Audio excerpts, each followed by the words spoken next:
In the modern world, the differences between people are clear, but on a cultivation continent, like Xianlan, the biggest difference is between cultivators and ordinary people. There are many reasons to seek immortality, but for this young man it's to find a capable and virtuous wife.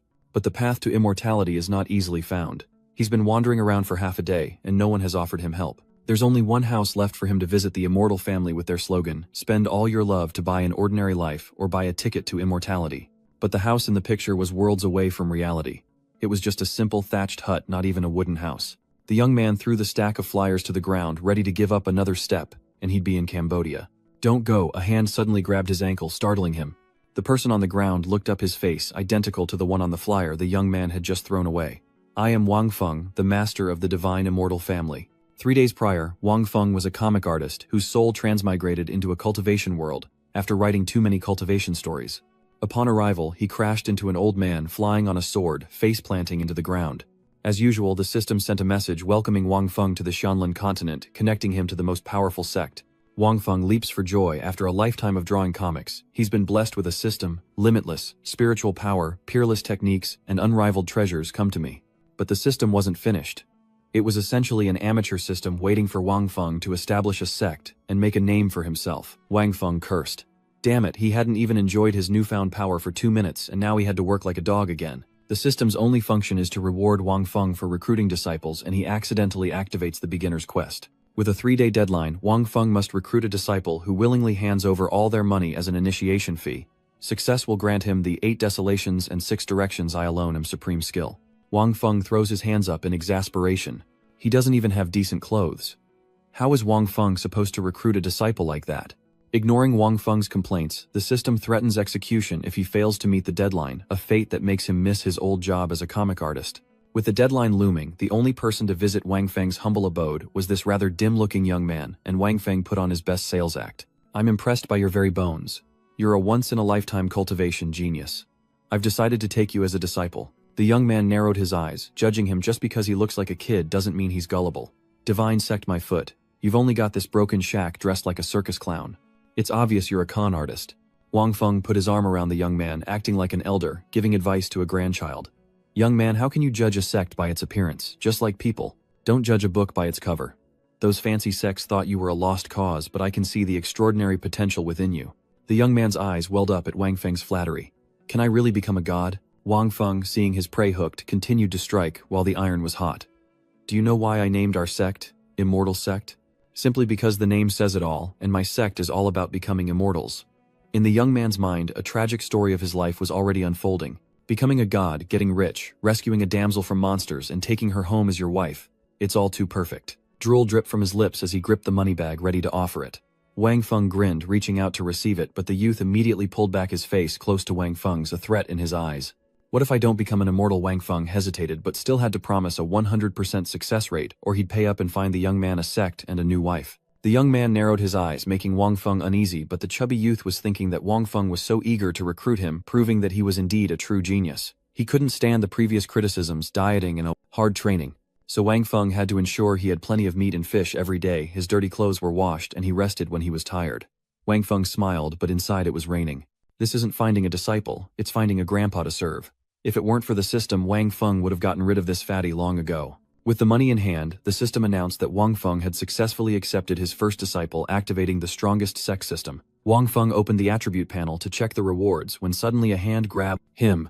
The fatty clung to Wang Feng, gushing, "You're the best, master. Not only did you take me in, but you're so good to me. Even my own brother wasn't this nice. We can be like brothers from now on." The fatty then threw himself on the ground, begging for a welcome feast.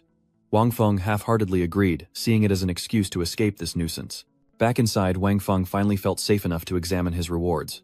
In the attribute panel, the most repeated word was none, no cultivation, no physique or bloodline. He only had a sect, his first disciple Li Qing, and 1 chance each for summoning and a lucky draw. Wang Feng admired himself for having a disciple despite having nothing to offer, ignoring that the 2 chances were what caught his attention. The summoning opportunity allows him to summon a powerhouse from the heavens, who will belong to his sect, and help teach his disciples. Wang Feng's eyes lit up as he recalled his first day in the immortal orchid continent, learning how to make fire. On the second day, the system gifted him a dilapidated house as a welcome present. On the third day, he reeked his stomach, growling incessantly. Wang Feng just wanted to go home. Now his efforts have borne fruit. Wang Feng immediately uses his summoning opportunity to find an invincible expert to assist him. A golden portal appears, and a pair of legs slowly emerge, followed by a figure soaring into the sky with a golden halo. Lai Khan, who is outside collecting scraps, is startled by the earth-shattering sound. It's divine punishment, save me. After the chaos subsided, Li Qing saw that only Wang Feng's dilapidated thatched house remained intact. Terrified, Li Qing ran inside to find Wang Feng casually drinking tea, as if nothing earth-shattering had just occurred. Li Qing immediately grabbed Wang Feng's leg, causing him to choke on his tea. Father-honored master, what's going on? Wang Feng frowned at Li Qing, unable to even enjoy his tea in peace. Lai Khan pointed outside to a dark scene save for a radiant figure illuminating Wang Feng's courtyard, the ethereal city lord of White Cloud City, Ye Guchen. Overjoyed, Wang Feng rushed outside while Guchen's descent sent shivers down Li Qing's spine. Is he a god or a demon? I don't care, I'm terrified. Wang Feng proudly introduced her as his protector, which scared Li Qing witless. My lord, you never said our sect had such an expert. What realm is that? Wang Feng hesitated, realizing he didn't know how the realms were divided in this world. Although Miss Chen was a swordmaster in the novel in his past life, Wang Feng wasn't sure how that translated to this world, so he glanced at the system for answers. So as expected, Miss Chen is a character from the novel. Her cultivation is at the peak of the King Marquis realm, and she possesses the celestial technique and the transcendent weapon, both of which are top tier. Elder Ye is only at the peak of the King realm. Hearing Wang Feng's words, Li Qing looked dejected. Does Master even understand what I'm saying? Those who reach the King realm are the strongest in the Empire. Wang Feng was pleased by Li Qing's shocked and bewildered reaction. Indeed, the strong are strong everywhere. Elder Tron approached Wang Feng, respectfully greeting him as master. Li Qing was stunned. He'd lived long enough to see anything but never a powerhouse of the Marquis realm bowing to another. At this moment, only one question occupied Li Qing's mind. Just who exactly is Wang Feng? Meanwhile, Wang Feng, unsure how to talk to these martial arts heroes, pushes Li Qing into the spotlight. Now Li Qing, go and meet Elder Chen again. Li Qing groveled and knelt on the ground to greet her. Seeing Li Qing's fearful expression, Wang Feng smugly thought he'd finally found a way to keep the fatty in line. Next was the chance to win prizes like summoning powerful physiques, bloodlines, or cultivation levels. The rewards can be used on disciples or oneself. Wang Feng felt a thrill for the first time in this world. So, does this mean I can cultivate immortality too? Hurry, let me draw a prize. Wang Feng, with his lucky hands, draws 100% of Miss Chen's cultivation, which he can either use himself or give to Li Qing. Of course, Wang Feng uses it for himself. He's just a mortal. Who else would he improve but himself? Wang Feng didn't know how many levels 100% of Miss Tran's cultivation would give him. The host could only reach the early stages of the 5th level. Wang Feng cursed. Couldn't this system speak plainly? So he had to ask Li Qing about the levels of cultivation. Immortal cultivation is divided into 10 major realms, from Foundation Establishment Mysterious Meridian Spirit, Communication, Mysterious General Entry, to General Royal Lord, Mysterious Yellow, Mysterious Ancestor, Mysterious Saint, to Mysterious Emperor, the highest level. After explaining, Li Qing wondered why Wang Feng was asking, since they were both just ordinary people. Wang Feng nodded, so he just reached the 5th level, not too high, not too low, but amazing for someone who started from scratch. And just like that, Wang Feng leveled up, a golden surge washing over him and blasting Li Qing away. Wang Feng swelled like rising dough, overwhelmed by power he couldn't control. As for Li Khan, his eyes nearly popped out of his head. In a single second, his lord transformed into a monster, tearing his clothes. He truly was no ordinary man. Wang Feng slicked back his hair, trying to find an excuse to explain it to this idiot. What do you even know? I merely wanted you to witness the power of the Prime Minister realm. As long as you cultivate diligently, I assure you, you'll reach it next year. Li Qing contorted his face, hardly believing Wang Feng's words. After all, without supreme talent, reaching that level is nearly impossible. Wang Feng didn't expect the entry stage to be so powerful, and he laughed with glee. How could this sect be called a divine immortal sect, if it didn't have such abilities? Li Qing clung to Wang Feng, kowtowing and weeping. He believed his ancestors' spirits had guided him to Wang Feng, resolving to cultivate diligently and repay Wang Feng's guidance. Wang Feng redressed, realizing Li Qing finally knew who was in charge. Having entered the general realm, Wang Feng's aura also became extraordinary. Closing his eyes, he could sense the babbling brook miles away, the flapping of birds' wings in the high sky, and even the movements of the canyon could not escape Wang Feng's hearing. A foot descends upon white birds in the sky, and the one moving as lightly as a feather is a cold woman. Wang Feng knew someone was visiting since reaching the general realm. Realizing she was a cultivator with extraordinary power, Wang Feng assumed she was a fellow Taoist, visiting their immortal sect, and sent Miss Chen to greet her as his own cultivation was not yet sufficient. Tran steps forward, slamming her sheathed sword into the ground with a cold glare, demanding to know from whence this friend has come, and inviting them to show themselves. With a flick of her sword, she creates a whirlwind, sending Wang Feng's flyer spiraling into the sky. Wang Feng was stunned by the whirlwind, wondering if this was how martial artists greeted each other. The girl above, suddenly blocked by the whirlwind, steered the white bird to dodge it. A flyer hurtles toward her, and she draws her sword to tear it apart, but Miss Chen won't stand for the destruction of her sex property. He drew his sword, a dazzling golden light flashing. Silver strands of hair wrapped around the blade, and then she swung it fiercely towards the sky. Chen's white hair pushes the flyer aside, avoiding her sword, and sticks it to her face, causing her to fall. Wang Feng sweats. He can't let her greet people again, or friends will quickly become enemies. Li Qing cautiously steps forward to show off his diplomatic skills. "Are you all right, fair?" Maiden Chen retracts her half-drawn sword, and the strand of hair returns to him. The paper falls, revealing a face hungry for a fight. "Who littered?" she said, slamming the ground, which startled Li Qing, who ran to Wang Feng. Wang Feng stepped forward calmly, saying, "This isn't trash. It's a flyer for our immortal sect." The girl stared blankly at the flyer, then back at Wang Feng. "Is this a divine sect?" Just then, the system sent Wang Feng a new message. "Congratulations on finding a genius." To celebrate it, gave Wang Feng a mission to recruit 10 disciples, in exchange for 10 chances to summon and win prizes. Wang Feng's eyes lit up. He'd already traded the fake Li Qing for the beautiful and powerful Miss Chen. If Wang Feng recruits another prodigy, wouldn't the reward be even greater? He immediately gets to work. "Young lady, I'm impressed by your very bones. You must be a cultivation prodigy." "Sovereign, do you say that to everyone you meet?" Wang Feng immediately covered Li Qing's mouth and continued to recruit the girl. She can ride a flying bird, proving her abilities are extraordinary, and her knowledge is likely well-founded. Although her cultivation isn't higher than Wang Feng's, her combat experience must be superior. She carefully examined the silk, and took the initiative to speak. "It says here that a divine sect is recruiting disciples. Do you think I qualify?" Wang Feng's eyes lit up. It was like a gift from the heavens, and Li Qing was all for having a beautiful and talented junior sister. As Wang Feng was overjoyed, the system calmly reminded him, "Don't get too excited. If she doesn't pay the entrance fee, she's not a disciple." Wang Feng covered his face and held out his hand for money. "The sect's rules require you to voluntarily hand over all your money as an entrance fee." She then tightly grasped Wang Feng's hand, pleading, "I rushed out without any money today. Can I owe you until next time?" Wang Feng sighed. "If I could, I wouldn't take a cent from you, but the system requires it. So what can I do?" Li Qing didn't expect someone as beautiful and talented as her to be charged like him, proving that everyone's equal. Suddenly a voice rang out, making her freeze. "Ling Fei Yu, did you think you could escape the Marquis's grasp?" A sleazy-looking man and his gang of thugs chased after Fei Yu. "Father, you couldn't even protect yourself. What can these mountain monkeys do?" Fei Yu said, defiantly hiding behind Wang Feng. "Lin Yunyi, I am now a disciple of the divine immortal sect. Don't even think about causing trouble in front of my sect leader." Wang Feng thought he'd caught a break, but it turns out he was the break someone else was looking for. Yunil's men followed him, advancing as one, their faces grim and filled with murderous intent. "You dare steal from me, I'll gladly cut you down. After all, my dogs are all at the Mystic General level." Wang Feng clutches his head, realizing that although the Mystic General level is only one level below him, there are 5 of them. And who knows what level that Yunyi is. This disciple selection is a bit dangerous. Fei Yu trembled at the sight of the people Yunyi brought with him. Li Qing stepped forward, laughing. "Junior sister, don't be afraid. They're just Mystic Generals. Our Lord can crush them with a flick of his finger."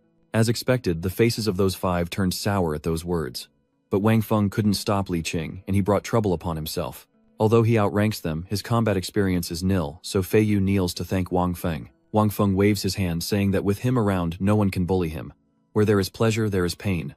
Wang Feng said, his heart pounding like a drum. What kind of game are they playing? Dare to act tough in front of me, I'll show you what death looks like." Yunyi ordered his men to attack. Wang Feng stared at the sword, pointed at his face, and suddenly everything slowed down within a 3-meter radius. Wang Feng bent the sword, realizing that in the world of cultivation, a difference of 1 level could crush someone. He flicked the sword aside. They used to be Wang Feng's best training partners, but having to struggle with them in front of his disciples was truly embarrassing. So Wang Feng summoned Gu Chen, who moved like the wind with her sword, striking each opponent with a powerful blow. Finally, it was Yunyi's turn, and he screamed as Miss Chen closed in on him in 3 seconds. Wang Feng appeared before him, saying, "Let us teach you how to write the character for death. You guys are really desperate, but now the word death is still missing your stroke." Li Qing smugly pointed at them, enlightening Fei Yu, saying that there was no need for Wang Feng to take action, and that Miss Chen alone could take them down. "Heavens, is this the Mystic General realm? I can see the entire Radiant Sun Empire." Yunyi groveled, realizing that Gu Chen, who could kill 5 Mystic Generals in a second, was at least a general, maybe even a marquis, while his father was not even a marquis yet. At this point, Yunyi had no choice but to confess, clasping his hands together obsequiously. "Senior, I was blind to your greatness. Please spare my life.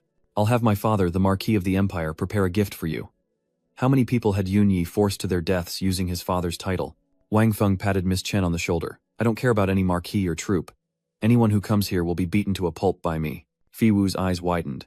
This was the first person she'd seen unswayed by the title of marquis. Li Qing added, I told you my lord was capable. Dealing with that Marquis would only take a finger. Throughout the Radiant Sun Empire, the Chief Marquis's manor was untouchable. Lin Tianxiang not only possessed the cultivation of a marquis, but also commanded an army of 500 each, a mystic general, with 10 captains at the platoon level of entering general, making their strength comparable to a mid-tier sect in the empire. So they ran wild, harming Fei Yu and forcing her to flee far away. But only here Wang Feng doesn't even care about the existence of the Chief Lin Marquis. Perhaps this is her golden opportunity. Caught off guard, Wang Feng watched as Fei Wu suddenly bowed her head to the ground. Master, at first I thought the Immortal Sect was just an ordinary place handing out flyers, but now I truly believe that you can bring justice to the Ling family. Hearing this, Wang Feng immediately guessed that there was a deep-seated grudge between Fei Yu and Yunyi. Fei Yu trembled as she recounted that once while she was out training she met Yunyi, who was captivated by her beauty and wanted to humiliate her. Using all her strength, Fei Yu managed to escape thinking it was over. But when she returned to the Ling family, a sea of blood awaited. Yunyi brought the experts of the Evergreen Marquis and slaughtered hundreds of members of the Ling family, leaving only Fei Yu's father alive. He was impaled, holding Yunyi back so that Fei Yu could escape. Recalling this, Fei Yu trembled even more violently. If not for her father's sacrifice, she fears she would never have met the venerable master. Wang Feng reached out to Fei Yu, and even if she wasn't his disciple, his love for drama made him want to see what would happen next. Realizing the situation is dire, Yunyi grabs a handful of dirt and throws it as a distraction, using the opportunity to flee. But with Miss Chen here, escape is impossible. This time she fully draws her sword, her hair turns completely white, and her aura outshines even the main character. Everyone present is levitated by her power. Wang Feng couldn't understand why every time Miss Tran took action she had to create such a big scene. Luckily, he had the cultivation of a general, or else he would have lost all face as the sect leader. Miss Tran rushed forward, stepping on Van Yat's subordinates and charged toward him. As Yunyi flies, he notices Miss Chen above him. She unleashes the celestial flying immortal technique, a flash of light streaking across his face. Fresh blood splattered as Miss Chen's sword found its mark, and Yunyi collapsed, a jade pendant falling from his person. Fei Yu quickly caught it as Miss Chen walked away, her shadow stretching over the 6 corpses. As the master wishes, young Master Lin will be staying here.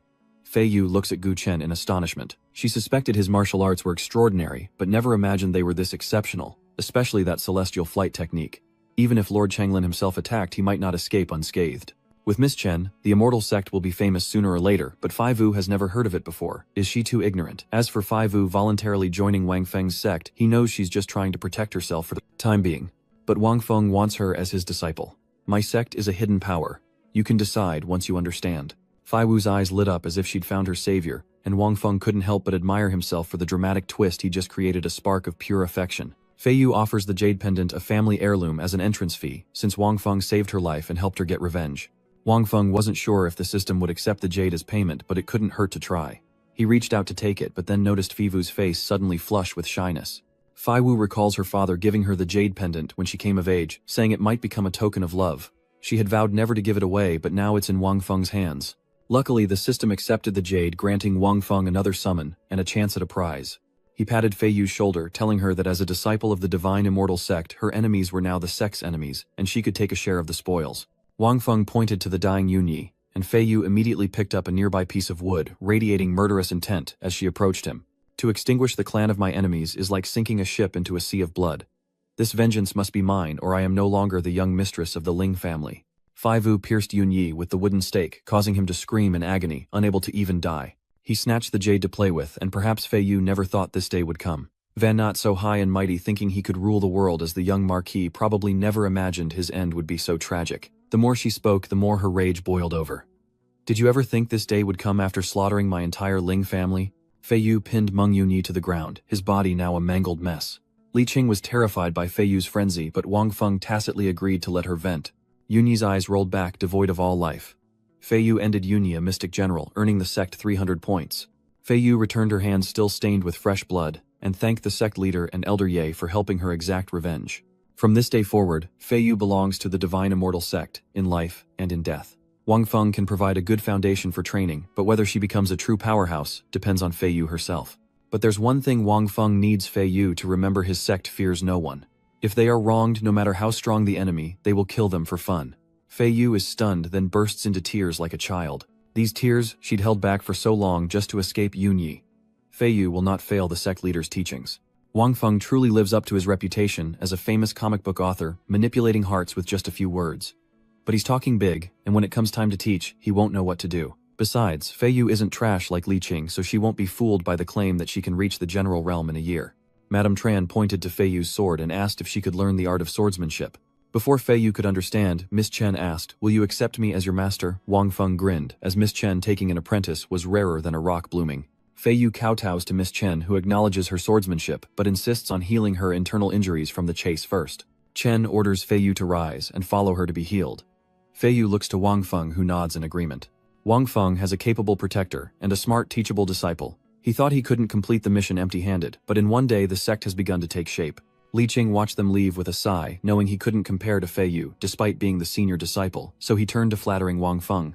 "Master, how will you arrange things for me next?" Wang Feng patted Li Qing's bulging belly. "What are you waiting for? It's time this body lost some weight." Wang Feng pointed to the dilapidated house, instructing Li Qing to clean up the surroundings, as this would be the first headquarters of their immortal sect. Li Qing was stunned but begrudgingly obeyed, lamenting that Wang Feng had sweet-talked him into joining, treating him like a treasure. But now that Fei Yu was here, he was just an errand boy. Wang Feng slips away to check his stats, wondering who he'll get this time now that he has Fei Yu, since he got Miss Chen last time after recruiting Li Qing. Currently, the sect is at level 1, with only 5 elders and 10 disciples. Wang Feng decides against drawing and checks what sect points are for. Sect points can be exchanged for lucky draw chances or system upgrades, which allow Wang Feng to summon stronger individuals and treasures, and recruit more disciples. There are 3 ways to collect sect points. First, complete system-issued missions. The higher the difficulty, the more points you'll receive. 2. Eliminate enemies. The more enemies you kill, the more points you get. And finally, recruit top talents into the sect. The greater their ability, the more points you earn. Fei Yu is already at the peak of the spirit communication realm at 19, so she's definitely a top talent.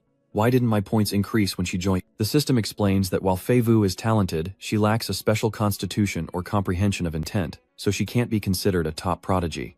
Wang Feng's head throbs. If Fei Wu isn't good enough, what level are the top prodigies at? System, would you consider me a top genius? Host's own aptitude is mediocre, but thanks to me, you're at least a low-ranking one. Wang Feng yawned, used to the system's taunts, and wondered about Li Qing's aptitude. The system demanded 100 points for a search, making his eyes twitch. Is this system just a disguised capitalist? System congratulates. Li Qing ranked as a top-tier prodigy. News that shocks Wang Feng. He turned to look at Li Qiang's bomb-dropping butt as he weeded the garden. This guy was ranked as a top-tier monster. The system reminds Wang Feng that the system is never wrong. Wang Feng is wrong. Li Qing possesses the Xuanling Gui Xian body, it just hasn't been activated yet, a special physique of the highest order, encompassing absolute defense and absolute longevity. Creating the Xuanling turtle immortal body ensures your life is never at risk. Heaven and earth may age, but you will not. All things may wither, but you will remain. In short, you'll have endless life and unparalleled defense, allowing you to remain carefree, even if the world crumbles. Wang Feng now sees Li Qing in a new light. Who knew the biggest scaredy? Cat possessed the constitution of immortality. From now on, he has plans for Li Qing. He must train him into a living legend. But for Li Qing, the method to activate this physique was incredibly unique. The system projected an image of Li Qing, holding a mirror puffing out his cheeks, and muttering, "Mirror, mirror, who is the strongest person in the Xianlan continent?" Then holding the mirror to his face, Li Qing asked and answered, "That man is none other than yours truly, Li Qing mwahahaha." The system felt Li Qing deserved a beating, and Wang Feng wanted to knock some sense into him, but what did Li Qing's provocative behavior have to do with activating his body? The system put it simply, the activation method is to be beaten. Wang Feng frowned. Is this guy a masochist? He has to be beaten to become stronger. According to the system, the Xuanling turtle immortal body needs constant external beatings to activate the meridians within and revive. Wang Feng didn't care about the activation principle. If getting beat up was the way, then it was too easy. He thought he'd have to feed Li Qing some kind of supreme treasure. As long as he didn't kill him, Wang Feng could handle it. He could have Fei Yu hang Li Qing from a tree and whip his butt every day. But with a Xuanling turtle immortal body, this strong, maybe Li Qing couldn't die even if he wanted to. Just then a chill wind blew past Li Qing. Oblivious, he sits unaware of the tragic fate that awaits him. Oh, mirror grass, what lies in the heavens above? Dark clouds gather above the immortal sect, unleashing a fierce wind and deafening thunder, causing Li Qing to cling to Wang Feng for dear life. Wang Feng reassured him, saying he was there for him, then used the system to ask what was in the atmosphere above. The system then announced that Fei Yu was about to break through to the mysterious general stage, a sign of advancement. It was then that Wang Feng remembered that inside the thatched cottage, Miss Chen was helping Fei Yu heal, which somehow resulted in Fei Yu's breakthrough, so Wang Feng turned to deliver the good news to Li Qing. Junior sister Fei Yu is about to break through to the mysterious general level just 3 hours after joining. This is a blow to Li Qing's pride, as Fei Yu was not only personally chosen by Miss Chen, but is also breaking through in cultivation. Meanwhile, he's still a mere mortal weeping in the grass. At this rate, what kind of senior brother will he be? He can't lose heart now.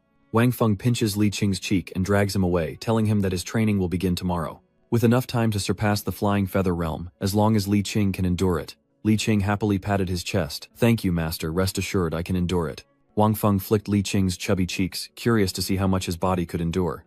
He eagerly anticipates his disciples breaking through to the mystic general realm. Meanwhile, on a distant mountain where Wang Feng stood, a red light descended, revealing a half-human, half-demon figure with a massive tattoo on his face.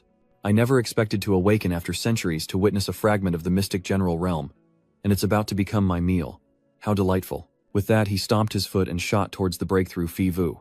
The mountain the half-demon had been standing on exploded in his wake. A powerful surge of green energy erupts, piercing the atmosphere, the resulting clash threatening to tear the heavens apart, until the green energy prevails, restoring the clear sky. At the same time, Fei Yu emerged from the house, successfully breaking through to the profound general realm, earning Wang Feng 1000 sect points in one night. Wang Feng was extremely proud, realizing that taking Fei Yu as a disciple was the right decision. She's only one realm away from him, but luckily with the system, Wang Feng isn't worried about being overtaken. Grateful Fei Yu steps forward to thank Wang Feng for his help. It's safe to say her opening line is always a thank you.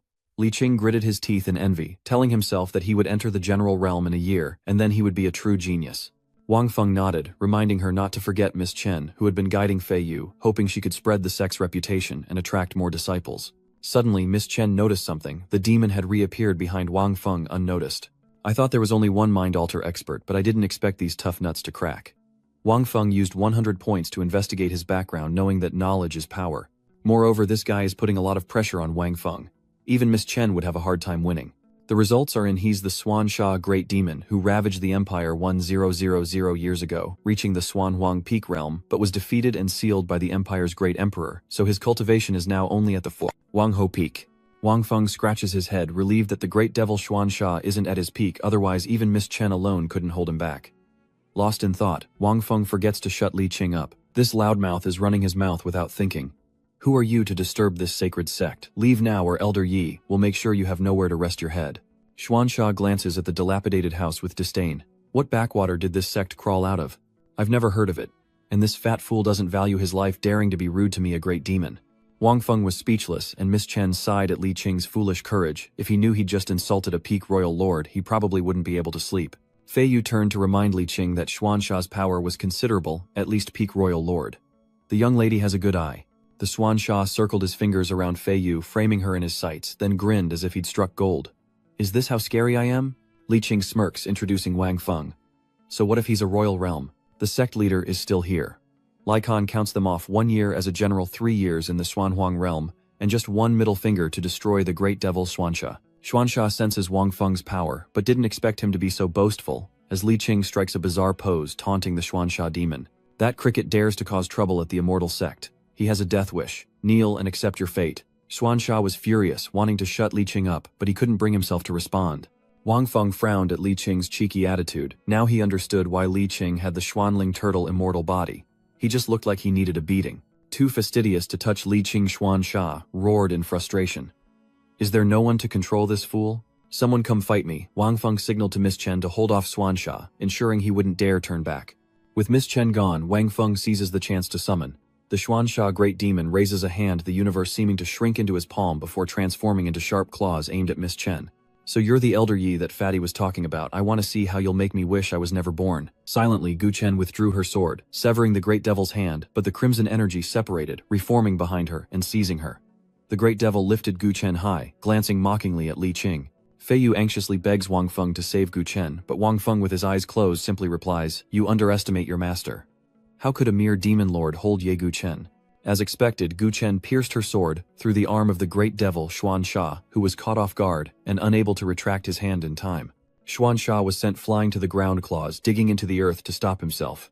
Ye Gu Chen approached her shadow looming over Xuan Sha, who couldn't believe such a remote place held a king-level expert.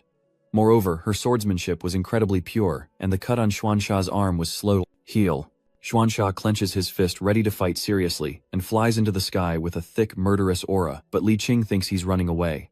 Is he really trying to run away when he can't fight? "Unless you crawl between my legs, don't expect to leave this immortal sect in one piece."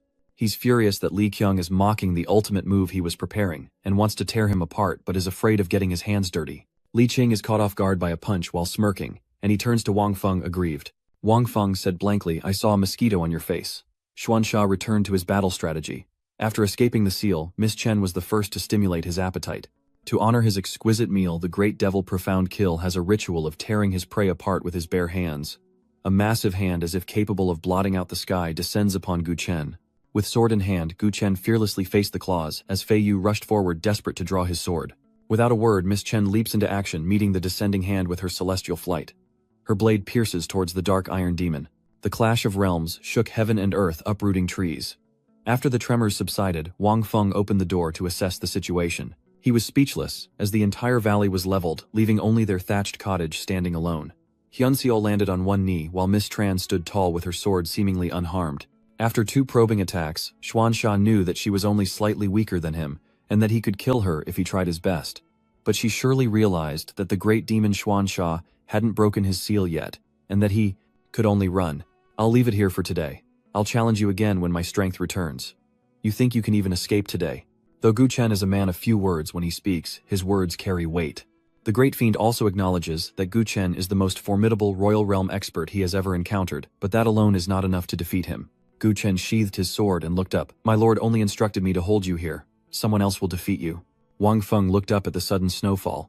This item seems even more extravagant than Gu Chen's appearance. Realizing it's snowing again, the demonic Hyunsa asks Madame Tran who it is, but she doesn't know either, though the mystic sword tells him this person may be his greatest foe. Jimin, wielding the flying snow divine sword, appeared behind the unaware Xuanxia with an icy expression. All he knew was that he was like a fish on the chopping block, and escape was his only option. Jimin raised 2 fingers and casually slashed at the great devil Xuanxia, who, while running, suddenly felt a deep cut appear on his neck, causing blood to gush out. He cried out, clutching the wound, while at Shimin Piaosui's fingertips, a sword materialized, stained with the blood of the Xuanxia demon. Xuanxia lay on the ground, gasping for breath, a formless, shapeless sword technique coalescing from light to kill. What kind of swordsmanship was that? Jimin Piaoxu coldly flicked his fingers, retrieving his sword, the blood in the air, accentuating his figure. I merely slashed. It's not swordsmanship nor worthy of a name. The sword god's eyes met Gu Chen's. What a twist of fate. Wang Feng never expected the system to summon Gu Chen's only rival. If Gu Chen is a sword immortal, then Ximen is a sword god, 2 masters who live and breathe the way of the sword. But theoretically, Gu Chen should be stronger than Ximen, yet the opposite is true. The system summoned Jimin after the Forbidden City battle. He had truly won, elevating his swordsmanship to a new level where all things could become the sword. Wang Feng understands the situation. He's heard that the Xuanhuang realm is the pinnacle in this empire, meaning the immortal sect now has Xuanhuang realm experts. Gu Chen points her sword at Ximen, never expecting they'd meet again after the Forbidden City battle. But Ximen stops her blade, saying he'll wait until she reaches the Xuanhuang realm to fight again. For the first time, Gu Chen looked surprised and nodded in agreement, while Jimin approached Wang Feng, respectfully clasping his hands. I am late to greet you, master.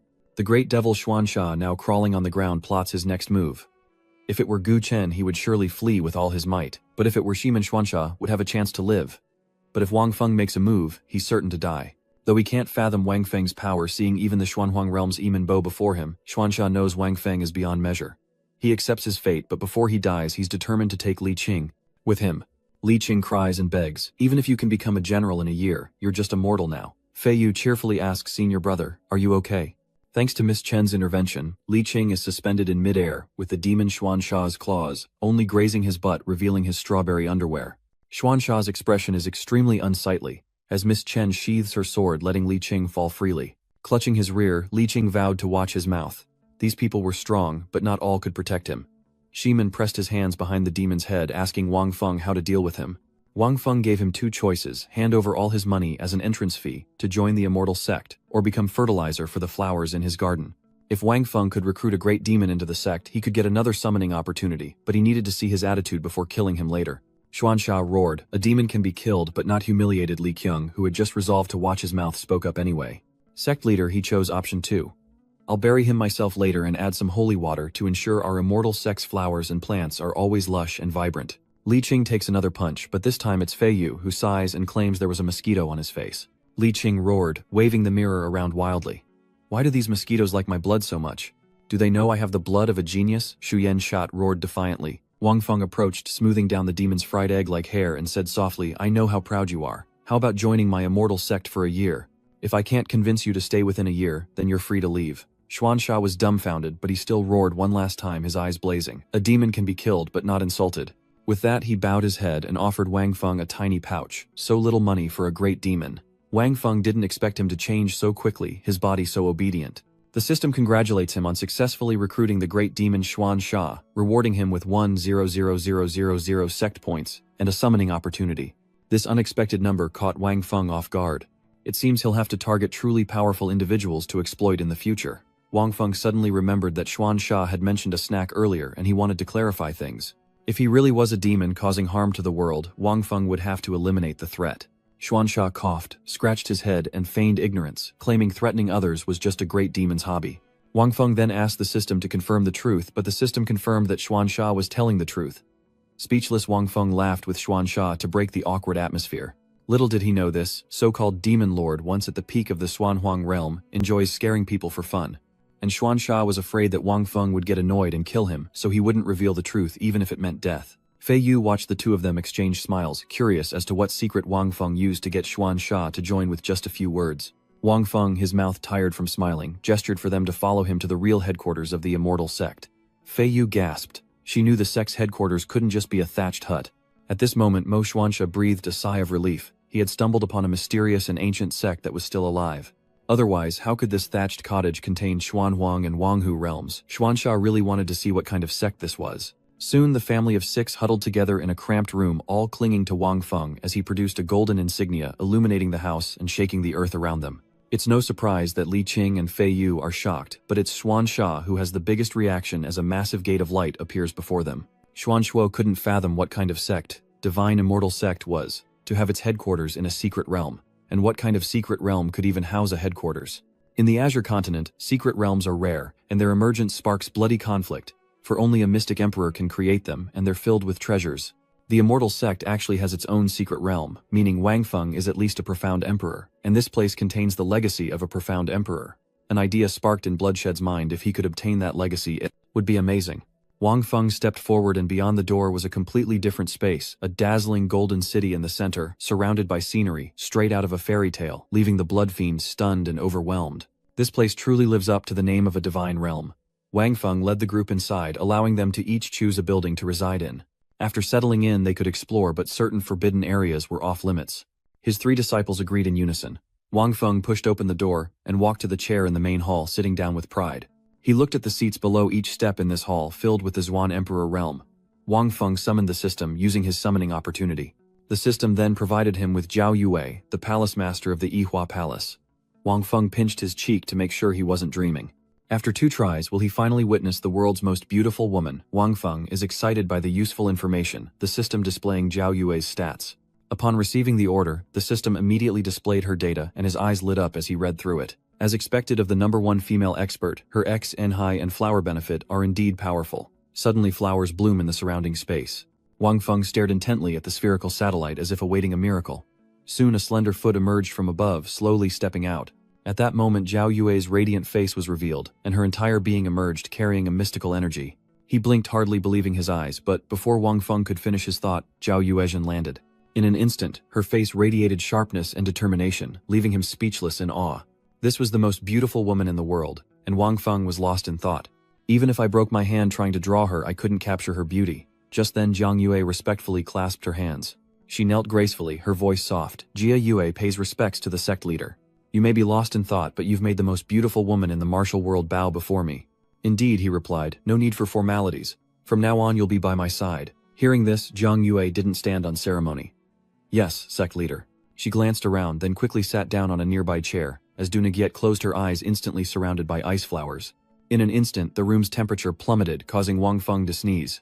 With an awkward smile, he hinted, you can leave first. Follow me when I go out. As if programmed, she obediently accepted the order. Yes. Without another word, she vanished, and Wang Feng, his smile gone, knelt down. He hugged his knees and said in a trembling voice, Zhao Yue's bright, jade skill is too scary. I'm most afraid of when she accidentally uses it. Being near her, I'm about to freeze to death. Moments later, in a majestic hall surrounded by mountains, Zhao Yue slipped through the endless corridors and past the doors. At that instant, Xuan Sha stepped into the corridor, looking around and wondering, strange, isn't the divine immortal sect supposed to be a reclusive ancient sect? Why are there only a few powerhouses? Where are the others? After a moment, Su Yan Sat kicked the door open. Is the immortal sect just an empty shell? The door bursts open, releasing a wave of freezing air. Sensing something, he's stunned as his eyes drift downward then freeze in place. What is this, beyond the door? Before he could think, his eyes caught sight of his frozen foot, and he panicked. The icy air and the wide-open door made the ground slippery, causing him to fall. Then he looked up and caught a glimpse of a woman's figure. Zhao Nagiet, radiating a chilling aura, sat upon her chair and slowly spoke. Dare to trespass again. She looked up, her face shadowed, and softly uttered, death. Startled, Xuansha quickly retreated, catching his breath. He patted his chest, thinking, another Xuanhuang realm expert. It seems the great powers of the immortal sect are still dormant. I must have disturbed this one's slumber. My little reconnaissance mission was clearly a death wish. And with that, the limping Xuansha continued on. I, the great demon, Xuansha, am beaten into the ground the moment I appear. How infuriating. But suddenly his eyes sharpened as an idea sparked. To latch onto someone's coattails is also a skill of this demon. Others don't even have the chance. At that moment, the murderous aura around Xuansha vanished, replaced by a dreamy look. The next morning, at the Gaoyu Marshal Hall, Fei Yu appeared with an unspeakable sorrow on her face. Seeing this, Li Qing was completely bewildered. After a long silence, he finally spoke. What brings you here, junior sister Fei? She didn't answer but reached out to touch his face. Senior brother, and without hesitation she slapped him across the face. Forgive me. The painful impact caused him to cough up blood, and then he falls backward, defenseless. The sound of his body hitting the ground echoes through the training hall. His face slammed into the ground, and he lay there motionless. But then Yang Liqing suddenly jumped up, startling Fei Yu. He clutched his bruised cheek, tears welling in his eyes. Junior sister, you. Seeing Li Kan still able to stand, she was shocked. The sect leader wasn't lying. Her brother's constitution is truly fearsome. I used a portion of my mysterious general realm power in that last strike, yet senior brother is still standing. Then she softened her expression and said gently, Senior brother, I'm doing this for your own good. He was unwilling to accept that answer. You're hitting me for my own good. With a pained expression, Li Qing faced Fei Yu and accused Junior, Sister, is this your true intention? You clearly covet the position of senior disciple of the immortal sect, wanting to kill to seize it. Seeing his strong reaction, she explained, Senior brother, the sect leader, wants me to spar with you. Anything goes as long as I don't kill you because he says you have a supreme physique. Hearing this, Li Qing was confused. A supreme physique that I don't know about. He suddenly grew suspicious. Junior sister, is something wrong with you? Confused, Fei Yu asked, defending the sect leader. She smiled innocently and spoke with difficulty. Senior brother, could it be? Fei Yu's expression suddenly changed completely as she affirmed, You really do have an unparalleled physique. Hearing this, 1,000 questions raced through Li Qing's mind. Could he really be a peerless genius? Then why am I still immortal? Shouldn't being a prodigy be as easy as drinking water? She cuts him off calmly, explaining that his constitution hasn't been activated yet. As soon as Fei Yu finished speaking, Li Qing excitedly asked, How do I activate it? Without a word, she slapped him hard across the face, speaking as she did so. I'm hit. The energy transferred from Fei Yu's hand causes him to scream in pain. Seeing how bad things were, Li Qing tried to bargain. Junior sister, shouldn't we get the sect leader? Fei Yu feigned innocence and whispered, The sect leader might accidentally kill you with one blow, so I'm practicing with you. First. Instantly, a high-level chill emanated from Fei Yu's hand, terrifying him. Ah, senior sister. At this point, Li Qing was cornered and crying. Go easy, have mercy. Wang Feng could still hear his cries from the training hall below. Please stop, senior sister. He smiled, thinking that with such a helpful junior sister, Li Qing would surely activate his constitution and become an unparalleled genius. If I didn't have to maintain appearances as the sect leader, I'd do it myself and turn Li Qing into a Xuanling turtle immortal physique. Thinking this, he stretched, ignoring Li Qing's cries for help. Sect leader, save me. At the peak of Lingxiao Peak, in the highest part of the sect, in a room with a Lingyan sect sign, many cultivators are gathered, and Chen Feng, the Lingyan sect leader, is seated in the main seat as someone in the room speaks. Sect leader, the demon sealing assembly is about to begin. Qi Wanfeng, the grand elder of the Lingyun sect, continued, but young master Chenxing cannot break through to the profound realm in a short time. I fear our Lingyun sect will not be able to make it onto the demon ranking this time. Wanfeng glanced at the two people opposite him, thinking our sect is truly like an old folks' home. Chen Feng said sternly, The demon sealing assembly is crucial. The Lingyun sect must compete no matter what. The demon sealing board determines whether we can join the wonderful Sun Academy, and we can't miss this opportunity. Wanfeng crossed his arms, lowered his head in thought, and said, This time that person ordered that only young disciples can participate in the demon sealing assembly. Lingyun sect only has the young master who has reached the peak of the spiritual realm. How can we compete with the geniuses of other major sects? Silence fell over the room, punctuated only by sighs of resignation, until Chen Fengru's eyes widened with sudden inspiration. A moment later he shot to his feet, his voice filled with urgency. Has anything happened recently around the Star Essence Mountains? Wanfeng stroked his beard deep in thought. The Ling family of Diaofeng was destroyed by the Changlin Marquis estate, and the eldest daughter of the Ling family fled to the vicinity of the Star Essence Mountains pursued by the young Marquis of the Changlin Marquis estate with the outcome still unknown. Chen Feng's expression darkened slightly. The Ling family's affairs involve high-ranking figures in the Radiant Sun Empire, something we can't afford to get involved in. As for the eldest daughter of the Ling family, she is now a plague, and our Lingyun sect cannot get involved. Wanfeng raised his hand, saying that besides this, there was another strange thing. Intrigued, Chen Feng asked, "Oh, tell me about it." Wanfeng slowly recounted that last night, a Xuan realm aura emanated from a small valley near the Essence Mountain range, and according to the disciples, it was likely a recent breakthrough. Hearing this, Chen Feng was excited. Could it be that a young, independent cultivator nearby found an opportunity and broke through to the mysterious general realm? Wanfeng responded uncertainly, saying that the disciple didn't dare get close to investigate at the time, only sensing the aura from afar. Overjoyed, Chen Feng clenches his fist, seeing a glimmer of hope that this unknown genius could represent the Lingyun sect in the upcoming grand tournament and fight for a spot for them. Sect leader, that's a good point. Indeed, a young mystic general realm cultivator may not be a top genius, but they could still make it onto the demon ranking board. Indeed, heaven is helping our Lingyun sect. Amidst the clamor, Wanfeng suddenly stood up with a calm expression. Sect leader, what if he already belongs to a sect? Chen Feng asked, his voice lowered slightly. If he's a disciple of a major sect, so be it, but if he's from a minor one, destroy his sect and make him stay in the Lingyun sect. You will personally handle this. Yes, and at another sect, Wang Feng was leisurely viewing the system notifications, spending 1,000 sect points on 10 draws. Congratulations, you have drawn 1/10 of Zhao Nguyen's cultivation. Congratulations, you've obtained Yegu Chen's self-created swordsmanship, Heaven Beyond Heaven, and 1/5 of Shimen Piao Shui's cultivation. Congratulations, you've obtained Zeman Piaoxue's profound skill, Radiant Light Sword Dao. Congratulations, you've drawn 2/1 of Zhao Nuyet's cultivation. Congratulations, you've drawn Zhao Nuyet's mystic technique. With excitement, Wang Feng ordered system transfer all cultivation and mystic arts to me. In an instant, Wang Feng's body was enveloped in golden light as he closed his eyes, savoring the moment. A few seconds later, Wang Feng opened his eyes, a smile creeping across his face. Wang Feng unleashes the celestial flying immortal technique, emitting a blue light as sharp claws begin to emerge. In an instant, countless swords flew up with his hand movement. The sword of light, and between Wang Feng's fingers, an ice flower appeared. With a wave of his hand, slabs of ice rose from the ground. After testing a series of moves with the bright jade skill, Wang Feng landed standing firmly on a stone chair. Wang Feng declares that from now on he is the biggest figure in the entire immortal sect. A moment later, Wang Feng appears on a mountain peak near the immortal sect. Looking down at the house, he sensed the aura of an early-stage profound realm expert within the mountain valley. In a flash, Wang Feng descended. He scrutinized the sect's sign. Immortal sect, cloud soaring, sect, even the greatest sect outside the Star Spirit Mountains wouldn't dare name themselves immortal. Wan Feng frowned, his face etched with disdain. This tiny sect actually uses this thatched hut as their base, daring to commit such a major taboo. They truly have a death wish. Suddenly the house before Wan Feng shattered and a massive crimson hand burst forth. His eyes widened in disbelief. The arm struck the unprepared Wan Feng, sending him flying into the mountainside with a devastating blow, before retracting and striking again. A light shines on the immortal sect's base as the arm vanishes, leaving Wan Feng half buried in the cliff face, his face battered and bruised. Struggling, he cries out, "Insolent fools, I am the Grand Elder of the Soaring Cloud sect. If you dare lay a hand on me, my sect will ensure you beg for death." Begging for death but unable to die, and begging to live but unable to live. Two figures suddenly descended before him. Wang Feng looks down at Wan Feng. "The Lingyun sect, never heard of it. I've never heard of your sect. Tell me, why did you disgrace our divine celestial sect?" Wan Feng gritted his teeth and submitted. "Divine immortal sect, are you people from this insignificant little sect?" Despite his words, fear gripped his heart. How could such a small sect based in a mere shack possess such a powerful expert? To heavily wound me with a single blow.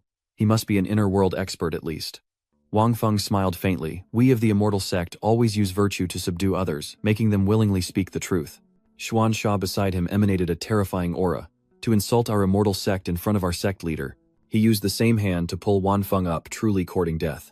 Xuan Sha focused his power, squeezing Wan Feng in his palm, causing him immense pain. He commanded, "If you don't want this rock to be your grave, I suggest you confess everything willingly." He quickly came clean. "My name is Chu Wanfeng, the Grand Elder of the Lingyun sect, the largest sect outside the Starfall Mountains. I came here to investigate the aura of the mystic general realm that appeared in this mountain valley." Wang Feng pondered, wasn't that Ling Feiyu breaking through to the mystic general realm? He stroked his chin, questioning, "What were you investigating that Shuangxiang aura for Wan Feng?" honestly replied, "The Feng Mo tournament is coming up, and our Lingyun sect doesn't have a Shuangxiang realm disciple to compete for a spot on the Feng Mo Ban. So they have to find talented disciples elsewhere, and bring them back to the sect. Hearing this, Wang Feng's eyes lit up. The Great Demon Assembly, what's that? Wang Feng asked, puzzled. You don't know, he thought, secretly looking down on him. It's normal for a small savage sect like this not to know about the Demon Sealing Assembly. Xuansha suddenly tightened his grip, threatening. Enough talk, speak quickly. The Demon Sealing Assembly is held to suppress the seal of the great demon Xuansha, who ravaged the Radiant Sun Empire 1,000 years ago. It's even known as the Radiant Sun Empire's once-a-decade festival. Wan Feng began to explain. Because the great devil of dark slaughter is incredibly fearsome, his demonic energy is so pure that even sealed it corrupts the land around him. Thus, the Radiant Sun Emperor gathers all the Empire's powerful sects to slay the beasts tainted by this energy, weakening the great devil's power. Wan Feng's voice weakened. This time, the Radiant Sun Emperor has decreed that young disciples must participate. Therefore, all sects are now frantically training their disciples to find geniuses, in time to compete for the top spot on the Demon Sealing Board. Wang Feng marvels, admitting the man has a keen eye, picking out the star of the Demon Sealing Assembly from a crowd. But what does he mean by star? Xuansha moved closer to Wan Feng, laughing with glee. The Demon Sealing Assembly was made just for me. Wan Feng broke out in a cold sweat, his voice trembling. Organized for me. His eyes widened as if he'd guessed something. Could it be that you're actually Xuansha? He lowered his head, closing in on Wan Feng. That's right, I am the great demon Xuansha.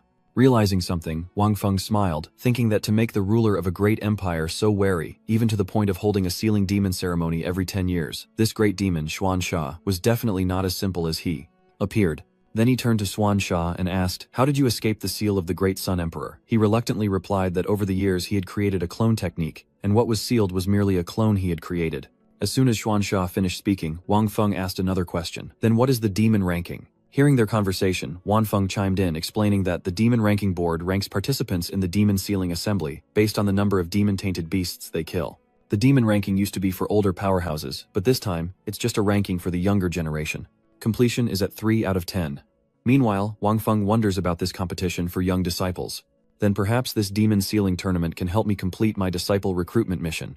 Putting aside his previous thoughts, he lowered his voice and asked, how long until the Demon Sealing tournament? He immediately answers, less than a month. Having received a satisfactory answer, Wang Feng looked up, secretly pleased. Less than a month, that's enough time. Having answered all his questions, Wan Feng stammered, you know everything you need to know, can you let me go now? Just then he stepped in front of Wan Feng. Wang Feng smirked and Wan Feng trembled before his overwhelming presence. Wang Feng's eyes were full of intrigue, and his words, though gentle, weighed heavily on the man. Wan Feng broke out in a cold sweat, and Wang Feng, losing patience, gave a command to Xuansha. Seeing Xuansha, he braced himself with all his might, but in less than 5 seconds Wan Feng was overcome with terror.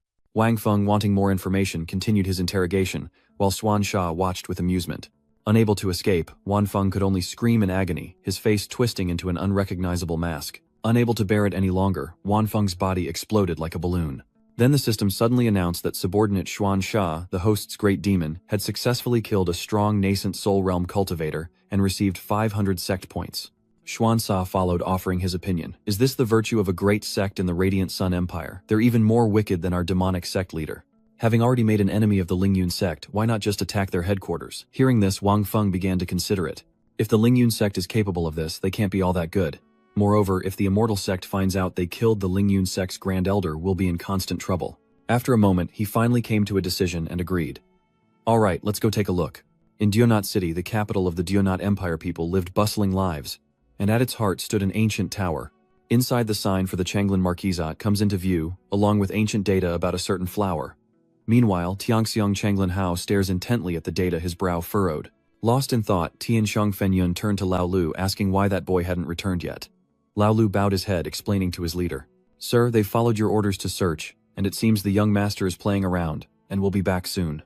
Suddenly a golden light emanates from a card in the old servant's hand. He took it, and slowly handed it to Tianxiang, reminding him that there was a message. He closed his eyes and sighed, wondering if the child had any conscience at all, causing his father so much worry. What are you waiting for? Read the message.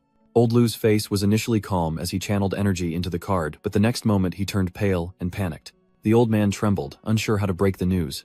Tianxiang sensed something was wrong and sat up. Why are you so flustered? Could he be up to his old tricks again? Old Lu delivers earth-shattering news. Master, the young master is dead. His expression changed instantly upon hearing the shocking news. A sound like a sword strike echoed as Tianxiang mercilessly attacked the beast he always carried. The Pixiu couldn't flee or even cry out before its demise. His face showed only vengeance, no pity for his own beast. Outside the city of Yaori, the Yaori Empire bustled with laughter and cheer. Thantran, commander of the Imperial Guard, smiled at the sight, but suddenly sensed an approaching legion. They drew closer, allowing Thantran to see them clearly.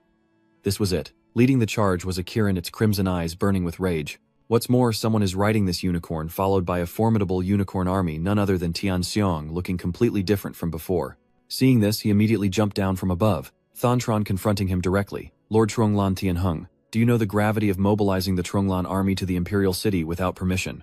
Tianxiong covered his face, saying, I know I've betrayed His Majesty's trust. Then, eyes wide with fury, he added, but my only son was killed in the Starfall Mountains. I'd rather be dead. After I avenge him, I'll kneel and accept punishment from His Majesty. He paused, stunned.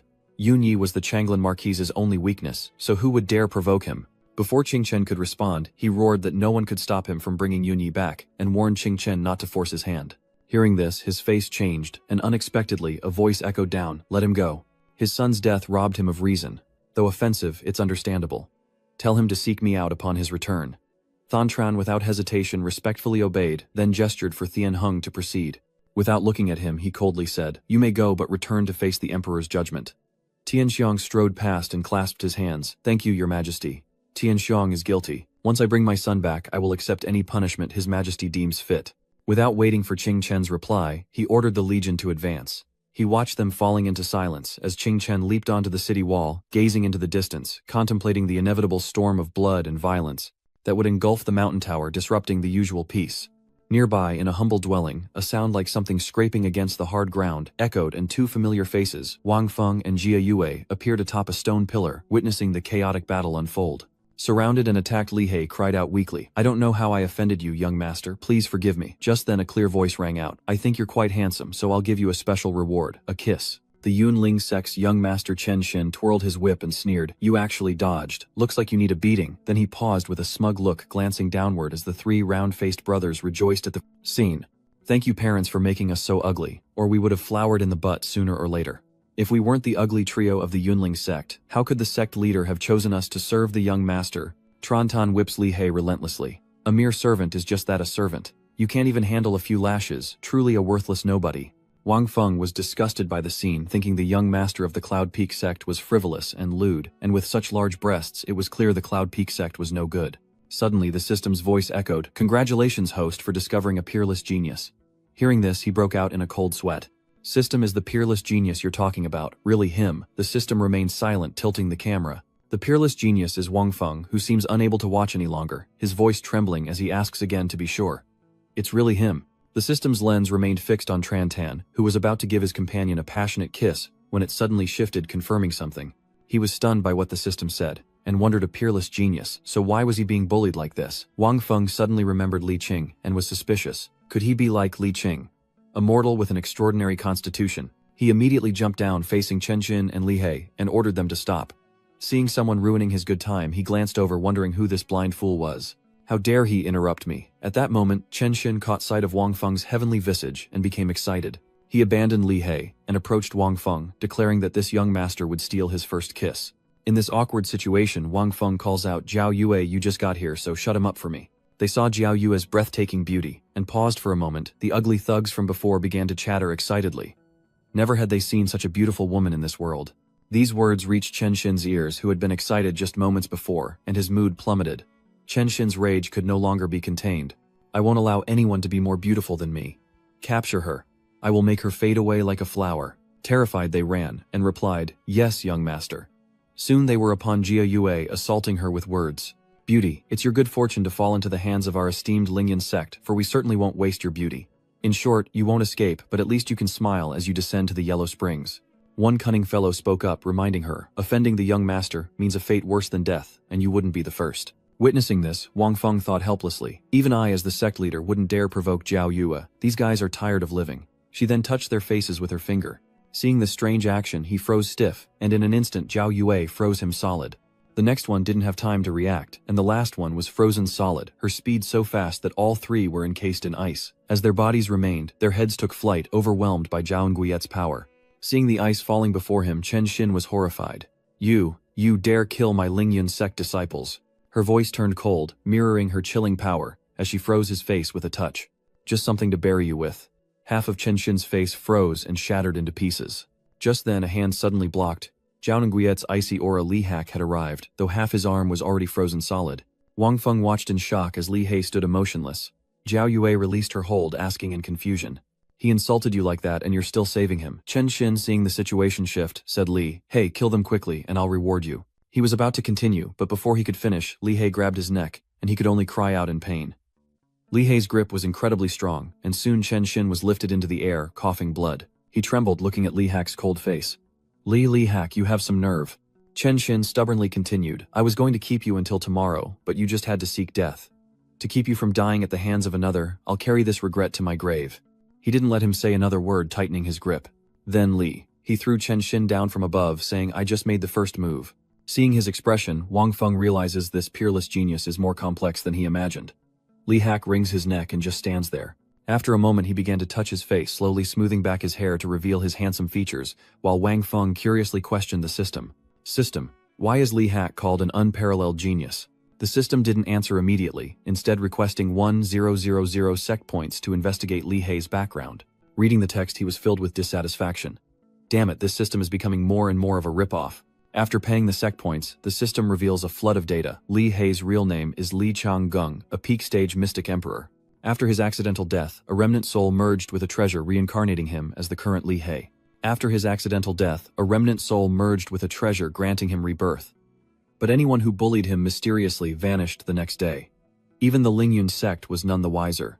Learning all this gave Wang Feng a different perspective on Li He. So much for judging a book by its cover. This Li He is truly ruthless. Wang Feng then asked, so what's his current cultivation level? The system immediately replied that after Li He's reincarnation, his aptitude had greatly increased due to the fusion of his remnant soul with a peerless treasure. He's only been awake for a year, and he's already broken through to the entry to the prime realm. Hearing this, he was completely shocked. I can't believe that Li Qing broke through to the entry stage in just 1 year. Is that even possible? Wang Feng smiled and secretly calculated. He had already reached the terrifying cultivation of the peak mysterious emperor realm, and now that his aptitude has greatly increased, his future is unpredictable. No wonder the system praised him as a peerless genius. It seems only the divine immortal sect can accommodate a hidden dragon like him. Thinking this over, he turned and offered a deal. You've just killed the young master of the Lingyun sect. This place can no longer contain you. Why not come with me? I guarantee your safety. Li Hak, concealing his weapons, asked, what gives you the right? To which he calmly replied, the fact that I know your origins. Afterward, Wang Feng coldly emphasized Li Changgong. He paused, then calmly thought, there shouldn't be any Xuan Huang realm experts in the Lingyun sect, or even this Jingmiao mountain range, yet such a master is respectfully following this person. Li He further considered, moreover, this person doesn't seem to harbor any ill intentions towards me. I can probe the situation first, and if things go wrong, I'll use my ultimate move later. A moment later he agreed with a smile. Suddenly a voice boomed, who dares lay a hand on my beloved son Chen Feng? He saw his son's withered corpse and was horrified. Chen Xin, my son. Trembling Chen Feng approached and touched Chen Xin's face, seemingly deaf to the world around him. Chen Feng looked around and asked, did you kill the 3 elders of the Lingyun sect who were sent to protect Xin? Jia Yue looked at the chaos, silently considering before coldly confirming, that's right. Hearing this, he said with indignation, so you must have killed Zinner as well. If that's the case, you won't be leaving the Lingyun sect. Those accompanying Chen Feng witnessed this delicate beauty, and began to whisper, could such a beautiful person exist in this world? What a pity that such a beauty has faded away. It's just too bad she killed the young master. Li He was about to step forward and confess, you killed him. But before he could finish, Wang Feng stopped him, saying, what is it? You still want a life for a life. He trembled, collapsing before Zhao Yue, and roared furiously. Indeed, like father, like son. Chen Feng leered at her, if she bears me another son, that will be a life for a life.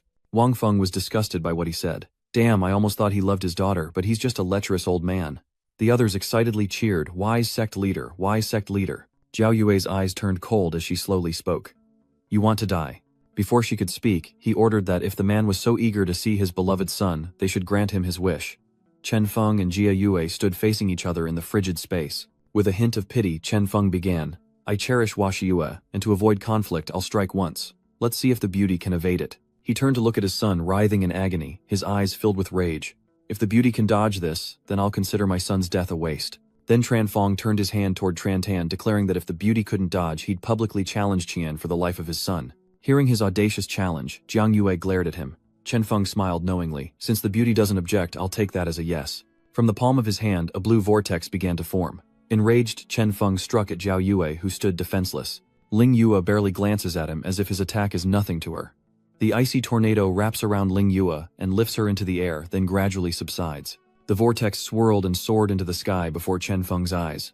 Suddenly within the storm, a drop of blood-red liquid appeared, followed by more and more droplets foreshadowing Jia Yue's demise. As the vortex dissipated, a crimson rain of blood poured down, soaking the earth below. The disciples fawned over him, praising Chen Feng's incredible skill. Enveloping his opponent in a cloud of energy, draining them of their blood and flesh, Tianxiang stroked his beard and laughed. So the sect leader's infatuated act was just to bewitch the beauty, before killing her with one blow. The sycophant disciple praised him with pursed lips.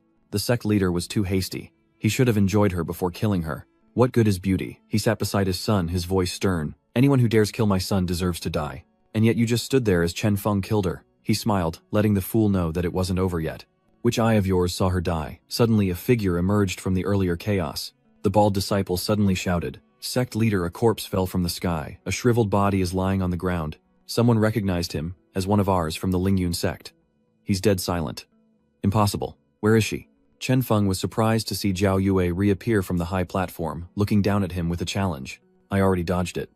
Yue descends like a whirlwind, challenging this old fool. "Now let's see if you can dodge this attack." Tranfong was stunned, frantically conjuring the same old spell. "I don't believe it. How could you be this strong?" Not wanting to keep him waiting, Jia and Guyet quickly grabbed his hand and pulled him into the icy vortex. Panicked and defenseless, Tranfong's blood began to fall within the vortex. Then he was blasted away by his own magic. Each icy spike aimed directly at his face. A horrified Chen Feng stared wide-eyed, but before he could protest, the ice shards pierced him, sending blood flying everywhere. Zhao Yue withdrew her hand from the whirlwind, leaving Mo Chen Feng to die, with his eyes wide open as his disciples stood by in shock. The sect leader just died like that." One of them cried out. The sect leader was a peak-stage nascent soul expert, yet he was killed by this beauty with a single blow. "What should we do?" Wang Feng interjected, silencing the crowd, and declared with confidence, "In the name of the divine immortal sect's leader, I hereby announce the dissolution of the Lingyun sect." With that, Wang Feng and Zhao Yue flew away from the Lingyun sect, their voices echoing. From this day forward, the Lingyun sect is no more. The two disappeared into the remnants of the storm as Elder Bak cried out in despair.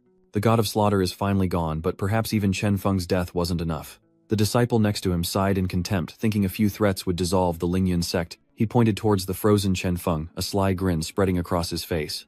"With both the master and heir gone for the sake of the Lingyun sect, we must quickly choose a successor."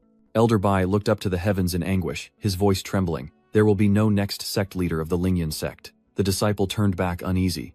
"Elder Bai, what do you mean by that?" Elder Bai grits his teeth. "Without the Lingyun sect, how can there be a successor?" Out of nowhere, a colossal ice boulder plummets into the Lingyun sect, obliterating it in an instant, and more ice boulders rain down on the cliff they stand upon. Unexpectedly, they shattered the cliff face, sending everyone scrambling. The cliff crumbled in an instant, and the disciples plummeted into the abyss. Luckily, one disciple survived, climbing back up the cliff face. Clutching his head, he stared at the smoldering ruins. Lingyun sect was utterly destroyed. Suddenly a voice cuts through his panic. "Where is Chen Feng?" The disciple was terrified, biting his hand and trembling uncontrollably. The god of slaughter has returned. From the sky, Tianxiang descends on his Qilin, filling him with dread. The terrified disciple pondered, soiling himself in the process. It made sense. That god of death killed Chen Feng before leaving, so why would he be back to find him? The Qilin descended the cliff, with Tianxiang sitting still as a king. He cleared his throat and asked, "Are you Chen Feng?" The disciple was utterly terrified. He desperately tried to explain, tears flying everywhere. No, our Lingyun sect's sect master Chen Feng is already dead." Tianxiang glared at him, enraged. "I am Tianxiang, the Marquis of Everspring of the Radiant Sun Empire. Do you know who killed my son, Yunyi?" The disciple was terrified, his tongue lolling out. "What? Who is it? To dare lay a hand on the son of a lord?"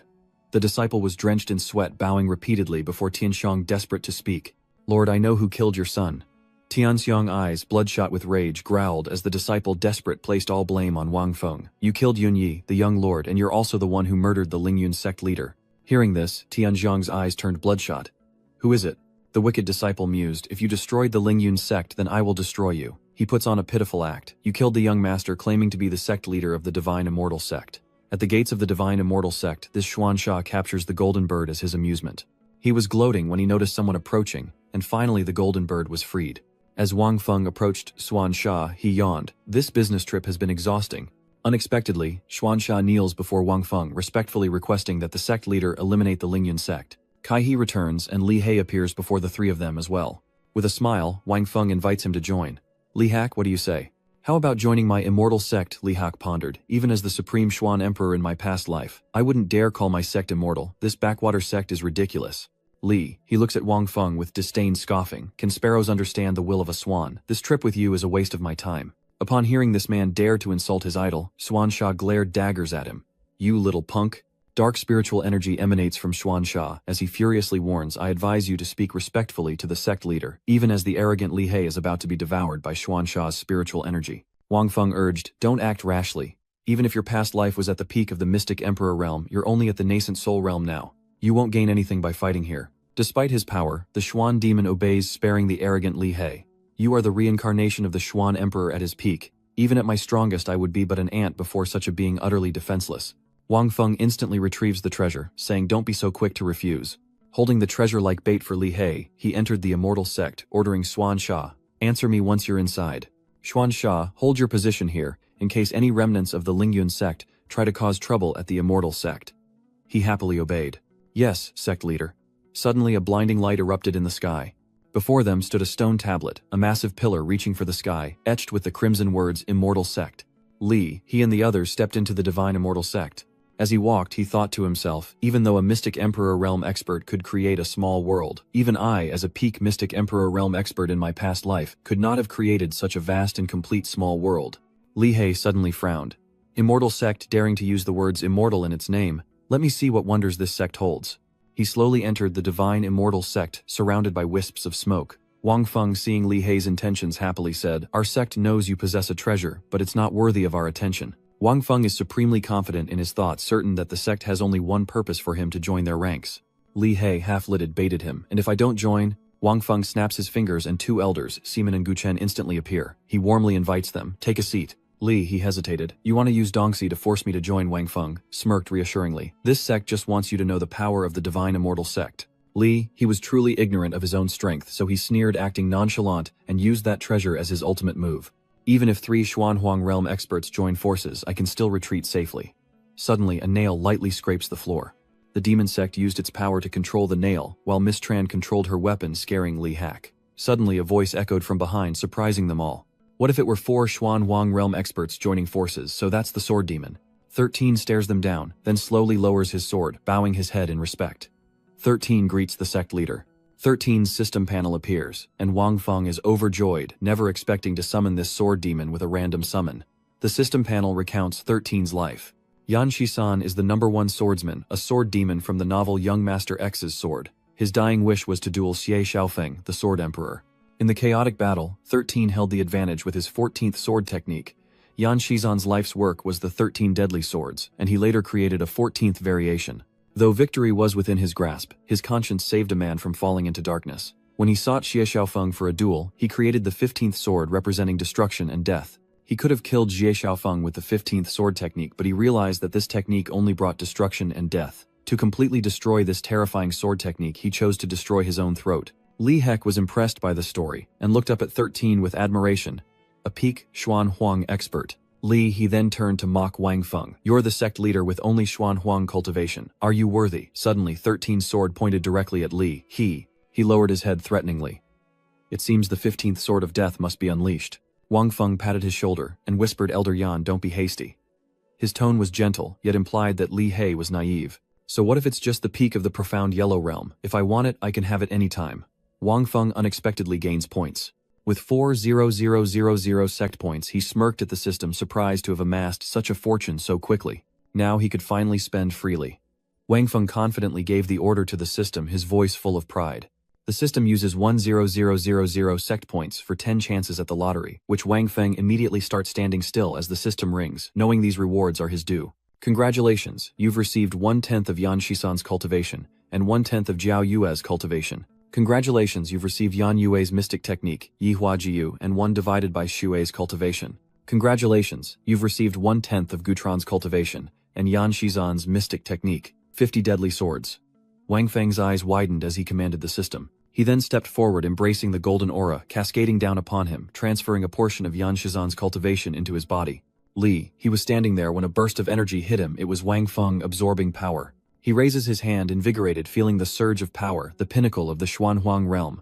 Wang Feng congratulates his host on ascending to the peak of the profound Yellow Realm, while Li He stares in disbelief as Wang Feng basks in his newfound power. Was he hiding his true power all along? Only now does Li Hei's arrogance turn to apprehension, or could he really have ascended to the Xuanhuang Peak in an instant? Wang Feng has truly opened this man's eyes. He smiled at Li He. Anything to say now, Li He refused to believe he was stronger.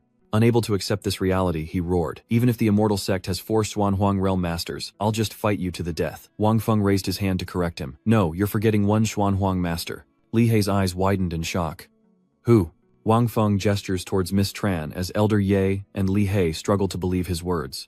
He scoffed, "You're lying. He's only a King Lord Realm cultivator now." Wang Feng wagged his index finger, but suddenly he was a Xuanhuang expert. He pointed to Miss Chen's forehead, awakening Li He from his dream. "Today I'll show you the space-time enlightenment technique of my divine immortal sect." But Li He, still skeptical, scoffs with disdain. "Even with my past life's peak profound emperor realm cultivation, I couldn't achieve this so-called space-transcending enlightenment." Wang Feng sighed, saying that just because the peak profound emperor realm couldn't do it, doesn't mean his peak profound yellow realm can't. He thought to himself that he didn't want to show off, but someone was forcing him to. Wang Feng pointed at her forehead and shouted, and from his hand a stream of blue energy was powerfully absorbed by her. Wang Feng smirked, transferring the cultivation of others into Ye Guchen. As he did, Guchen's eyes widened in astonishment, his face suddenly lighting up as streams of powerful energy converged into a tornado flying straight into her forehead. He stood firm on the ground, face upturned, savoring the powerful surge of energy. And in an instant, he was transformed into a completely new version of Ye Guchen. The system announces that Guchen's cultivation has advanced to the early mysterious Yellow Realm. He gratefully clasps his hands, saying, "Thank you, sect leader." Wang Feng waved his hand. It was nothing. Then Jimin approached the two of them. He expressed his gratitude thanks to sect leader Wang Feng. "I have a worthy opponent once more." Li, his face fell, his lips tightened, and he broke out in a cold sweat. They really helped Elder Ye ascend to the Xuanhuang realm. At this moment, Wang Feng's 4 elders have absorbed a powerful surge of vitality. Wang Feng smirks, looking down on Yao Li He with arrogance. "With the 4 elders and myself, the immortal sect will have 5 Xuanhuang realm experts. Even if you fight to the death, you won't stand a chance." He points at Yao Li Hei's forehead, trying to persuade him. "So, what do you say? Join my divine celestial sect, and I can restore you to your peak even beyond." The aura suddenly dissipated, and Li Hak finally succumbed to Wang Feng's schemes. He agrees, "I'll only join your immortal sect for 10 years, after which I'm leaving, and you can't reveal any information about the treasure I possess." Wang Feng is overjoyed. The sect agrees. Li He sighs wearily, as Wang Feng quickly snatches the money bag from his hand, and the system reappears. "Congratulations, you've recruited a peerless genius. Reward 3,000 sect points and a random summon. It was worth risking a head-on collision with the reincarnated Xuan Emperor. This reward proves the old saying true, the greater the risk, the greater the reward." In the clear Spirit Wine Mountains, a voice echoes. The Star Spirit Mountains truly are a treasure trove. Yunfei rubbed his rumbling stomach. His stomach rumbled, but sensing what was behind him, he calmly realized food had walked right into his trap. He turned to look at it hungrily. The bear, no longer patient, began its attack. Yunfei drew his sword, anticipating a dark mass descending as if the sky itself was being blotted out. Suddenly, he sensed something was off. This wasn't right. That beast wasn't blocking out the sky. No sooner had he thought it than a rain of arrows descended, piercing the earth with brutal force. Above, the thousands of soldiers of Tian Hung, along with his comrades, attack. From above, the remaining arrows pierce the bear's body, but at that moment it suddenly rises. It turns out Yunfei lifted the bear with his sword, and suddenly the Qilin absorbed energy and unleashed a brilliant flame. Seeing this, he smiled slightly and quickly withdrew his sword, then decisively slashed at the bear's leg. Meanwhile, the unicorn's flames engulfed the land, but suddenly the bear's leg emerged from the blaze. He had skewered it on his sword and was using the fire to roast it. Yunfei took a big bite, looking toward the Kirin. "Thanks for roasting the meat for me." Seeing this, Tian Shang reached for the unicorn's head, sending it plummeting down as he said, "Consider this a reward." Tian Shang's hand began to gather energy, igniting a bright flame as he turned to face him, emphasizing each word, "A meal to sever your head." Yunfei, who was eating, was annoyed by this foolish act and instantly drew his sword, calling out, "The heavenly move." Suddenly, a surge of energy opposing Tianxiang erupts. He raises his sharp sword high and shouts, "First sword!" Finally, Yunfei rushes towards him to attack, and the two sides clash with opposing energies, neither giving way. After a time, their powers showed no signs of waning as they continued to clash. Suddenly, his overwhelming energy crushed the sword. In an instant, he was defeated by Tianxiang and crashed heavily to the ground, the force sending Yunfei flying back hundreds of meters. The ground was torn into a long scar where he fell, and Yunfei struggled to pick up his mangled sword only to toss it aside. "Luckily, I kept down that bear meat earlier, or I'd really be paying for it now." Seeing him still able to walk this way, Tianxiang turns around. Elder Yun cautiously approached, listening to him speak. A young man with the cultivation of a king appearing in the mystic mountains was Wang Feng of the Divine Immortal Sect. Elder Yun cautiously replied, even if Wang Feng turned to ash, I'd recognize him, but that's not him. Yun Fei hearing this suddenly spoke up, you almost crushed me just now. He points to his face with disbelief, only to realize it's a case of mistaken identity, amidst the lingering embers of the fierce battle. The Qilin then pounced, trampling Yun Fei, who lay there helpless and gasping for breath. Hey, I'm really not Wang Feng, why won't you let me go? After a moment Tianjiang spoke, though you aren't Wang Feng, the one who killed my son, I can't rule out that you're one of his disciples. Yun Fei was horrified. What? Does the Radiant Sun Empire truly have someone who would dare kill the son of Marquis Changlin? He briefly wondered but quickly dismissed the thought. Tell me, where is your master? He fell silent, unsure of what to say. Tianxiang continued. This area lies at the intersection of three great empires amidst a landscape of rolling hills. Yun Fei heard him add, you refuse to reveal your master's identity. Could they be from the Radiant Sun Empire? He forced himself to answer painfully. I am a cultivator from the Divine Wind Empire who happened to come here to train. Tianxiang's eyes deepened. You dare train in the Radiant Sun Empire? Aren't you afraid of being killed by their experts? Yun Fei chuckled. If it's training, then danger is to be expected. What's the point of training if you're afraid? Just as he finished speaking, one of his subordinates reported in. Report. 10 miles ahead lies a place called the Divine Immortal Sect. Hearing this, Tianxiang ordered him to be bound and taken back to the Imperial City after the Immortal Sect was destroyed. His legion continued forward, departing from this silent, desolate mountain. Yun Fei, bound and helpless, was thrown aside without mercy, and he wryly thought to himself, I thought the Immortal Sect daring to provoke the Marquis of Changlin would be some great hidden sect that could help me escape this sea of suffering. Yun Fei looked at the house before him, wondering, is this all there is? Now Tianxiang only has eyes for that house. He commanded his men to attack with fiery intensity. His subordinates, filled with vigor, raised their arrows, aiming directly at the house. Instantly, the arrows they fired locked onto their target, but suddenly an extraordinary energy erupted from the house. Xuan suddenly leaps onto the roof, radiating an imposing aura, a large tree in his hand, slowly drawing out a dark energy as he smiles wickedly. Then a crimson energy emanated from his weapon, rapidly enveloping the house as Tianxiang's men unleashed an arrow without hesitation. They unleash a relentless barrage as he stands on the rooftop, deflecting the deadly arrows. Seeing Hyunsa's power, they were shocked. What was that? It looked like a cockroach, but it was so powerful. Hearing their whispers, he unleashed his fury, offended that they dared to insult him. Unable to contain his rage, the Dark Executioner struck a fatal blow. Tianxiang's subordinates were hoisted by their own petard as his aura blanketed the entire region. Ignoring their cries of pain, Hyunsa gazed at his weapon and smiled, then unleashed a devastating punch. Darts flew towards them, eliciting cries of alarm, when suddenly Tianxiang appeared in the sky with his Qilin. Xuansha swiftly reacted, moving his weapon as he roared, Who are you? How dare you trespass on the Divine Immortal Sect? Trembling Tianxiang eyed the weapon warily, the Demon Slayer staff. Then his pupils contracted as he exclaimed, You're the great devil of Dark Slaughter. Tianxiang glanced at Dark Slaughter's face in disbelief, sealed by his majesty. Yun Fei stared in shock at the figure on the roof. It was none other than the great fiend Xuansha who tormented the Radiant Sun Empire millennia ago. Tianxiang then demanded, How did you escape the ancient fallen god temple? Xuansak laughed. That tiny godfall land could never hold me. An was stunned by their conversation. Could this evil demon's escape from Godfall Land be the work of Wang Feng from the Immortal Sect? Yun Fei gazed at the house, imagining that such a small hut could conceal a peerless master. Tianxiang frowned, clenching his fist. Wang Feng of the Immortal Sect killed my son, the Marquis of Changlin. As long as you don't interfere with my revenge, I'll pretend I never saw you today. How about it? Hearing his request, the Dark Asura calmly replied, Very well. At the same time, he unexpectedly swung his staff, but will the Xuansha demon rod allow it? Tianxiang's expression grew increasingly grim. If that's how it is, then today I'll slay demons and devils alike. With that, he immediately lunged forward to attack. Seeing this foolish act, Dark Asura sneered, You think you can kill me with just a mouth? With that, Dark Asura unleashed a flurry of dark energy, but the Qilin and Heavenly Hero stood their ground. That's right, but not with my mouth, with the Qilins. Instantly, the Qilin lunged forward, biting down on Xuansha's staff, and flames erupted, spreading across it.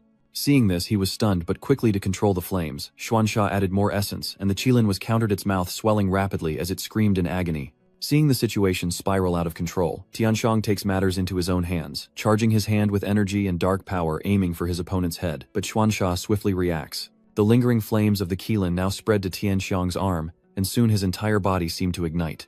Undaunted, Tianxiang says, Thank you for using the Kirin's fire to help me. He immediately strikes.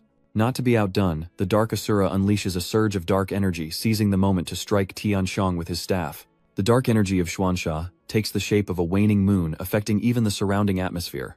His legs feel weighed down by gravity as Xuansha's staff absorbs more and more energy. Seeing Tianxiang return to his original form, he gloats. Looks like the answer of the Xuansha demon cudgel is no. Xuansha stares sharply at Truong Lanhao, asking if he's been driven mad by the Xuansha demon rod, barely containing his contempt for Tianheng's pathetic state. Laughing even as death approaches, Tianxiang wipes away a smear of blood. I laugh because though you escaped the ancient god burial ground, your cultivation fell from the peak profound yellow realm. As for the peak, Marquis realm Xuan Shat found it laughable. Even if I only use my peak Royal Lord cultivation, it's enough to defeat your mid-stage Royal Lord cultivation. Suddenly the Qilin who had been gathering flames began to release them, and he paused as he saw it breathe fire on Tianxiang. What are you doing? If you can't win, you don't have to burn yourself. Scales now cover his hands and feet. Indeed, my mortal body is only at the mid-king realm, but my Qilin incarnation, the Sky Bear, has evolved beyond measure, with its face and most of its body leisurely advancing, and that's not all. Seeing his opponent's transformation, Xuansha paused, scrutinizing him, as if realizing something. At the early stage of the Xuanhuang realm, the flames engulfing Tianxiang spread, and the fire energy began to surge. He charges forward, a murderous aura surrounding him. Xuansha is stunned, and before he can react, Tianxiang leaps into the air. Flames engulfed Tianxiang's beastly legs as he channeled his power, targeting his enemy and shattering the earth. The lingering power left behind an endless cloud of dust. Though quickly subdued by Tianxiang, Xuansha struggled to resist, casting a calculating glance around. Not only has his body and strength increased dramatically, but his speed is also several times faster than before. As they spoke, Hyun Seol suddenly turned, kicking his staff, instantly returning it to its original form, only slightly longer. The staff floated in the air as Hyun Seol grabbed it, imbuing it with terrifying energy. Then he smirks. You think you're the only one who can get bigger. Without another word, Hyun Sa begins a furious assault, landing a fatal blow. The ground cracked where the staff scraped, and Tianheng's soldiers were affected as well. Huyen Sat was also disturbed by the wind. Tianxiang's foot was now planted on a pillar, which Xuansha immediately noticed, grinding his teeth in anger. But Tianxiang was unfazed, even calmer after his previous attack. Realizing the situation is dire, Hyun Sa changes tactics, knowing he can't win a head-on fight, and must create distance to find an opening. Tianxiang begins to focus all his power, his leg leaving a long trail as he aims straight for Hyun Sa. Tianxiang was suddenly face-to-face with him, and without hesitation he threw a punch. Xuansha was caught off guard and panicked. Could this be happening? Tianxiang swiftly closes and raising his hand to strike. And just like that, Xuansha is defeated in disbelief, the speed truly astonishing. He was sent flying into a distant rock. Xuansha coughed up blood in disbelief, having barely escaped the ancient god burial ground. Now he's going to die like this. As Tianxiang approached, lifting two nearby boulders, he realized he was cornered and thought he was about to be crushed. As that thought crossed his mind, Tianxiang slammed the two rocks together, unleashing a furious cascade of stones. Turns out, it was Tianxiang creating the diversion. Now half man half horse, he angrily stomps forward. Where are you? Hyunsa grinned mockingly. No need to look, he says, pointing to his unpleasant face, taunting Tianxiang. This demon is still alive. Tianxiang looks down at the arrogant Xuansha, and it seems the immortal sect. He glanced warily at Madame Tran, who stood regally above the divine immortal sect, and another expert. Madame Tran's eyebrows furrowed. He glared at Tianxiang, with eyes like daggers, as the Xuan assassin moving at the speed of light dove to the ground after battling Tianxiang. His entire body was a blazing aura of red energy closing in. Even Yunfei, pinned to a nearby rock, was sweating as he looked up at them. One Xuansha demon wasn't enough. Now an even stronger master has arrived. Just who is this divine celestial sect? Why have I never heard of them during my time training in the Radiant Sun Empire? So Xuansha thought he was the hero saving the damsel. Turns out he was just putting on a show. Miss Tran advises, the sect leader is very pleased with your performance. You go and rest for now. Xuansha happily obeys. Understood. He lowered his head, pointing towards Heavenly Hero. This man, calling himself Lord Changlin, says he's here for the sect leader's head. With a stern look, she glanced at Tianxiang as he drew his sword. Dreaming in broad daylight against the dark sky, she unleashed powerful streams of spiritual energy at Tianxiang's disciples. Instantly, his warhorses were suppressed, unable to move, and even Yunfei, who was fleeing in panic, was frozen in place. In an instant, those puny disciples were obliterated by Madame Tran, sending Tianxiang into a rage as he charged towards her on horseback. He was seeing red, putting all his strength into a punch that would shatter her.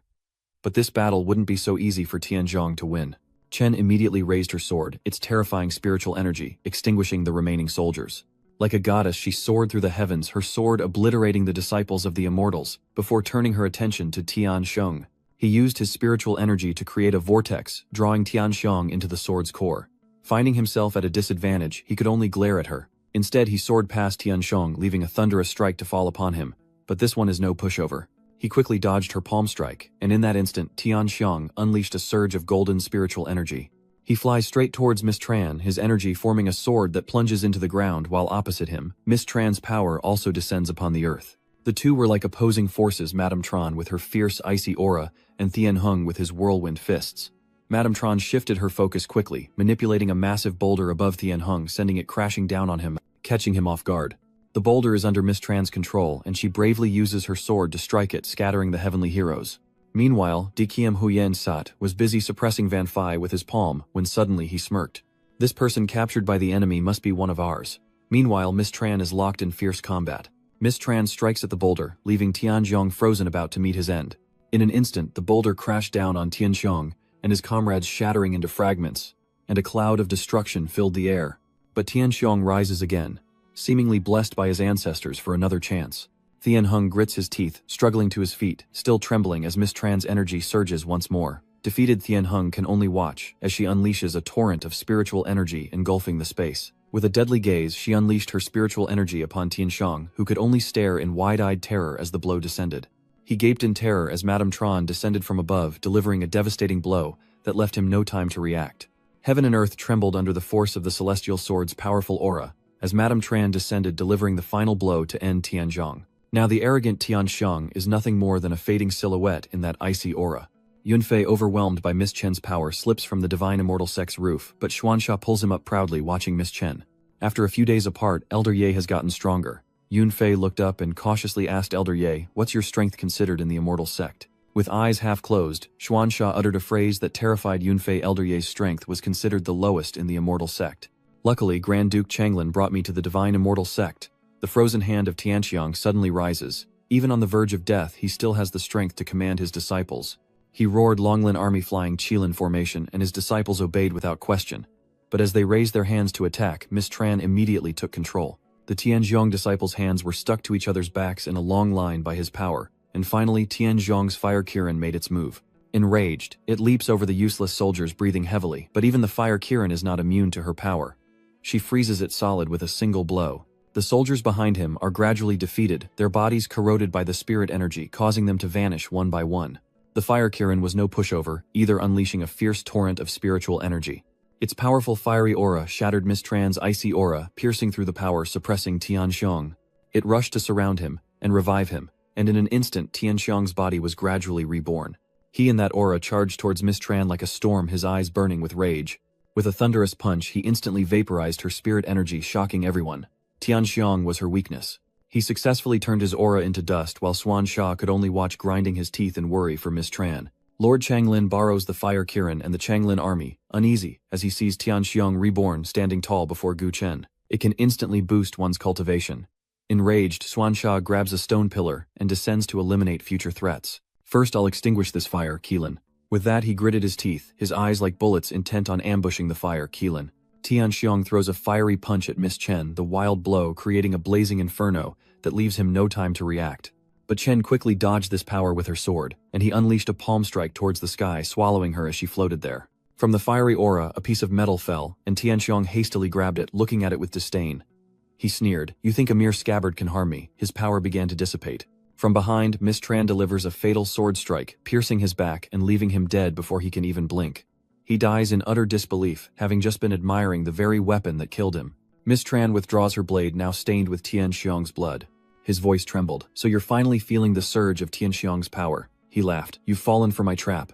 Suddenly, she was controlled by his spiritual energy and thrown backwards as snow began to fall, and the heroine Zhang Yet appeared. She rescued Miss Chen just in time, freezing him in place before Tianxiong's devastating attack. Humiliated, he glared at her as Ximen soared into the air. He stared coldly at Tianxiong, then raised a finger, channeling dark gray energy into the shape of a sword. Ximen emerges from the rock that shielded Miss Tran, gently pointing his sword at the arrogant Tianxiong. He fled in terror as Miss Tran's sword left Tianxiong bloodied and battered. He painfully extracts himself from the bloody sword, now desperate to escape. Taemon flies after him, relentless, his power poised to strike. He looks up in fear, and suddenly Tianxiong claps his hands together. Scales emerged from his hand, aimed at Ximen, catching him by surprise. The scales pierce his body, forcing him to brace for the impact, as Tianxiong seizes the opportunity and unleashes a palm strike using his spiritual energy to control him. Ximen eyes him warily, remaining calm. The flames cling to him, yet he's unharmed. Something's amiss. The man, thinking he's taken the bait, smiles wickedly. He continued to surround Jimin with that fiery red aura, freezing him in place. It was burning away his profound energy. Taking the opportunity, Tianxiong rushes to attack Shimen, attempting to crush him with a wind-infused punch. Suddenly, Tianxiong's horse legs were frozen solid. In that moment of life and death, Zhao Yue rushed in to seal his body, preventing Tianxiong from reaching Ximen. Tianxiong's power is extraordinary. He quickly breaks free from the ice, then furiously rushes towards Zhao Yue, shattering the ice where she stands. Tianxiong unleashed a devastating blow, sending Zhao Yue flying hundreds of meters. He then resorted to his old trick, creating scales and launching them like arrows at her. Jiminzhou, don't let his scales hit you. They'll turn into flames and devour your swan qi. But as she said that, the scales were already heading toward her. Zhao Yue raises her hand, creating blocks of ice that instantly shield her from the dangerous scales. Jimin floats above, drawing his sword and aiming it directly at Tianxiong. Unexpectedly, his sword is stopped by Tianxiong's hand, who stands tall looking up at Simon, now in a position of power. Tianxiong suppressed his sword, then glared at Simon, threatening. Your Xuan Qi is exhausted, so weak it can't even pierce my arm. Simon sighed. You certainly can't avoid this sword strike. Tianxiong scoffed. What sword strike? You thought you could still conjure up sword energy. Unexpectedly, 13's sword appeared from behind him. Simon calmly said, I wasn't talking about my sword, as Elder Yan roared, revealing 13 as the true mastermind whose single sword technique unleashed a raging inferno. Back to the battle, Tianxiong's body is covered in blood as he writhes in agony. When did the Radiant Sun Empire gain such a powerful Xuan Huang expert? Why haven't I heard of you? Tianxiong groaned through gritted teeth. Just who are you? 13 raised his sword, pointing it sternly at Tianxiong's face. Disciple of the immortal sect, Yan 13. Unable to resist without his legs, Tianxiong could only watch, as Wang Feng approached, smiling proudly at 13's suppression. Wang Feng's disciples could only gape in astonishment. Li Qing was stunned. I was only in seclusion for a moment, and such a powerful elder has awakened in the sect. He sweated profusely, wondering when he'd ever regain his peak, Xuanhuang realm cultivation. Meanwhile, Fei Yu standing behind him darkened, glaring hatefully at Tianxiong, the very Marquis Changlin who had destroyed her Ling family. Suddenly, Wang Feng placed his hand on her shoulder, comforting her, and gently said, Don't worry, I'll let you have your revenge soon. Xuansha grinned, looking up at the rooftop where they were standing. The sect leader has emerged. Xuansha attacks the fire Kirin with his spiritual energy. I must quickly eliminate this beast, lest the sect leader think me useless. Suddenly, Tianxiong's arm froze, and even the fire Qilin was suppressed by Li Hak's power, as he desperately reached out to his ally for more spiritual energy. His beastly eyes flared, as Tianxiong glared at the fire Kirin. My collaborator today will avenge my son. Hearing this treacherous statement, the fire Kirin's eyes widened. But it's too late now. Tianxiong pierces through and kills the fire Kirin. He's ungrateful, and must be sacrificed. In an instant, the fire Kirin is destroyed, leaving behind a powerful aura.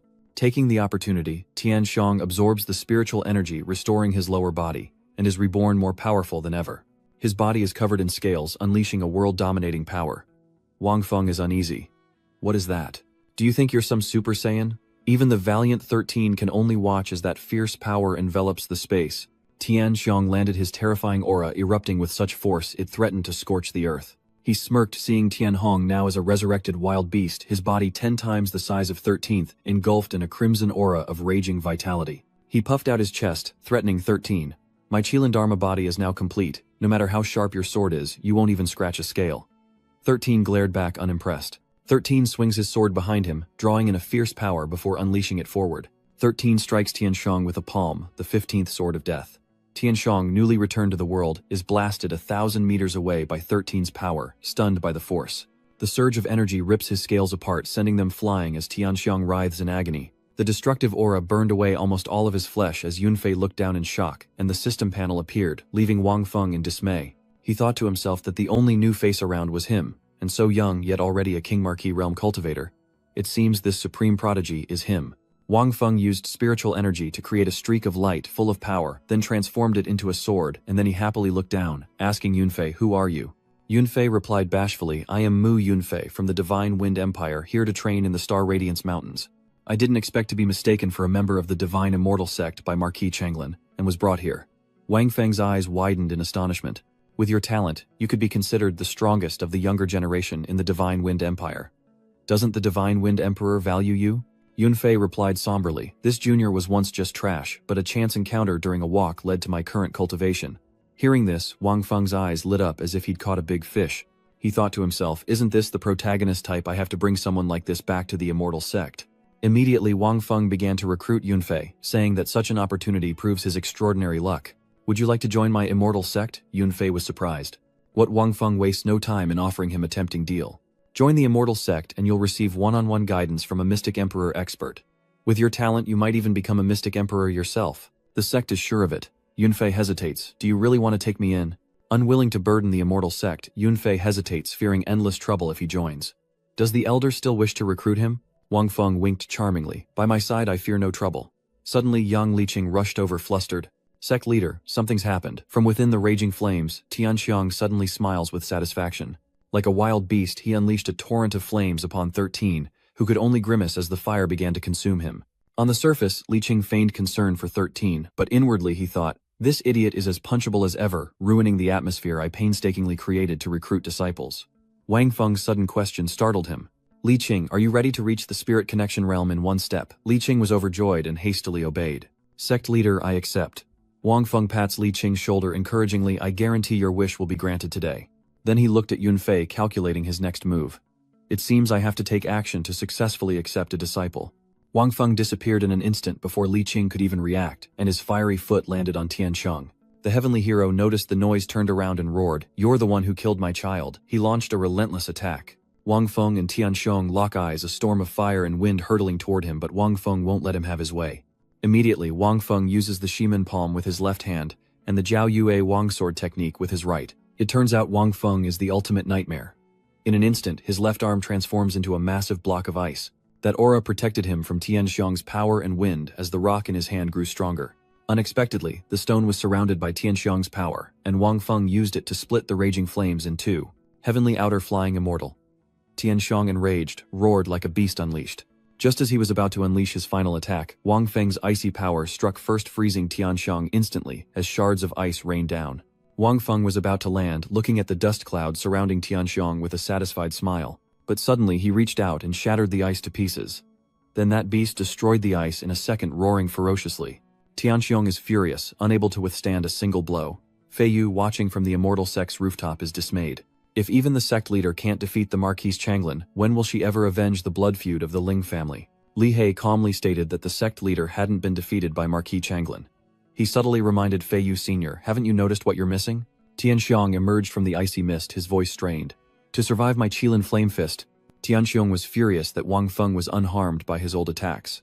Wang Feng glanced at him, explaining, what took the hit from the Qilin Flame Fist wasn't me, but my disciple Li Qing. So it was the foolish Li Qing who took the blow for Wang Feng.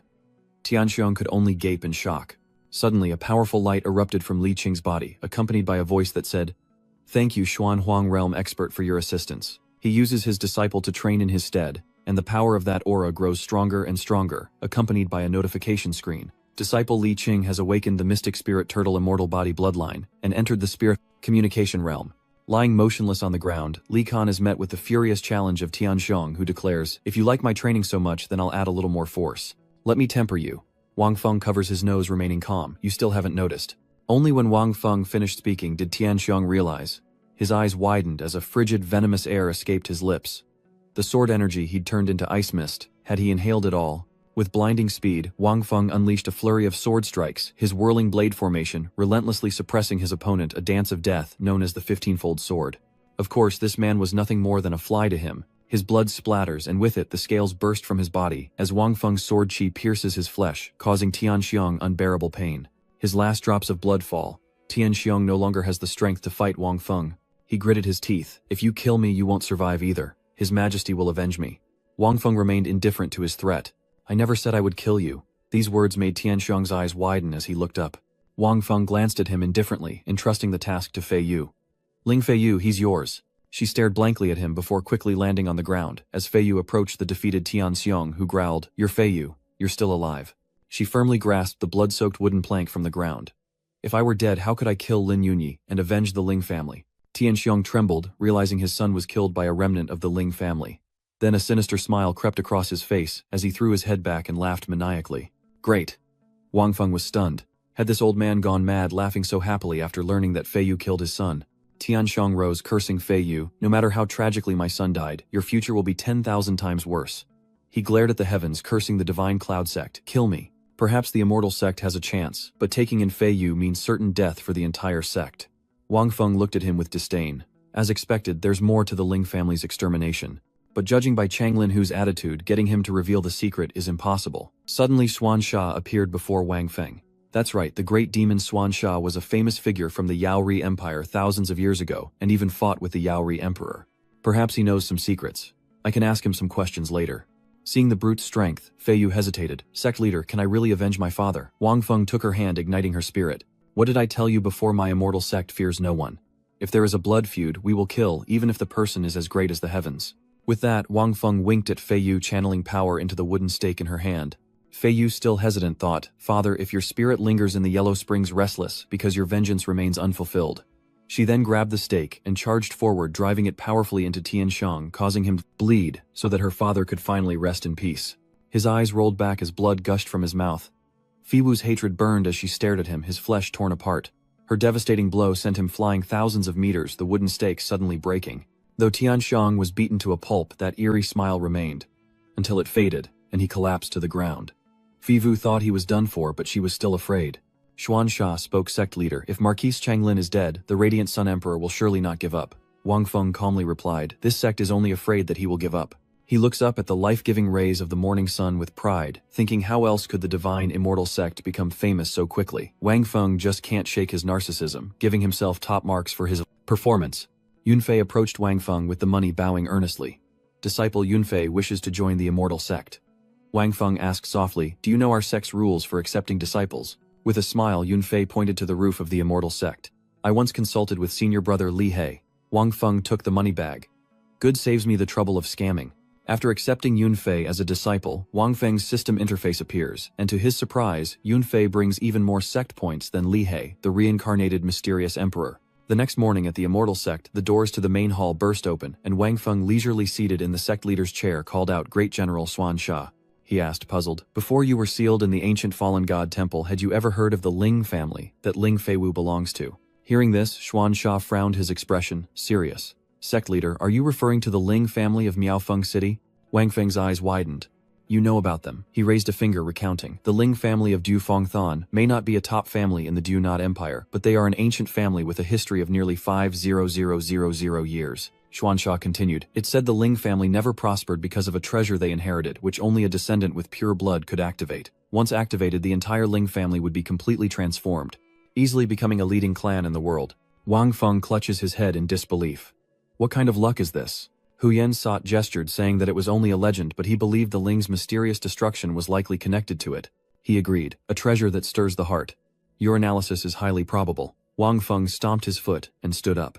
He clenched his fist, showing his determination. Now that Fei Yu has joined the immortal sect, we will naturally take charge for her. The Changlin Hu clan is just the beginning, but anyone who destroyed the Ling family will not escape. Xuanxia agreed, saying, it's the greatest fortune of her life that Fei Yu could join the divine immortal sect. He chuckled. Being able to latch on to the divine immortal sect is this demon's good fortune as well. Wang Feng waved his hand, ordering, don't tell Fei Yu about this. Let her cultivate diligently, and when she's accomplished, I'll let her take revenge herself. Xuanxia complied, yes, sect leader. Wang Feng then instructed him, gather the elders and disciples. I have an announcement to make. Immediately after, Xuanxia departed. Seeing him gone, Wang Feng summoned the system, opening the messages he hadn't had time to read before. The system displays the results of the previous mission, congratulating Wang Feng for killing Marquis Changlin and the Changlin army. This is the first time the host has killed a profound Yellow Realm expert, and an entire legion, awarding a random summon and 3,000,000 sect points. The system interface suddenly flashes red, and because the host killed Marquis Changlin, the Radiant Sun Emperor now hates the host, triggering an adversarial quest. Wang Feng's tone is slightly worried.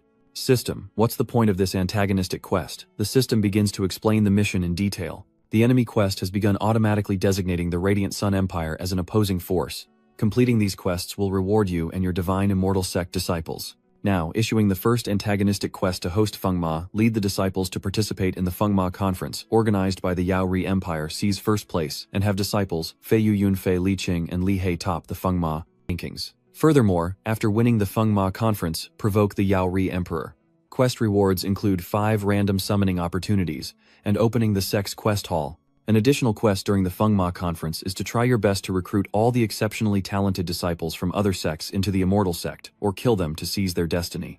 Each time you acquire someone or kill a genius disciple and seize their destiny, you'll receive a certain amount of sect points, depending on their natural gifts. He grumbled inwardly, this damn system really likes to stir up trouble, provoking the Radiant Sun Emperor. If this were a normal person, they'd probably be tired of living. Wang Feng grinned, stealing talent is right up my alley. He then asked system, how does this steal fortune thing work? A notification popped up with instructions and Wang Feng read it, marveling how convenient. He stroked his chin thoughtfully. The demon sealing assembly was only a few weeks away. With the divine immortal sect's current cultivation levels winning, the demon sealing assembly will be a challenge, which is why I've gathered you all here today to raise their cultivation. Just then, hurried footsteps approached, as the entire sect gathered, bowing in unison to greet their leader. Wang Feng clasped his hands behind his back, looking directly at them. In 10 days, the sect will lead its disciples to the demon sealing assembly. To improve the disciples' strength, the 3 elders will each choose 1 disciple, from Li Qing, Li He, and Yun Fei. Li Qing was ecstatic. The sect leader wasn't lying to me. It seems the rumors of personal instruction in the mystic realm are true, and Yun Fei can't hide his anticipation. Mother, your son is about to soar. Jimin turned and decisively pointed at Yun Fei. I choose him. Without hesitation, Wang Feng agreed. Okay. Du Yue's hand landed on Li Qing's head as she said coldly, I choose him. Words that sent him into utter despair, screaming in vain. Hearing the Xuan-killing demon say Elder Jia Yue is strong, no need to say more. I almost died from Chang Lin Hu's punch, won't this be a near-death experience? Wang Feng stepped down and walked towards 13 and Li He. Alright, that leaves just the 2 of you. Elder Yan, would you be willing to take Li He as your disciple? Shizan refused without a second thought, while Li He crossed his arms, saying, why would a reincarnated mystic emperor need guidance from a mystic exalt? Wang Feng watched helplessly, as neither of them would back down. A large team is hard to lead, let alone these proud elders. This reincarnated mystic emperor Li He is also a thorn in my side. If I can't find him a master this time, I fear he'll look down on me. He made his decision, and tapped the system request. If that's how it is, the sect will just summon another elder. Mysterious pink lights filled the room, and everyone looked around in astonishment. Yun Fei cried out, what's that sound? Is the sect under attack? A bell appears in midair, and instantly Nok Nan appears embracing him from behind. Van Phi's eyes glaze over.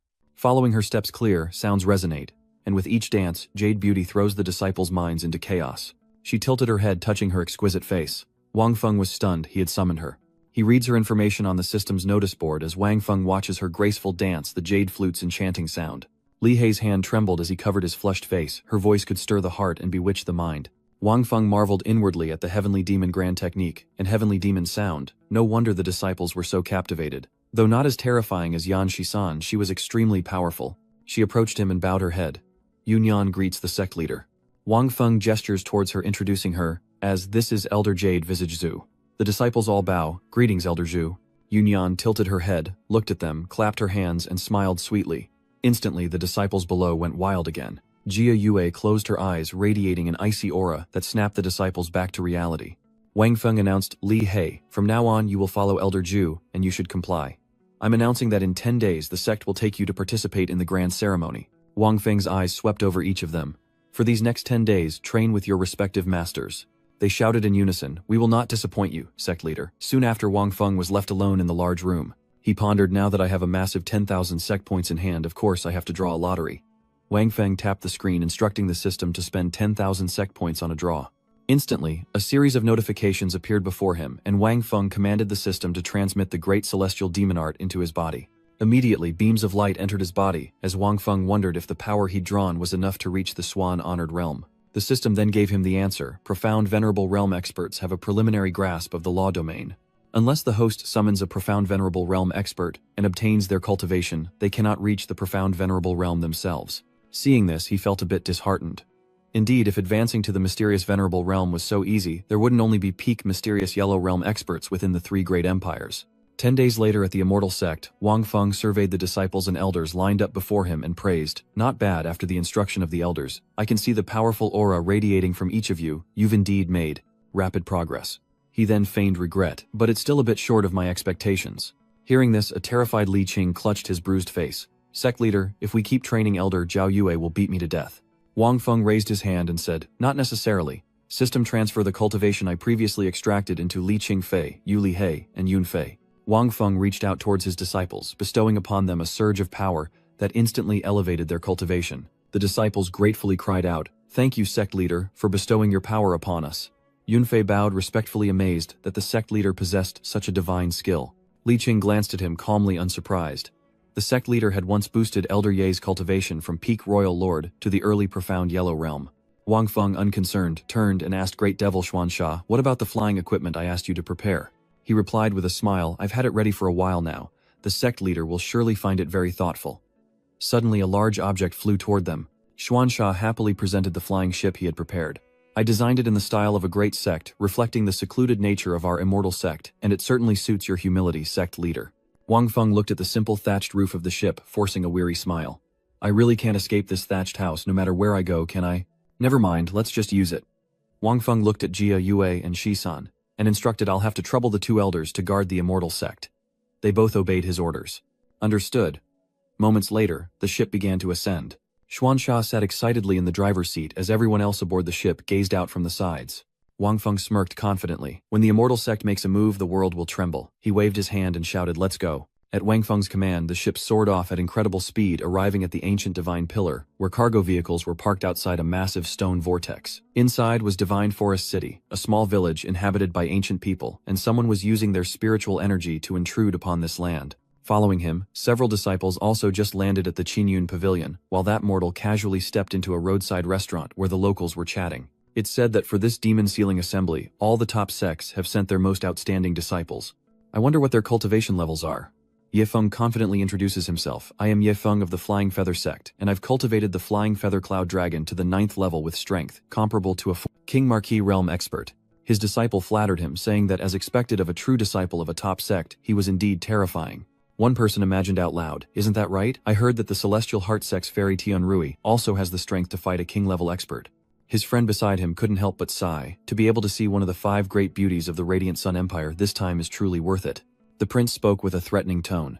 Imperial Crown Prince, Yu Fei, smitten with Tianrui, warned you all better not have any unruly thoughts.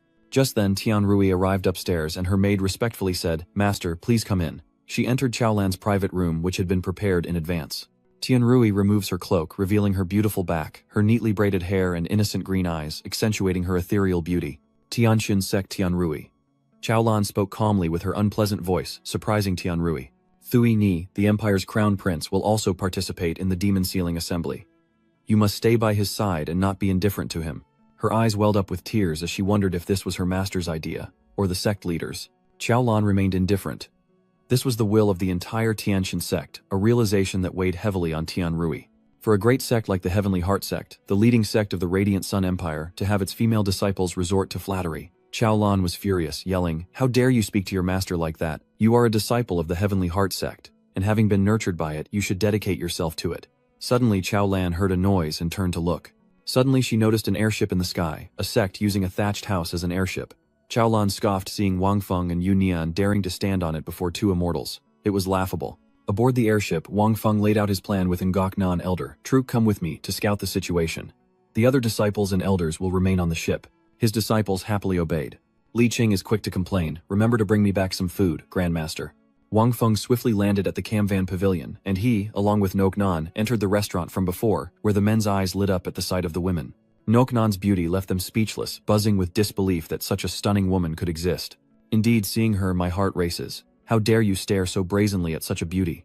Just one glance, I felt like I was changing. I didn't dare look anymore. Suddenly a waiter approached Wang Feng and greeted him. "Welcome to Qinyun Pavilion. May I help you, esteemed guests?" he asked, thinking that this customer was no ordinary person, as even a waiter had reached the spirit communication realm. Wang Feng casually booked a room for the night without even asking the price. The waiter smiled and said the price was 1000 low-grade profound stones per room. "How many rooms would you like, sir?" Hearing that outrageous price, he spat out his drink. How much was it? Wang Feng thought 1 room for 1,000 low-grade spirit stones. Heavens, is this a ripoff? The waiter leaned in close threateningly. 1 room costs 1000 low-grade spirit stones. Wang Feng was stunned. He barely had a few hundred on him, and those were a gift from Yun Fei. He was the sect leader of the Divine Immortal Sect, yet he couldn't even afford a room. But then he regained his old self-confidence. "That's not right, I should have a lot of money." Wang Feng shouted, half awake. "System, after I killed Yun Yi and Marquis Changlin's men, where's their wealth?" The system displays the massive fortunes of the 2 defeated men from before. The jewels and gems you see before you have been added to your system inventory, which you can access at any time. Wang Feng was dazzled by the treasure. Truly, no matter where you are, robbing the dead is the fastest way to get rich.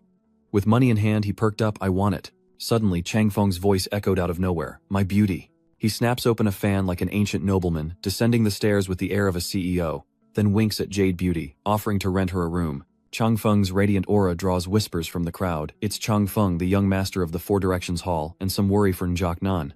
It seems the beauty will have a hard time escaping his grasp now that he's here. Some even sympathize, noting that despite his hedonistic lifestyle, his cultivation hasn't suffered. Now a king-level master, he stands among the top geniuses. Wang Feng seizes this opportunity to push the bill onto him. "Oh, this brother is willing to pay us 7,000 low-grade profound stones." Chang Feng scoffs, saying that he's not worthy, and only a beautiful woman could ever get Chang Feng to willingly help. Wang Feng, ever the instigator, mocks him, saying, "I thought we had a big spender here, but it turns out you're just another pauper." Enraged, Chang Feng pointed his fan at him, hissing, "Just step outside this hall and I promise you a gruesome death." Wang Feng seized on Chang Feng's words, taunting him, "So you wouldn't dare make a move inside the Lear Pavilion." Even the scruffy bearded spectator couldn't help but sigh, wondering if this guy crawled out of some backwater hole. Another man chimed in. "Indeed, the music chamber is spread across the three great empires. Its influence is unfathomable. Who would dare make a move here?" Chang Feng scoffs, calling Wang Feng a frog in a well, unaware of his own limitations, but Wang Feng isn't having it. He scoffs, saying they wouldn't dare, and immediately strikes the fatty before he can react. The sect dares. Wang Feng landed a solid blow, sending blood gushing from his nose as his large body slammed into the ground. Chang Feng's fall shattered the wall, leaving onlookers speechless at Wang Feng's power. Chang Feng was a king-level powerhouse. Even if it was a sneak attack, he should have been able to react. How could he be defeated so easily? What's more surprising is that he dared to attack in the Qin Yun Pavilion. Chang Feng glared up at him. "You dare attack me in the Qin Yun Pavilion?" Wang Feng immediately raised his hand and brutally slammed his head into the floor. Wang Feng scoffed, "You think I need a reason to beat someone? Of course I'll hit you whenever I want." Chang Feng's head was slammed into the floor, cracking it, and seeing their young master beaten so badly, the ghost bear couldn't stand idly by. He shot towards Wang Feng, his trajectory, creating a swirling vortex. He growled a warning, but Wang Feng casually dodged, letting the ghost bear stand. Gritting his teeth, he says, "You're dead for daring to touch the Four Directions Palace's young master." The crowd murmured as the Four Directions Palace elder ghost bear stepped forward, a Xuan Huang realm powerhouse. Their commotion even draws the attention of Tian Rui and Qiao Lan upstairs. This storm is best avoided. Qiao Lan frowned, watching Wang Feng's audacity. This kid has a death wish, attacking in the gambling pavilion and going after the Four Direction Palace's young master. With the arrival of the elder devil bear, this guy is surely doomed, while Tian Rui watches with wide eyes. This man dares to act in the liar pavilion, he must have a powerful backer. Wang Feng is reckless. He challenges this brutal demon bear, saying, "Try to lay a hand on me." Hearing the commotion, Zhu Qin steps in to assess the situation, her voice cutting through the chaos. "Esteemed Zhuge Qin, surely you know the rules of the Qin Yun Pavilion." Guiziong turned back respectfully. Guiziong of the Four Directions Hall reports to Elder Truck Cam. The gossiping onlookers murmured that even Bamboo Zither, Elder, the person in charge of the Zither Rhythm Pavilion, had been alarmed. One of them threatened Wang Feng. Elder Jukun is a master of the Xuan Huang realm, so this kid's fate is sealed. Another lecher is already smitten, never expecting to see two peerless beauties in one day. This trip was worth it. Wang Feng suddenly pointed at Zhu Qin and spoke. With a glance, she captivates a city. With another, a nation. He brazenly asks for her forgiveness. "I am honored to meet you today, and I apologize if I have offended you." The others nearby were stunned. Is this kid crazy? Doesn't he realize his situation? Instead of begging for mercy, he dares to flirt with Elder Truck Cam. Another one spoke, cruelly eager to see how this kid would die. Zhu Qin threatens, "You've got some nerve." Wang Feng joked, "Not much bigger, just a tiny bit." "Ah," she stared wide-eyed at Wang Feng. "You dare to act in the Qin Yun sect, breaking our rules. What do you intend to do?" Zhu Qin's face darkens, and Ghost Bear, noticing the elder's expression, laughs gleefully. This kid's death is at hand. Wang Feng lowered his head respectfully. "I have no intention of offending the Qin Yun Pavilion, but I only retaliate when provoked." He pointed to the elder, sprawled on the floor. "Anyone who dares offend me anywhere must die. The fact that he's still alive is only because I respect your sect. I've already shown mercy." Enraged, Ghost Bear becomes a whirlwind, charging toward Wang Feng. "You dare speak wildly at the Liar Cloud Pavilion and try to kill the young master of my Four Directions Hall." Just then, Yun Yan used her magic to create a dazzling ring that bound his hand, its scent lulling the Ghost Bear into a stupor. The magic ring weakens his hand. The beautiful Ngok Nan believes less trouble is better. Then she tightened the rope, removing another limb. The pressure was so intense it crushed the demon bear's wrist. He grimaced in pain as his brutal arm was severed, sending blood flying, and Ngok Nan casually removed a limb. Ngok Nan seems delicate, but her words are like sharp blades. "Boss, these are your men, right?" The demon bear writhes on the ground in agony, his severed arm spurting blood as he screams in pain. The crowd buzzed with disbelief. How could this be? I thought he was just a nobody, but even Ngok Nan is protecting him. Indeed, not only that, but she made the demon bear lose an arm. With just a ribbon. Some say they're in the territory of the three great empires, all of them top tier. Qiao Lan couldn't understand how Wang Feng could be so arrogant, standing in the middle surrounded by such terrifying power. Witnessing all of this, Tian Rui immediately had an idea. This person could help him escape his tragic fate. Zhang Feng lost his earlier arrogance. If this man wanted to kill him, surely no one could stop it. Wang Feng calmly replies that if he's in trouble, they won't escape the consequences. But if you're really doing this because of some so-called rules with me, then that book will destroy your Qinyun pavilion. With that, he pointed directly at the restaurant's skylight. Those around him thought he was too arrogant the first time they'd heard someone threaten to destroy Qinyun. Some even say that not even the emperors of the three great empires would dare utter such words. You wish to destroy my Qinyun. She appeared calm but inwardly feared Wang Feng's power. She watched in disappointment, but the ghost bear wasn't the only strong one here. Without hesitation, Wang Feng signaled, everyone here can try. Unafraid, Wang Feng and Nan faced Trukam, whose sharp eyes scanned them. You're too mysterious, and even I am no match for the strong ones at his side. Zhu Jin glared at Chang Feng with disdain, knowing that if things truly escalated, it would only be the Qinyun sect that suffered. If it weren't for a pampered young master like him, how could the Qinyun sect have fallen into such dire straits? Just then, the green zither leaning on his cane floated forward, grabbing the ribbon from Nan and raising it to his face. Then he looked up, his eyes filled with the profound aura of a powerful figure, as the crowd buzzed with excitement at Green Zither's presence. Good heavens, even Vice President Cam Van Kak, Elder Cam Zan, has been alarmed. Zhang Feng probably never imagined his lust would not only harm his elder but also bring out such an important figure. Indeed, even the imperial family of the empire would show respect to Elder Qingyin. Zhu Qin approached the old man, Elder Qingyin, who turned to Wang Feng and said, there must have been a reason for your actions last time. Our Qinyun sect will make an exception for you this time, as you've already punished Zhang Feng. Because of that, Elder Demon Bear lost an arm, so let's just drop the matter here. He remained amicable, of course. He had to respect Elder Qing's position. Qing smiled and clasped his hands. Thank you. With that, he produced a gold card offering free access to all of the Melody Pavilion's services. Qing Chang presented the item to Wang Feng, declaring he would be a distinguished guest of the Qingyun Pavilion, receiving a 20% discount at any branch within the empire. Everyone present was shocked by his handling of the situation. Could such a big deal really end like this? This man broke the rules of the Lyre Cloud Pavilion, yet Elder Qinglan not only let it slide but gifted him a Platinum VIP card. That's the Platinum VIP card of the Zither Cloud Chamber. Even in the Radiant Sun Empire, few possess such a thing. Wang Feng accepted the card with 2 fingers and smiled, thanking them, while Qing Qin gestured towards the stairs, inviting him upstairs. Wang Feng closed his eyes, calmly threatening Chang Feng, I hope you don't step out of the treasure pavilion. A surge of power emanated from his hand as he waved it dismissively. Or you're dead. That light flew straight towards Ghost Bear's severed arm, embedding itself in the limb on the floor, instantly obliterating it before his very eyes. Enraged, he roared, but before the Ghost Bear could continue, Nan waved her hand. Her Jailu instantly wrapped around his neck, filling the Ghost Bear with terror. He collapsed, paralyzed with fear, as the elder feigned ignorance and subtly pointed upwards. Looks like there's another cobweb on the ceiling. Zhu Qin bowed her head and replied, Elder Qing Qin, I'll arrange for someone to clean it up later. Meanwhile, Wang Feng happily turned to the side. Nan summoned the others here. Nan complies. Yes, sect leader. Qing Qin takes his first step. Wang Feng followed after him along with Elder Qin Lan. After you, Qin Lan replied. Seeing them leave, Chang Feng rushed to Ghost Bear, asking Elder Ghost Bear, what should we do? He asked weakly, you must have a transmission talisman from the palace, Lord Right. Chang Feng retrieves a badge. Yes. My father gave me a sound transmission talisman before he left. The Ghost Bear's tone turned serious. Contact the master immediately, and tell him to bring the experts from the Four Directions Hall to kill that bastard in Divinewood City, or we're all dead. Chang Feng turned to his subordinate and said, use the sound transmission talisman to contact the hallmaster. The subordinate acknowledged the order and then asked, what should we do next? We wait, Kuai Hung replied curtly as Chang Feng's worries grew. So we're not going to Fengmo University anymore, grimly Ghost Bear replies. If you want to die, go ahead. Immediately after he left, with his arm gushing blood as Chang Feng looked up at the floor, Wang Feng had just walked across his lips, pursed and cold sweat pouring down. Moments later he hurriedly followed after Demon Bear, while the onlookers began to whisper, recognizing him as the young master of the Four Directions Hall. The top sects of the Radiant Sun Empire, masters of the profound Yellow Realm, have fallen so far. Moments later, on the upper floors of the Zither Rhythm Pavilion, several figures strode down the corridor. As they walked, Zhu Qin explained that only top great sect powerhouses were qualified to enter the 5th floor of the Qin Yun Pavilion. The surrounding powerhouses gradually approached them, and Yun Fei and Li He were also surrounded. Everyone greeted them warmly. Greetings, Elder Qing. Greetings, fellow cultivators. Paying respects to Elder Truk Cam and fellow cultivators, Cam Zan said, gesturing towards Wang Feng. Everyone, this fellow cultivator is Wang Feng, sect leader of the Than Tien sect. Wang Feng politely returned the greeting, smiling.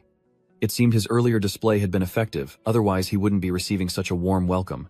The others began to praise him, impressed that the young sect master Wang was already leading a sect. Indeed, his bearing is extraordinary. Among the younger generation, sect leader Wang's achievements are truly admirable. If you have time, we'll be sure to visit. Wang Feng replied. The immortal sect is in a valley outside the Star Spirit Mountains, and we welcome visitors at any time. Li Qing then held out his hand saying, don't forget to bring gifts. Someone questioned. Sect leader Wang, as far as I know there's no powerful sect like yours outside the Refinement Mountains. He spread his hands out in an exaggerated manner, not hiding anything. Our divine immortal sect is an ancient reclusive order that has only recently returned to prominence. Our divine immortal sect's fifth sect leader was the Grandmaster of Heaven who fought against the heavens with his transcendent cultivation. But the heavens prevailed, casting a curse that forced our sect into hiding. Fortunately, the ninth sect leader, the great sage equaling heaven, emerged from the void and finally broke the curse of the heavens, allowing our immortal sect to reappear. Wang Feng wore a sorrowful expression, adding that the great sage had lost his life breaking the curse. Pass the position of sect leader to me. This sect is entering the world for the first time, so I hope you all can offer guidance. Wang Feng winked a sly grin on his face, thinking, let me lead you all in circles. Fei Yu and Li Qing were equally astonished. We knew the divine immortal sect had a long history as an ancient hidden sect, but we didn't expect such a terrifying legacy. With such a powerful sect backing him, what does the great Sun Emperor have to fear? Yunfei was speechless with surprise. Li He wondered to himself, fighting against the heavens, and only slightly losing. Just how terrifying of an existence is, that will the immortal sect always have some powerhouse awakening? Breaking the silence, Qin Qing speaks surprised by the origins of the immortal sect. The Qin Yun sect has been remiss, and we hope sect leader Wang will forgive us. Wang Feng waved his hand. Elder, don't say that. It is I who have offended you. Please don't blame me. One person stepped forward and bowed. We have never encountered a true ancient hidden sect in our lives. If we are ever disrespectful in the future, we hope sect leader Wang will forgive us. Wang Feng waved his hand. It's all easy to discuss. You're welcome to visit my divine immortal sect. We've been hidden away for too long and have fallen behind the times. Everyone happily agreed. Of course, Zhu Qin, who had been silent, suddenly whispered. Elder, how much of what this sect leader Wang said can we believe? Qin Qing replied meaningfully, knowing they would soon find out. Zhu Qin seems to have guessed what you meant. Qing Qin looked at Wang Feng, who was constantly spouting nonsense. The Four Directions Hall is not an easy force to provoke. If we can withstand it, there's a 50% chance it's true. If we can't, it's just wishful thinking. Zhu Qin's expression suddenly darkened. She wanted to see if the divine celestial sect was as terrifying as Wang Feng claimed. Later, in a private room, someone slammed a table in anger. Some divine immortal sect, never heard of it. And fighting against the heavens, how ridiculous. You ignorant fool. This elder wants to see how your so-called ancient hidden sect will withstand the might of the Four Directions Hall. I'm off to pay the young master of the Four Directions Hall a visit. You stay here and think about what you've done. Yes, Master Tianrui replied obediently, and after she left, the room fell silent. Tianrui glanced down at her chest and called out, Master, you can come out now. Immediately, a red aura emerged from within her. In the blink of an eye, a petite figure appeared before Tianrui. Lan Ni popped a piece of pastry into her mouth, then scoffed. Master, you may have big breasts, but your brain is the size of a grape. Tianrui curiously asks her, Master, do you think what that sect leader said is true? Lan Ni replied confidently, it's very likely true. Tianrui, confused, asked further, why did you discover something? Lan Ni recounts that she probed the sect master at close range. Though a mysterious power shielded him, she glimpsed his cultivation for a moment. Tianrui asks what his cultivation was. Lan Ni crosses her arms, peak profound yellow realm. Days later at the Demon Sealing Assembly, sects from all over gather but the head seat remains empty. Wang Feng points to the chair Elder Qinglan who will preside over this Demon Sealing Assembly. Hearing this, Kamzan replied that it was General Tran Liat, known as the Empire's war god, whose cultivation had reached the peak of the profound yellow realm, and who commanded the entire imperial army. Wang Feng's eyes widened in surprise, wondering if the Dio-Not Emperor valued the sealing ceremony so much. To preside over the assembly, they've dispatched a peak Xuanhuang realm expert. He helplessly glanced at Xuan Sha, who was laughing excitedly beside him. The Radiant Sun Emperor is afraid I'll break the seal. He's so scared. Just then, a shadow suddenly appeared overhead, causing everyone to whisper in confusion. Everyone present was stunned as they looked up to the sky where a flamboyant airship blotted out the Sunday. Aboard the ship are Great General Chen Lai of the Radiant Sun Empire and Prince Yu Fei of the Radiant Sun Empire. They both leap from the ship, landing on the ground as Ngok Fai slams his hand on the head table. He sat upright in the chair with Chen Li standing majestically behind him as everyone shouted in unison, Greetings, Crown Prince! Greetings, Great General! Jade Fai lowered his gaze upon the crowd below. You may dispense with the formalities. Wang Feng was surprised by the aura emanating from him. Of all the top geniuses I've seen these past few days, only Liao and a few others have reached the mid-stage of the royal realm. I didn't expect this imperial prince to reach the late stage of the King Marquis realm. Suddenly, a powerful sound echoed as Chan Liet leaned his sword against the ground, looking grim. This time, the Demon Sealing Assembly will have no restrictions. The winner will be the one who slays the most demonic creatures. Upon hearing this, the crowd below stirred. This rule. Is this Feng Ma tournament meant to be a bloodbath? Indeed, to compete for the top spot it'll be a fight to the death. Some faces paled at the thought, some might even target young prodigies. Two soldiers carried a large tub onto the platform, as Chen Li produced a token, the demon sealing token, and began explaining the rules. You simply carry the demon seal and kill a demon. It will automatically absorb the demon's essence, converting it into points. The higher the demon's cultivation, the more points you'll receive, and the person with the most points will be the victor of the demon sealing tournament. Someone below, curious, asked, "What if the demon seal is stolen?" Chen Li's voice drops. "So that means you're not worthy of the demon seal." He throws the tokens into the air, calling out, "All you prodigies unafraid of the cruel rules, come up and claim your demon sealing tokens." Some exchanged glances, then reached out to grab the tokens, while Wang Feng dismissed those unfit for the demon sealing assembly. Without hesitation, the immortal sect leaped to seize their tokens, as Chen Li's voice rang out. "I hereby declare the demon sealing assembly open. Let us rise and create a kaleidoscope of light." Chen Li points towards a mountain range and shouts, "Follow me to the sealing grounds of the ancient god's fall temple."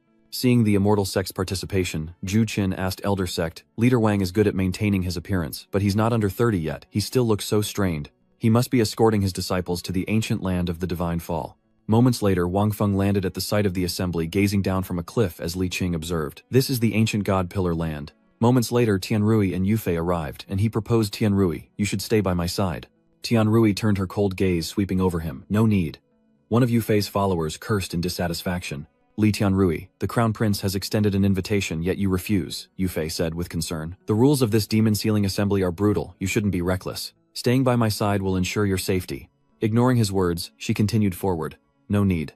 Tianrui strode away, for she already had teammates. Rejected by Ninjak Fai, he stood frozen, his face contorted in a strange expression as the NT recalled the echoes of Hail Crown Prince. He stared blankly at the jade seal in his hand. "Hail Crown Prince." Tianrui's face showed fear as he snapped back to reality, while powerful figures rushed into the ancient shrine and a kettle boiled on the stove. The people of the immortal sect were still leisurely eating pastries and drinking tea. Li Qing pointed below sect leader, "Let's go into the ancient god pillar land too. This demon sealing assembly only lasts 3 days, and soon those prodigies will have killed all the demons." Wang Feng didn't seem worried at all, but instead smiled brightly. "What's the rush? The monsters will all be killed anyway. We can just rob those prodigies." "Why waste our energy on the monsters?" Li Qing chimed in. "Exactly. As expected of you, sect leader. You truly are brilliant." Suddenly someone approached them, and Tianrui bowed respectfully. Li Tianrui of the Tianxian sect greets the sect leader and fellow cultivators. Wang Feng asked, wondering what brought Miss Li to his sect. With unwavering resolve, she declared her desire to join the immortal sect, leaving everyone in stunned silence. Wang Feng was so surprised, he choked on his tea, then blew on his hand, which had been scalded by the hot liquid. "Li, a maiden who spurns a top sect like the Heavenly Heart sect, wants to join our immortal sect." Wang Feng pondered. "Though I boasted that the immortal sect was a hidden grand sect, Li Tianrui wouldn't want to join based on one-sided words, would she?" Tianrui lowered her eyes, explaining that the Heavenly Heart sect wasn't interested in her talent, but her appearance, and they wanted to use her to climb the social ladder to the empire's crown prince. Wang Feng calmly continued to drink his tea. "Even if the Heavenly Heart sect is using you, the prince's status is still worthy of you, right?" She recounts how the prince's status is so noble that even if she's being used by the sect, it wouldn't matter. But little did she know, the prince was just gold-plated on the outside and rotten on the inside. Wang Feng looked puzzled. "Oh, how so?" Li Qing's eyes widened with anticipation, ready for the new gossip after finishing his sweet potato. Tianrui recalled, "Once I received an invitation to the palace and mistakenly entered the crown prince's residence. She had entered a room filled with jade, and the decorations unbefitting a crown prince emanated an unsettling aura." Tianrui continued, "But the strangest thing was the prince's throne. I curiously reached out and touched the jade-green chair. Suddenly another person entered the room. Jadeite walked in, muttering to himself, 'Li Tianrui.' The beauty Li Tianrui, head of the Heavenly Heart sect, he intently observes the woman-shaped symbol on the seal, Jadefei's face full of anticipation. 'When will you finally come to my side?' Tianrui continued, 'At first I thought it was just a normal chair, but when the crown prince placed the seal on it I realized what it was.' At that moment, Yufei looked up possessively and said, 'Forever by my side.'" Tianrui was terrified. Her voice still trembles as she recounts the tale of how the crown prince possessed a jade seal that could turn living beings into jade statues, which he then used to transform his favorite beauties into chairs. Wang Feng frowned, tightening his grip on his teacup. Damn, he thought the people in the city were good at playing, but he didn't expect the people in the palace to be on another level. "When I truly break with the Radiant Sun Empire, I'll be sure to use that perverted crown prince as a sacrifice," he asked Tianrui. "So why didn't you just leave the Heavenly Heart sect then?" She quickly explained, "My entire family is within the Heavenly Heart sect. If I leave, they will surely be destroyed. So you want to use the immortal sect to prolong your life." Tiantui readily admits. That's right, no major sect in the Empire dares to oppose it, only you and the Immortal Sect have given me hope. Wang Feng points at her. What makes you think we'd take you in? Or rather, what value do you possess that would make our sect risk war with the Radiant Sun Empire to take you in? Tianrui closed her eyes. The Heavenly Heart Sect only knows I have exceptional talent for cultivation, but they don't know I have this level of power. It's all thanks to the elixirs I've concocted that help me advance, she says confidently. In truth, I am an 8th grade alchemy grandmaster. Fei Yu covered her mouth in disbelief, and even Yun Fei exclaimed in surprise, considering she was only in her early 20s. An 8th grade alchemist grandmaster. Wang Feng was curious, seeing their strong reactions. What's wrong? Is an 8th grade alchemy grandmaster really that amazing? Yun Fei began to explain that, long ago, for unknown reasons, the legacies of alchemists, formation masters, and other auxiliary cultivation paths were lost. The few remaining legacies are extremely rare. Right now, across the 3 great empires, there can't be more than a handful of 8th grade alchemists, he exclaims, and a 20-year-old 8th grade alchemist is unheard of. Fei Yu's eyes couldn't hide his excitement. He never imagined this alchemy talent would be so unfathomable, reaching the 8th rank at such a young age, and now begging to join our sect. Wang Feng waved his hand, seemingly unconcerned. Alchemists may be invaluable to other sects, but to the Immortal Sect, they're expendable. He turned away. With the system, I can improve my disciples' cultivation even without alchemists. Wang Feng starts to leave, then calls out, let's go. Seeing this, Li Hei's face is filled with regret. A peerless alchemy genius like Li Tianrui, even in my past life as a Xuan emperor, I would have welcomed her with open arms. Yet the sect leader didn't take her into the Immortal Sect. Li Qing quietly comforted Tianrui, urging her to cultivate diligently and become as outstanding as them. She lowered her head, her voice tinged with sadness. I've troubled you. Tianrui bids farewell, and I hope the sect leader and fellow cultivators will keep what I've said to yourselves. Tianrui is grateful. Li Qing and Fei Yu watched her lonely figure leave when Wang Feng's voice suddenly rang out, causing Tianrui to stop. Where are you going? I said. We're going to the Demon Sealing Land to participate in the Demon Sealing Assembly, he said, pointing at himself. Your request is granted. Wang Feng declared. From this day forward, Li Tianrui, your family will be under my protection, and anyone who dares to touch you will die. Even the Radiant Sun Empire will be destroyed. Li Qing calls out to the dazed Tianrui. What are you waiting for? It's great we succeeded. We have backing. Before the sect leader regrets it, hurry and pay the entrance fee. She took out her money pouch carefully, holding it in her palm as Tianrui bowed respectfully. Disciple Li Tianrui will devote himself to the Immortal Sect until death. The ancient god city radiates a dark red aura as Li Qing plummets from above. Wang Feng, seeing his terrified state, said, Didn't you say the gravity inside the ancient Earth God town is several times greater than the outside world? You're frozen stiff with one eye closed. Do you want us to carry you for a while? Li Qing quickly asks, when you say take care of, do you mean carry me? Fei Yu's fist clenches. Then she punches Li Qing in the head, or, kill you.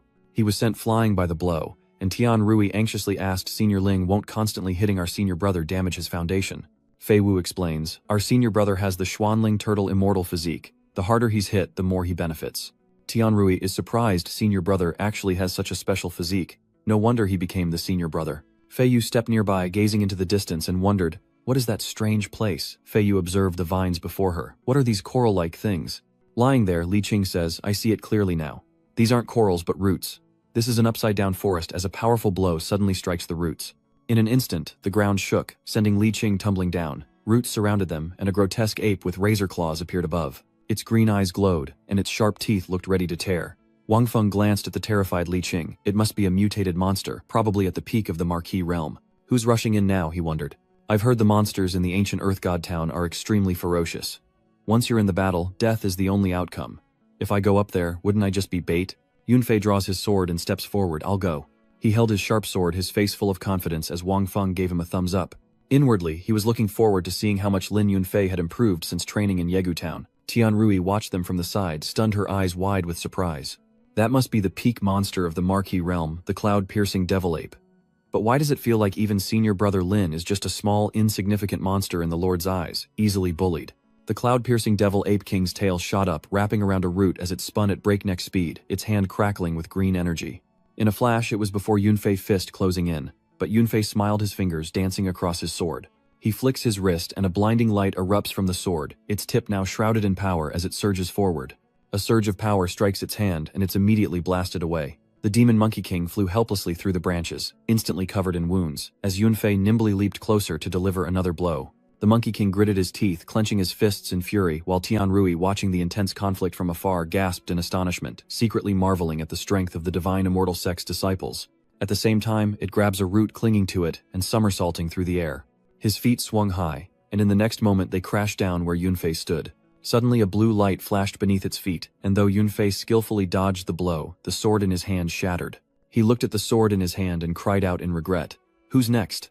The Tong King Demon Monkey clasped its hands together, continuing its assault on Yunfei, who was still lamenting his broken sword, only to be left with the hilt.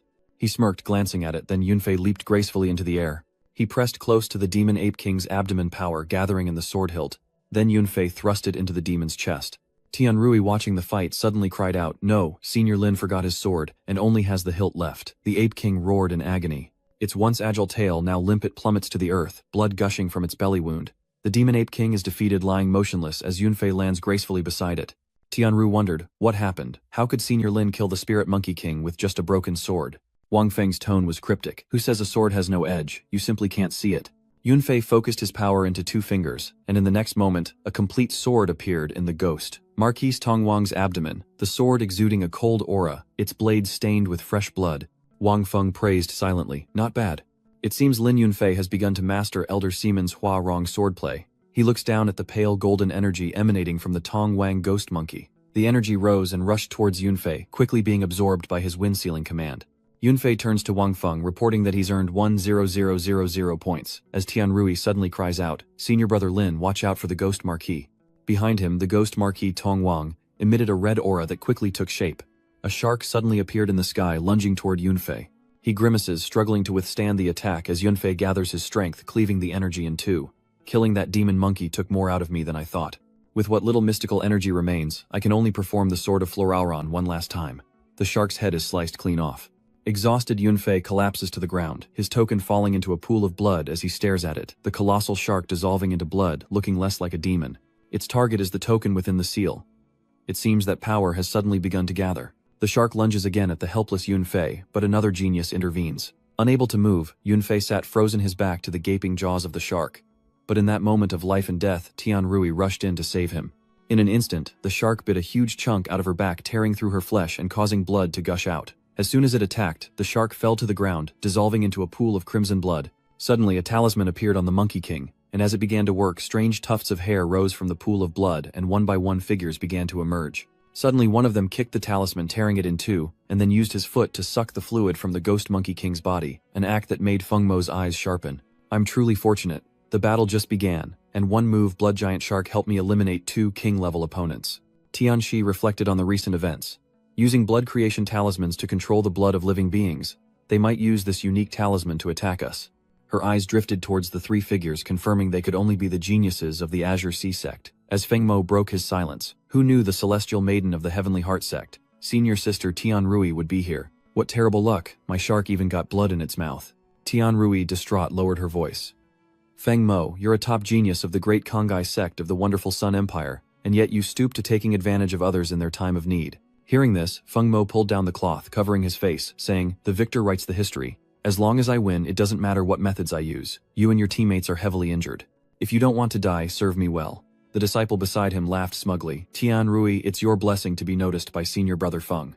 "That's right, Senior Brother Feng is a top genius of our Azure Sea Sect. This isn't beneath you. I advise you to listen to Senior Brother Feng obediently to avoid physical pain."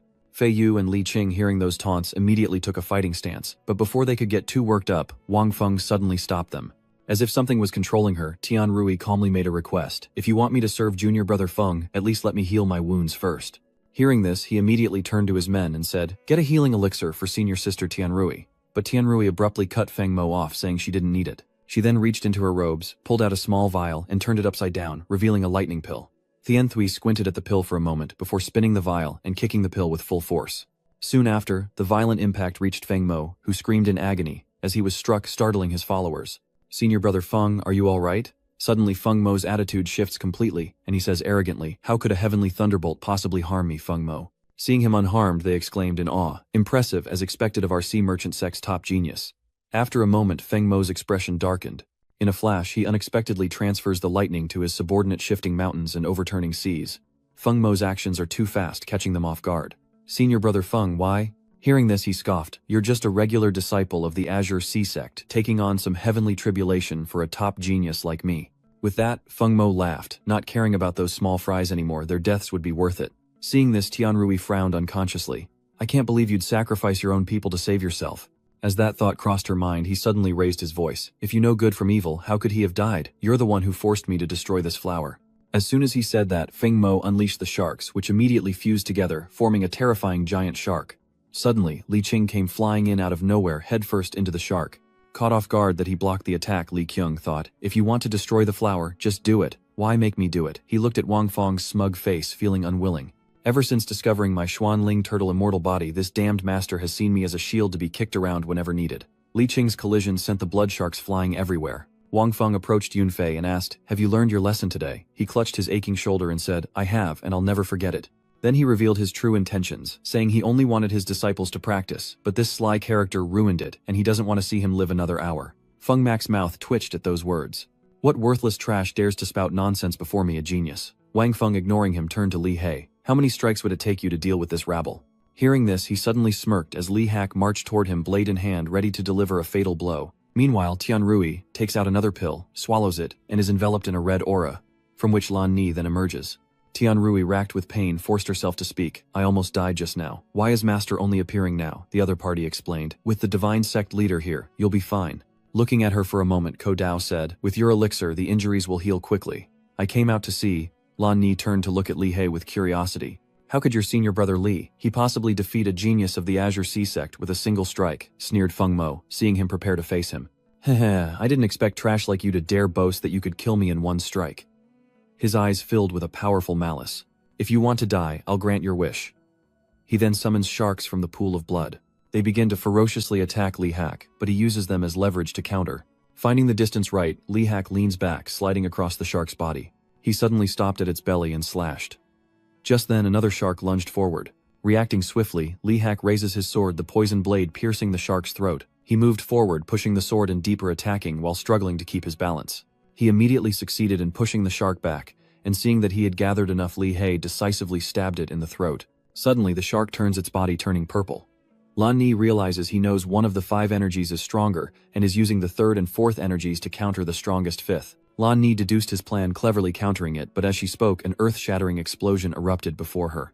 The explosion creates a thick cloud of smoke, momentarily blinding Feng Mo, when suddenly a sword emerges from within. Unbeknownst to him, Li He had already brought his sword to his face, following Lan Ni's voice, to eradicate the root of the problem, when a pair of hands suddenly reached out to seize the blade. Feng Mo calmly smiled. I thought your sword was so powerful, but it's still pinned under my hand. But Yuan didn't respond, waiting for the opportune moment. Seeing Feng Mac's shameless actions and words, Thian Tui was disgusted. Feng Mac, you really know how to gild your own face. You blocked the sword with your hand, but it was clearly Nguyen's junior brother who did it. As she spoke, he turned to look stunned, and Feng Mo's jaw dropped, leaving him speechless. He immediately took care of business, looking down on the two for their utter failure. Lan Ni, feeling she'd lived long enough to witness such perfection, praised the sword's power, then unconsciously smiled, guessing the boy must be a true prodigy of the immortal sect. Tianrui, standing nearby, disagreed, thinking Li Hei's sword strike had failed, but a nagging feeling arose within her. It's a shame that senior brother Li Hei went back on his word. He beheaded them both, and even switched their positions. It must have taken more than one strike. Lan Ni, as if reading her mind, interjected Tianrui. You're wrong. He really did use only one strike. The opponent doesn't believe it, exclaiming, how is that possible? Ko Trung puts on a serious face. You may not be skilled enough to see it, but your master saw it clearly. At the same time, she thought back to that sword strike, now certain that Li Hei had indeed used only one strike, completing both the slash and the decapitation in that fleeting moment. Tianrui could only stare in stunned silence, her eyes fixed on Li Hei's back. In his hand, he now holds a command token filled with merit points. Li Hak glances at Wang Feng, Master. Their merit points have all been transferred to your command token. He catches it and praises, you've done well. Wang Feng looked at the sealed badge in his hand and chuckled. Indeed, plundering is the fastest way to get points. Back at the square, the atmosphere was extremely solemn, but a mosquito buzzed around somewhere. Xuan Sha swats at it in annoyance, unable to kill the damn mosquitoes no matter how dangerous the surroundings. The seal rankings are now being presented to the elders, sparking a lively discussion below. As expected of Prince Yufei, leader of the younger generation, he's already amassed 3,000 points, a feat that would rank highly in any previous sealing convention. Another agreed, saying that Prince Ngok Fai was undoubtedly the leader among the younger generation of the 3 empires. Wu Fai muttered, you're at the top of the seal board, it must be Prince Ngok Fai. What I didn't expect was that the young master of the Thuanghai sect was in second place with 20,000 points. Elder Lin, your Flying Feather sect's young master isn't doing too badly either. He's closing in on our Azure Sea sect's young master. Flying Feather waved his hand and chuckled, still not comparable to your Azure Sea Sect. The Commerce Sea Sect has several top disciples in the top 20, while my Flying Feather Sect only has 3. Hai Pai replied happily. Isn't the sealing convention just beginning? What's the point of talking about achievements now, Elder Lin? You should encourage your disciples more. Suddenly a panicked subordinate reported that Feng Mo had vanished, news that enraged him. What do you mean disappeared? Do you even know how to speak? Seeing this, the subordinate grew anxious. Forgive me, Elder. Hai Pai then looked at the seal board, guessing that Feng Mo's points must have increased a truly astonishing increase, but his joy was extinguished when he didn't see his disciple's name. Hu Hai Pai quickly paid his respect. General Tran Liat, the name of my disciple, the genius Feng Mak, has suddenly disappeared. Could there be something wrong with the ranking board? Chen Li glanced indifferently at the person before him, then spoke. The ranking board was personally made by His Majesty. There's no way there could be a problem. His eyes narrowed, his voice chilling as he stated the only reason a name would vanish from the list was death. He gritted his teeth, barely containing his rage, before finally erupting. Who dares lay a hand on the sea merchant sect's genius? The surrounding crowd murmured, who would dare do such a thing, to kill a top genius of the Shanghai sect within the sealed area? Suddenly Chaolan realized Elder Chen sect, leader Wang Feng of the Immortal sect, has the exact same score as Feng Mo. Could he have killed him? How else could it be such a coincidence? Feng Mo's name had just vanished, and he immediately jumped into the top 20. Seeing this, he took his anger out on them. Wang Feng, you have some nerve. The Sea Sect begins to absorb the evil energy crossing their arms. If your leader dared to kill our Sea Sect genius. No sooner were the words out of his mouth than pure clear water gushed forth from him. The Sea Sect, enraged, targeted them, declaring, then this elder will let you taste it too. The water rushed from him, and Chaolan, seeing the Sea Sect elder lose his composure, thought to herself that Elder Chen of the Sea Sect was a formidable, mid-level Zhuanhuang realm expert, but unexpectedly the water transformed into some kind of creature. He figured the immortal faction was done for, but as soon as that thought crossed his mind, a water dragon appeared accompanied by the sound of footsteps. Zeman rushed in front of Hai Pai's energy source and said, leave it to me. He then raised 2 fingers near his face. With his energy charged, Zeman decisively lunged forward, landing a fatal blow on the water dragon, tearing a long gash across its body, and then another even deeper. Seeing this impossible situation, he gaped in disbelief, and Chaolan beside him was equally horrified. How could this be? At the same time, Zeman's energy-infused blade pierced Hai Pai's head, then instantly extended towards Chen Lai. Of course, he wouldn't just stand there. He casually raised a hand to block it. Suddenly, Chen Li's eyes caught something. He looked at the tiny mosquito on his hand. He casually used a mosquito. Chen Li glanced away, continuing his train of thought that it killed a mid-level, profound Yellow Realm expert. At the same time, he called for his subordinate. Where are you? The other party immediately replied, yes. Chen Li instructed, find out where the Immortal Sect came from. His subordinate quickly acknowledged the order. Yes. Chao Lanzheng, still in shock, looked at Shimin.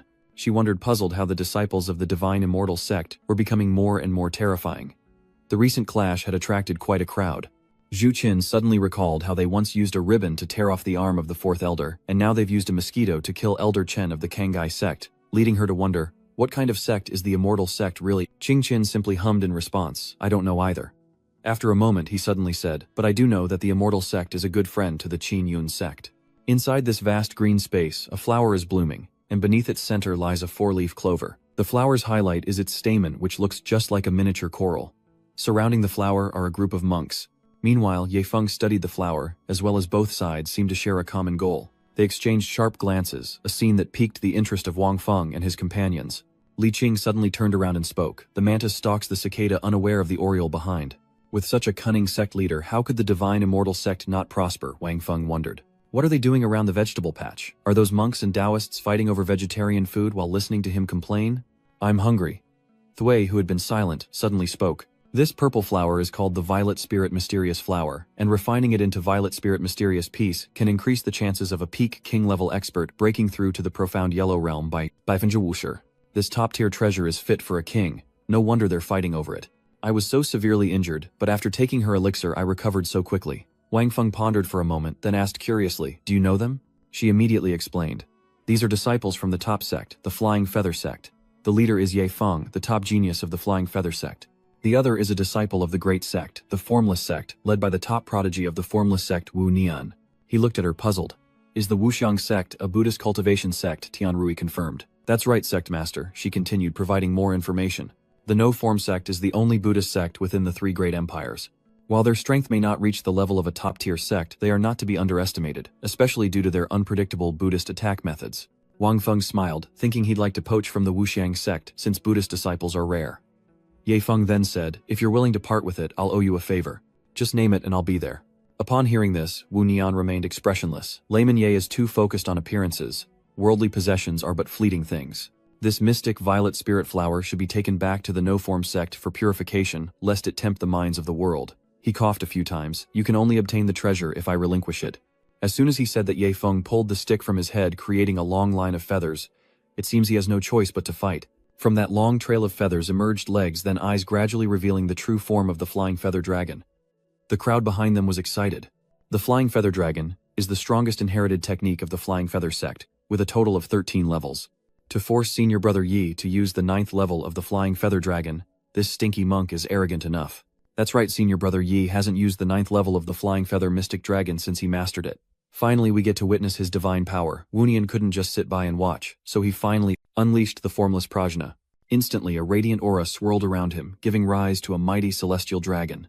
Their eyes met, and with unspoken understanding they roared in unison, ready for battle. Instantly the white and gold dragons faced off, battling fiercely for their masters as Yunfei asked sect leader, "Who do you think will win?"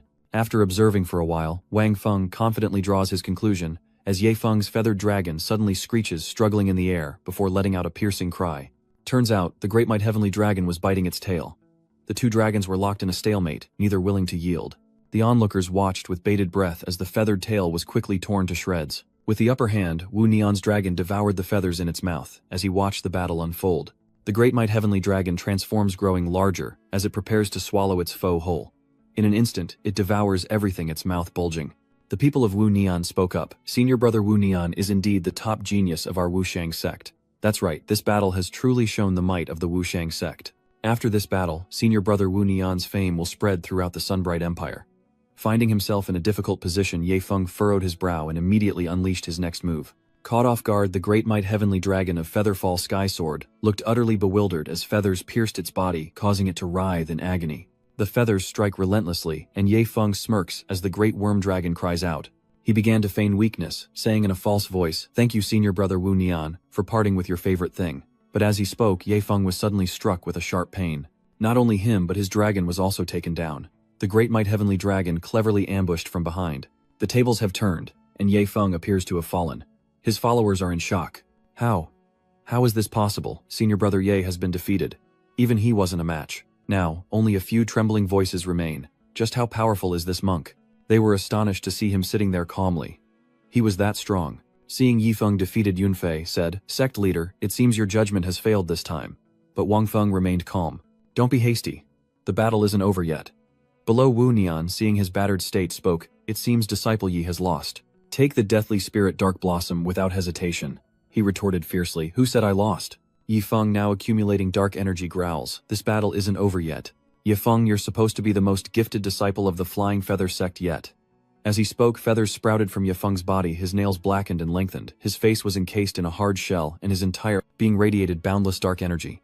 Seeing this, Wu Nian loudly and secretly said, "You're resorting to such underhanded tactics." His followers frowned, confused. Ye Feng's subordinates, who had never seen this form of his before, were shocked, wondering if this was truly their genius. What Fei Yu could barely make out what he was saying. "What demons?" Tian Rui immediately explained. "Legend says demons are evil beings from beyond, with a warlike nature and a penchant for invasion, leaving nothing but barren wastelands in their wake. First, we must talk about the ancient era when demons infiltrated the entire Shanlan continent, seeking to enslave all its cultivators. To protect their home, the cultivators of Shanlan waged an earth-shattering war against the invading demons. And though the Shanlan continent ultimately won that war, it was a Pyrrhic victory, especially as inheritances like the alchemists gradually disappeared after the conflict. However, remnants of these demons still lurk on the continent. The powerful factions, seeing that these demons cause no harm, do not hunt them down, but instead use them as trials for cultivators across the land." Hearing this, she was stunned. Could that Ye Feng also be a remnant demon? Tian Rui tacitly admitted, as if he wasn't truly a demon. She hesitated at the scene before her realizing that cultivators on the continent practiced inherited demonic arts, turning people into demons, just like the Crimson Thousand Years Devil who slaughtered the wonderful Sun Empire. However, he could freely control the inherited demonic arts, and would not be affected by the violent aura they brought. At that time, the devil said that he was no ordinary little demon, and he didn't need to fear being controlled by the arts. Fei Wu recalls and understands, so that's why the great fiend Xuansha seems so normal in that sect. Tian Rui was silent for a long time, then suddenly overreacted. The great demon Xuansha is one of you, no one of our immortal sect." The three of them exchanged a knowing glance, realizing she was unaware. She stared at Wang Feng's back in disbelief. Even the great devil Xuan Sha served the divine immortal sect. Truly, a hidden great sect. Meanwhile, Wu Nian berates Ye Feng, saying that as a disciple of the Flying Feather sect he knows the evils of the world, yet he joins them a grave sin. The other party just laughs, asking, so what if they're demons? Meanwhile, Ye Feng's hands transform into feathers, willing to become a demon for power, as he unleashes a devastating attack. I'm willing to do anything. With that, Ye Feng clashes his arms together and shouts, go to hell. He quickly understood the attack and hastily dodged, but those on this side weren't so lucky. Sharp feathers quickly swept through, catching them off guard and causing them to cry out in pain, each one teetering on the brink of death.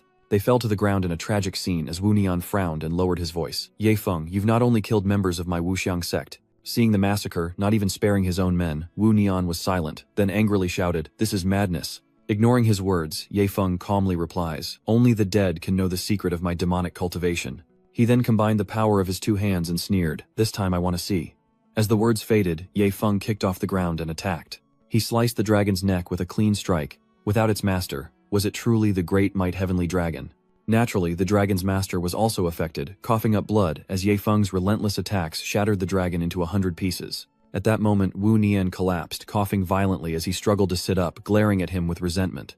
Ye Feng descended from the sky before Wu Nian, saying, since mastering this demonic art I've secretly endured, never letting it show. He slowly approached, extending a sharp, feathered arm towards him as Ye Feng arrogantly declared, the fact that you forced me to reveal my demonic powers is enough for you to brag about.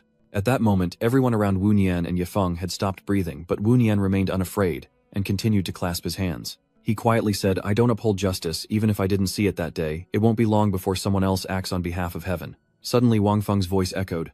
With this master here who knows how long you've been floating in midair, so calmly, who said you wouldn't see that day? Ye Feng was stunned, turning towards the voice. Who was it? Without answering, Wang Feng flicked a small object at him.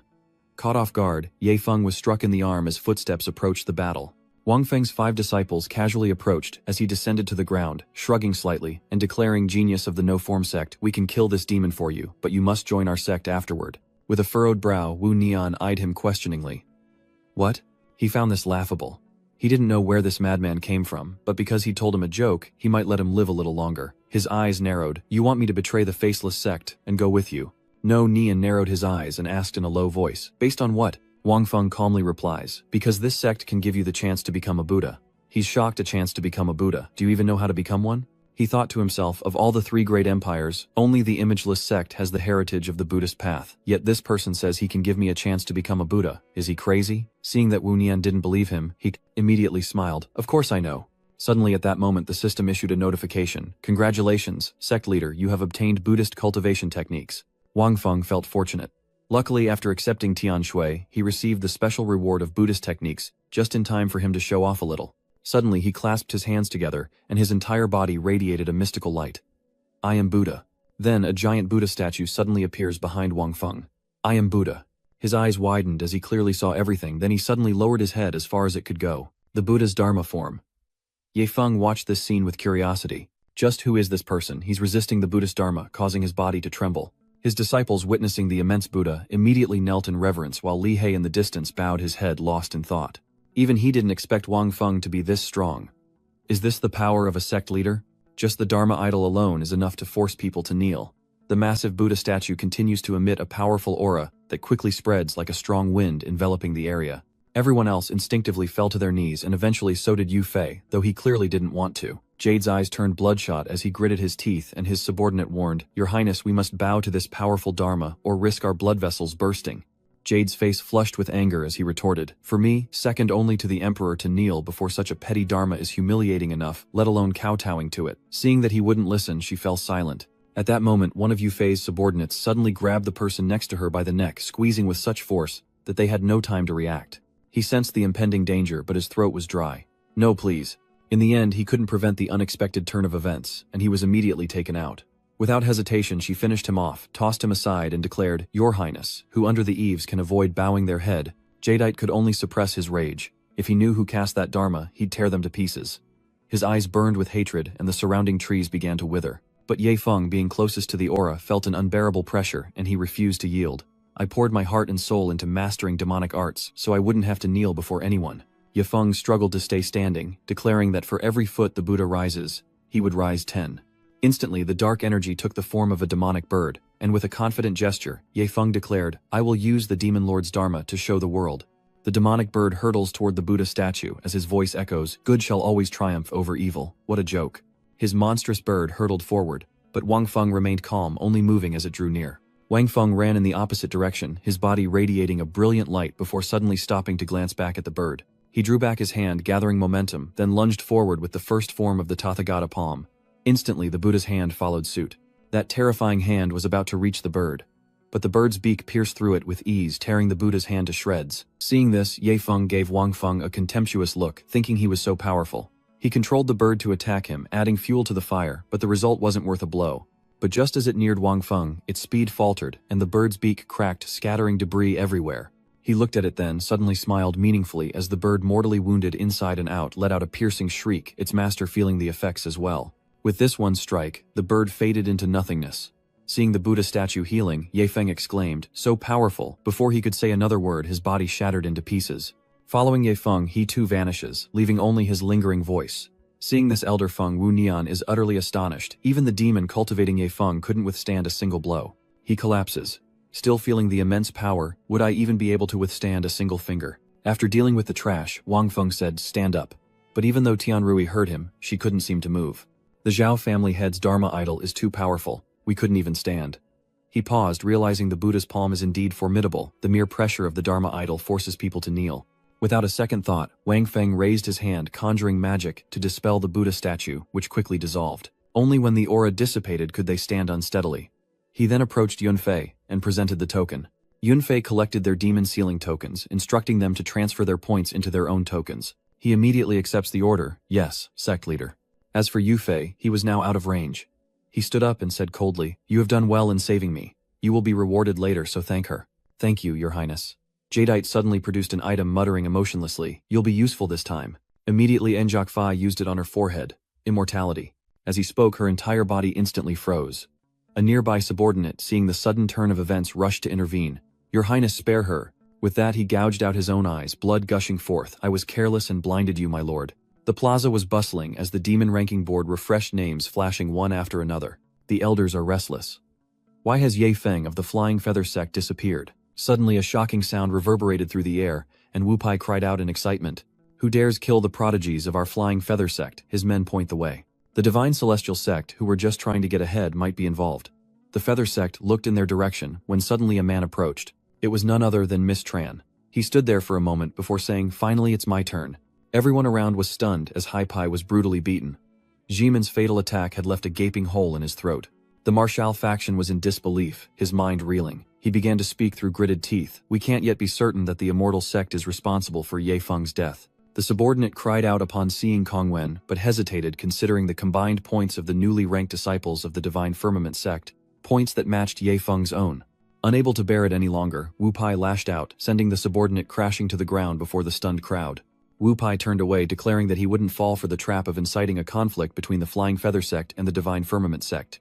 The adults who witnessed this scene thought to themselves, so afraid of death, yet so many excuses. "Who is it?" Seeing his indifference, Miss Tran wondered, "Why are you so cowardly now? I haven't even warmed up yet today." Back with Wang Feng, most of Wu Nian's followers have been taken down. He rises, clasps his hands in prayer. "Amitabha, brothers, after reaching nirvana, forget the mortal world. Sect leader Wang, thank you for avenging my brothers." With that, Wu Nian slowly opened his eyes and turned to look at him. "I will repay you, but what do you think about joining the Immortal Sect?" He paused, then continued, "Thank you for your kindness, Sect Leader Wang, but I cannot betray the nameless sect." Wang Feng chuckled, then immediately corrected himself. "I'm telling you to follow me. It's not directly betraying your sect, just changing your affiliation to a better place to cultivate. And after you become a Buddha, the Faceless Sect will only be proud of you." Suddenly, images of those who had fought alongside him appeared. "Thank you for leading us, senior brother. You must find enlightenment in the Buddhist teachings." In a flash of enlightenment, as the thought crossed his mind, Wu Nian knelt before Wang Feng. Wu Nian of the Ice Dragon clan joins the Immortal Sect. He reached out and took the small delicate bag, when the system suddenly announced that he had successfully recruited the Buddhist disciple, Monk Wu Nian, rewarding him with 3,000 sect points, and a special draw. Wang Feng watched intently for a moment, then smiled. System, use the special draw.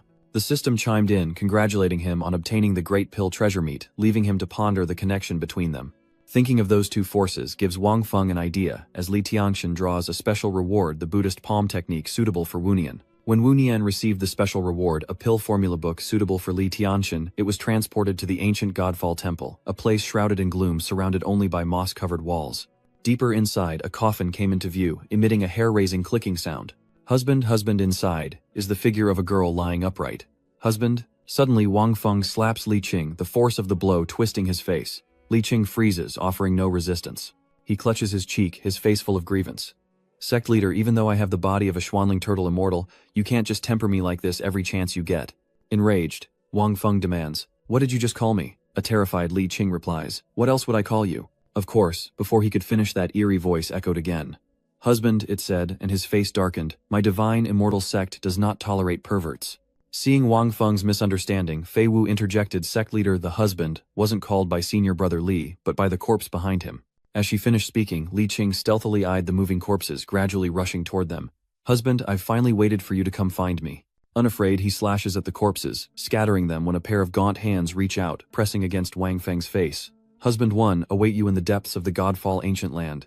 With an emotionless face, he summons the Buddha statue, wondering, what exactly did the former residents of the great devil Xuan Sha nurture? Using a corpse to call me husband, how twisted is that? It was then that Wang Feng opened the system. System, who in the world just called me husband. Soon the system displayed a message investigating this person, requires 100 million sect points, which he certainly didn't have.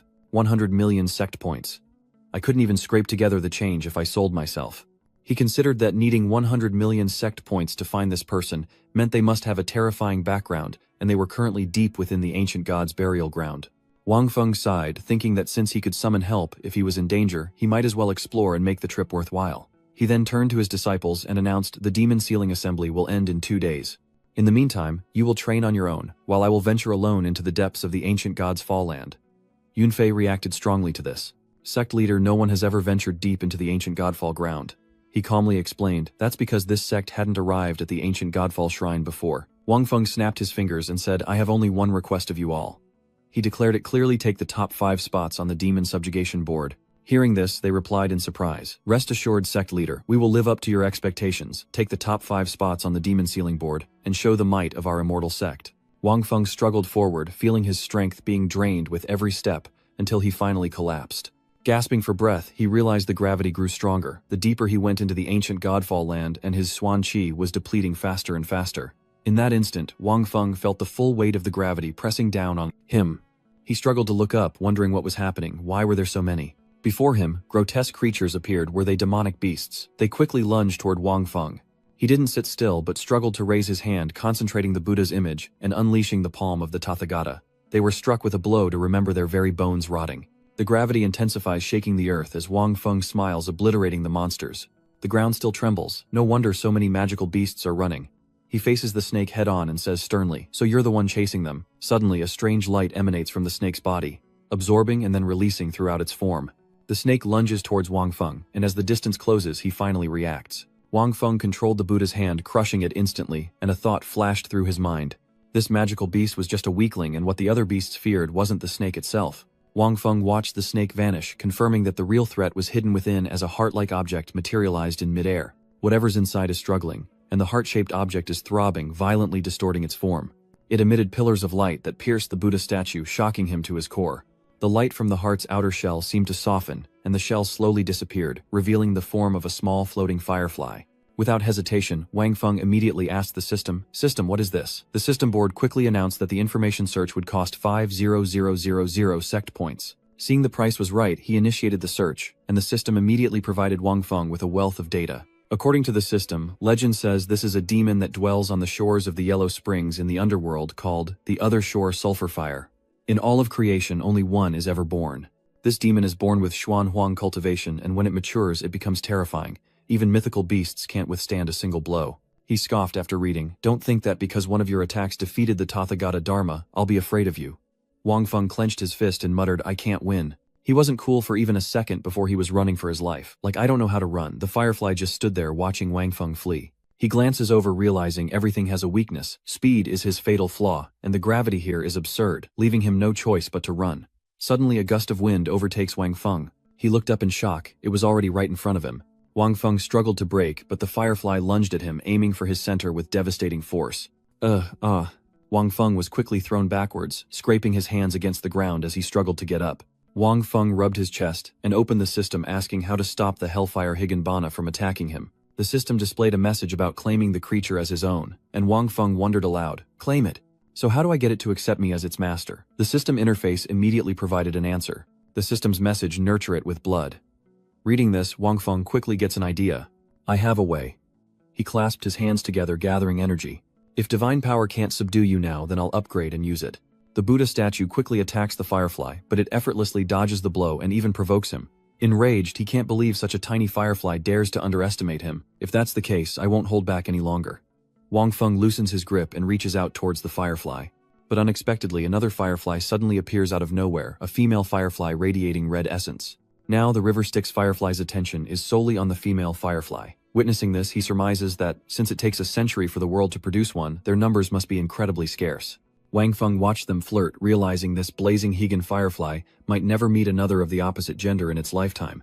And a faint smile crept across his face. So this is what they mean by, even heroes can't resist beauty. The female firefly's sudden change of heart only makes it harder to resist. As Wang Feng finished speaking, it transformed, stunning the Hellfire firefly. The next moment, he manipulated the energy to envelop the firefly. Gotcha. Wang Feng was secretly pleased, fortunate that he had obtained the heavenly demon grand art from Zhu Yuyan, allowing him to use blood to create a puppet creature and bewitch this other shore firefly. The crimson light was gradually drawn back as he looked at the achievement before him, saying with an obvious tone that subduing the Styx firefly was a piece of cake for his sect. Trapped, the firefly thrashed wildly, its face contorted as a dark aura emanated from it. Then with all its might, the firefly attacks Wang Feng's finger, and its light energy quickly begins to seep in. He felt a change in his body and panicked. What the hell was that? The firefly had already made its way up his arm, catching Wang Feng off guard. "Hey, get out of there now." He saw it reach his chest and shouted, "Netherworld firefly, that's my heart." Wang Feng patted himself and growled, "This isn't your bed." But the firefly of course didn't listen and continued to rush forward. It suddenly stopped, then began to siphon his blood, the firefly putting all its strength into it, as if venting its anger. It chose Wang Feng's heart and began to drain him dry, and as he felt his blood diminish, he cried out. Wang Feng gasped, watching the strands of light within his body when suddenly the system interface appeared. Reporting the Hellfire Leech is feeding on your blood, followed by a new announcement. Congratulations, the Dion Sulfur seems to enjoy your blood. The Hellfire Piranha has acknowledged him as its master, and he calmly negotiates. Hellfire Piranha, I command you now, leave my heart at once. It quickly obeys, its entire body enveloped in light, and escapes through the entrance it came in through, shooting out from Wang Feng's finger. Carrying its light, it emerged, and in the next moment, the firefly hovered before him. Sensing something was off, Wang Feng asked, "Is this the same thing? How did its shape change too?" The system chimed in again. The object, taking on the form of its master, emitted just enough light to guide the way forward. He quickly realized the intention. "You want me to follow?" The firefly's expression seemed to confirm, and then they both continued deeper into the ancient shrine. After a moment, a deep groove gradually appeared on the ground, surrounded by solid concrete. Wang Feng seemed to have arrived at some sort of area, pausing before a massive door. Curiosity flickered in his eyes. "What did you bring me here for? Why does it look so gloomy and strange?" No sooner had he spoken than he reached out and touched the door. "Never mind, I'm already here. I'll take a look around first." Suddenly, a chaotic scene flashed in Wang Feng's mind, along with the vague face of a girl. Along with the sound he heard outside, "Husband, regain your senses and quickly remove your hands from the door." Wang Feng speaks to the firefly, realizing the voice calling him, "Husband, must be hiding here. It seems you're the one they sent to guide me right." He didn't wait for it to say more, understanding immediately, and pushed the door with all his might. But no matter how hard Wang Feng tried, the door wouldn't budge. He stood there panting. Then Wang Feng suddenly exclaimed, "I haven't unleashed my ultimate move yet." He mustered his strength for one more try, refusing to believe it. Wang Feng channeled the power of the Buddha statue and confidently struck the door. The Tathagata palm couldn't break this door. And it doesn't even seem to budge. He wondered in frustration why the door wouldn't open as Wang Feng, hearing the firefly's laughter, issued a challenge. Still standing there laughing, "If you're so capable, why don't you try breaking it?" It sighs, then immediately puts on a provocative face, bending over to gather all its strength. He quickly kicks the door, the force of which affects him as well, and the door is instantly opened. Wang Feng tumbled, and seeing the door slowly opening, spoke up, then stood and forced a smile. "Luckily I subdued this Lycaris radiata glow. Otherwise, even a peak profound yellow realm cultivator couldn't withstand its attacks." Together they venture inside to explore. The surroundings were dark and gloomy, with pillars covered in mysterious inscriptions, and the gravity here was unlike anything Wang Feng had ever experienced. Where exactly is this bronze hall? Just then, a light caught his attention. After a moment, Wang Feng approached the coffin and stopped dead, as he recognized the person inside, a delicate face. Wang Feng stares intently. Suddenly Yufei enters through the door, pauses, and then says, "I've finally caught you." Jade Fairy glared at him with hatred, but Wang Feng simply turned his head slightly and said, "So it's the Crown Prince. What's wrong? Where are your followers?" He suddenly recalled the earlier scene and scoffed, knowing they couldn't possibly enter this place. As Yufei finished speaking, his subordinates entered as well. He tossed the item he was holding, "But we are different." They introduced Gu Longji, the young master of the Azure Sea Sect, and Yu Qin, the young master of the Flying Feather Sect, one after the other, prompting him to open his system. The system opens the demon ranking board, and after a moment Wang Feng speaks. "You three are in the top 3 of the demon ranking, yet you dare to make such a ruckus before me. Are you forcing my hand to wipe you all out and seize the top 3 spots on the Immortal Sect's demon ranking?"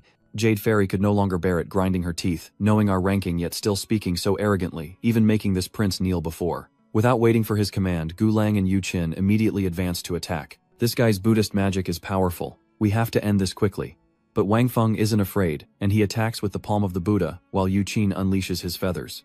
Those feathers instantly transformed into a flying dragon coiling around the Buddha statue's arm, tightening its grip and taking a massive bite. He seems to be affected somewhat. No wonder he's the young sect leader of the Feather Sect, far superior to his fellow disciple, Ye Fengcheng. Meanwhile, Gu Lang is radiating a powerful energy. He waves his hand, directing the water toward the Baizan Daohai Buddha statue, creating a massive floating body of water in the sky. Once the target was locked, Wang Feng immediately controlled the Buddha statue's hand, but before it could make contact, a conflicting energy emerged from within the water. As the two forces collided, the water within was quickly scattered, and the lava's energy swiftly burned the Buddha statue's arm. The lava had been accumulating long enough to melt the right hand, Gu Lang said, boasting that this mountain removal sea covering move was inspired by undersea volcanoes, and once it erupts, no one can stop it. Wang Feng just scoffed, finding his boast of invincibility a bit much, especially since Gu Lang was gloating over his current handless state. "Let's see how you use the Tathagata's divine hand." He smirked, but it wasn't a happy one. "Who said I didn't have a hand?" As he spoke, his arm began to regenerate. The Buddha statue now wields a lava arm, its body strengthened and infused with new energy, leaving Gu Lang in stunned disbelief. Wang Feng has now entered the true battle, and with a wave of his hand, the figure vanishes. Gu Lang was all but gone, leaving only tattered scraps of fabric as Wu Qin's dragon recklessly lunged forward, biting down hard on the arm. But the Buddha statue was unfazed and swung its other arm to attack. Seeing the situation worsen, Enjok Fai shouted, "Vutan, cover me." As the Buddha's finger slowly closed in, Wu Qin and his dragon swooped in, and they both leapt into the dragon's mouth. Seeing his obvious intentions, Wang Feng smiled and tried to escape, but she pursued him, saying, "Even if you were Sun Wukong himself, you couldn't escape my sect's 5-finger mountain today." Instantly, the dragon was scorched by the intense heat, but just in time, Yufei used his artifact to block it. Seeing the situation unfold, contrary to his expectations, Wang Feng muttered, "This isn't good." Soon the Buddha's hand was completely petrified, and a sinister smile crept across his face as his plan succeeded. Jadeite affixes the item to the Buddha statue's arm, and the Jade Buddha begins to spread throughout its body. He seemed to be running out of time as the entire Tathagata was about to be petrified. Wang Feng's expression darkened, and he leaped onto the Buddha statue's arm, muttering, "This means the Tathagata will become his puppet." Jade scoffed, "My word is my bond. After I cripple you, I'll let you experience being cut to pieces." Suddenly, the Buddha statue's foot moved, aiming directly at Wang Feng, who realized it had become a puppet, and immediately used his signature move. Wang Feng charged forward, striking the sole of the foot, but it seemed tougher than he thought. The Buddha statue didn't even flinch, and continued its attack. Wang Feng dodges and leaps toward Yu Qin, grabbing him by the collar, startling him. The next moment, Wang Feng throws Yu Qin toward the Buddha statue. Instantly, he was reduced to dust, and only then did he realize the Jade Buddha's attacks were so powerful. While Wang Feng was distracted, Jade Fei controlled the Buddha statue to attack, landing a devastating blow. He looked down at the fallen Jing Wang Feng with a smile. "It seems you've given me a wonderful toy." He struck him, and Wang Feng fell unconscious. Suddenly, a blinding light erupts from within him. Wang Feng struggles, sensing the source. His veins begin to surge with power, even down to his legs. Finally, his handsome face. Wang Feng's entire body was revitalized, returning him to his original state.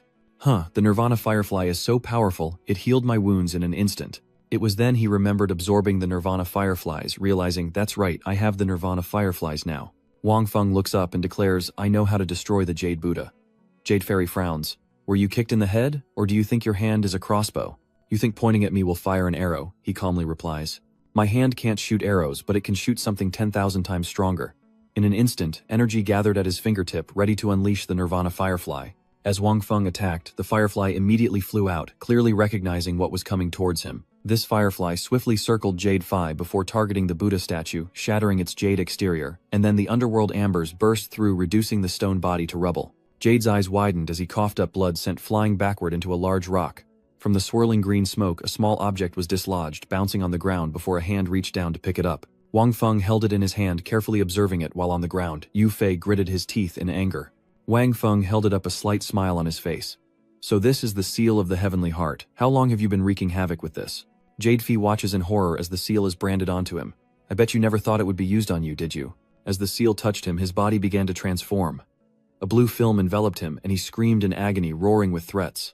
You dare kill me, the crown prince. My father, the great emperor Do Not, will never forgive you. Hearing this, he slowly removed the seal from the prince's body, as Jade gasped for air and chuckled mockingly. Haha, so now you're afraid. Wang Feng nonchalantly tosses the seal in his hand, calmly turning to face him. If I feared the emperor, I wouldn't have killed the Qilin Marquis now, would I? Ngok Fai frowned in disbelief. You killed Marquis Qilin. Then why are you letting me go? He cast a cold glare. Who said I was letting you off? Wang Feng calmly asks. Haven't you realized what you're missing yet? Jade Fei was stunned, and just then the stone encasing his lower body began to crack. Wang Feng smirked. Didn't you enjoy turning people into chairs? Once you're free from the jade, you'll enjoy the thrill of your bones turning to dust. He watched in horror as his legs disappeared, eyes wide with terror. Jade cried out, losing his balance and crashing to the cold ground. He looked up at Wang Feng, desperately reaching out. Please just kill me, I beg you, take my worthless life. Jade cried out in despair as he watched the figure fade away. Don't go. Wang Feng didn't care, only leaving behind the words, live and die on your own. He walked steadily, soon arriving at another place, and reached out to gently touch the icy coffin. He forcefully pushed open the coffin, surprised by what he saw inside. He stroked his chin thoughtfully, wondering if she was still alive. Wang Feng reached out to check her breath, but then sighed in disappointment. Such a beauty, it's a pity she's dead. Beyond, Liu Huang could only shrug and sigh helplessly as he watched. It leaps forward, kicking Wang Feng in the back of the head, sending him stumbling forward to accidentally kiss the woman inside. His eyes darkened as if cursing, when suddenly an arm reached out, long hair fluttering in the wind, and Mu Qing seemed to come back to life. She wrapped her arms tightly around Wang Feng's stiff neck, immobilizing him, her face flushed, her eyes wavering, and she slowly opened them, revealing a pair of sparkling, enchanting pink eyes. Wang Feng blushed, his eyes wide with shock, and he quickly pushed her away, turning and stumbling back. With a gentle smile, Mu Qing looks at him. You've finally arrived. My husband. Wang Feng forced a smile, and asked, do you even know what husband means? Mu Qing happily replied, yes, a husband is a husband for life, and there can only be one. He rolled his eyes and silently commanded the system. System, tell me information related to her. The system quoted a price of 100 million sect points. Without hesitation, he agrees, spending the sect points. It seems she was the one who called him husband through the corpse. He shrugged helplessly at the girl before him, realizing he didn't even know her name. She rested her chin in her hand, introducing herself softly. My name is Ye Muhan. What's your name, husband? Wang Feng quickly responded, then asked. Wang Feng. Mu Qing. How did you get here? She replied nonchalantly. I don't know. Wang Feng froze, watching Mu Qing stretch languidly, as he wondered, I've never met her yet. I feel like I know her. He scanned the trinkets around her, noting that she didn't radiate the aura of a cultivator, like a mortal.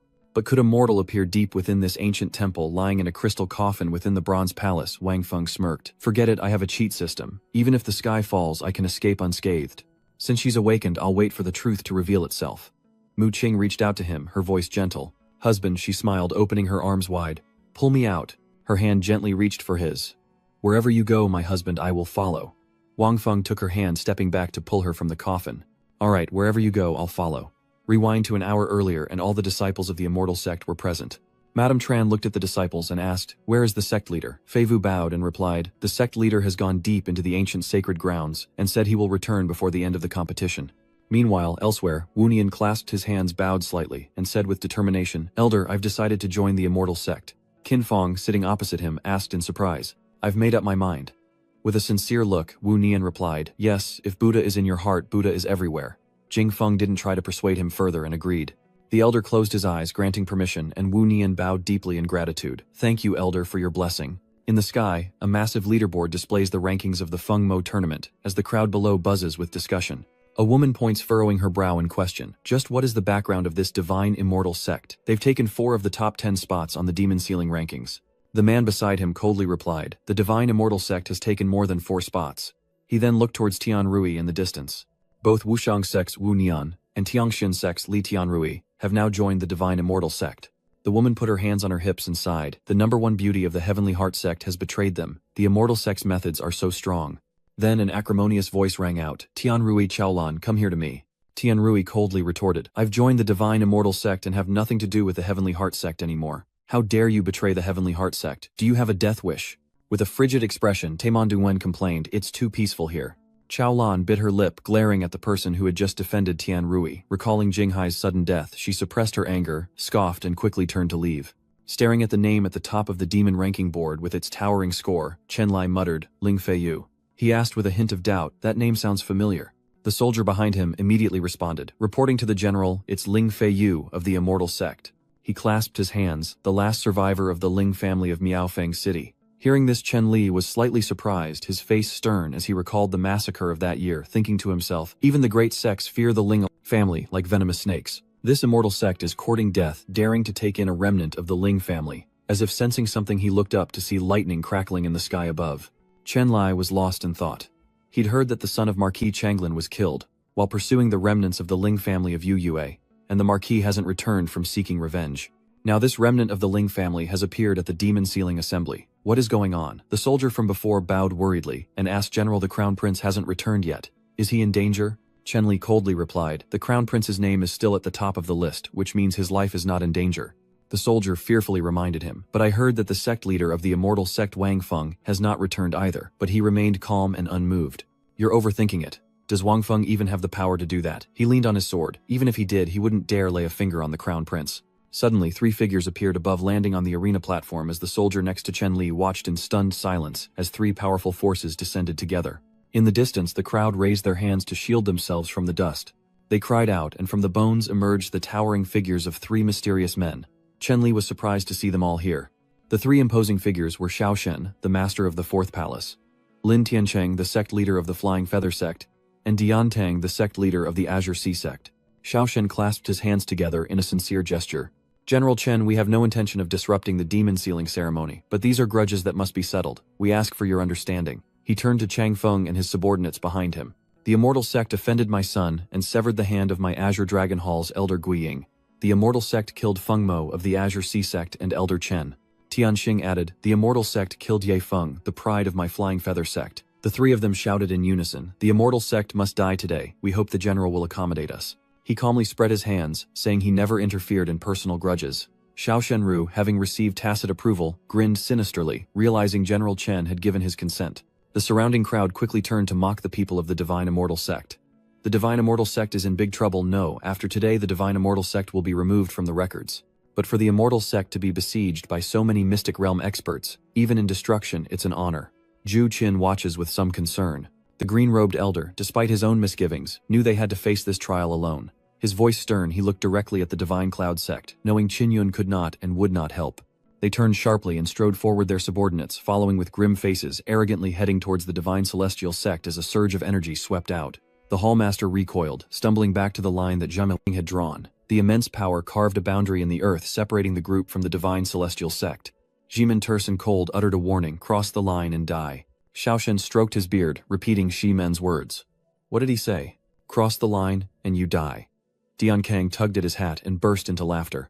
The subordinates behind him immediately mocked frogs in a well, ridiculously overestimating themselves. To be so arrogant in the face of the 3 great sects, they truly have a death wish.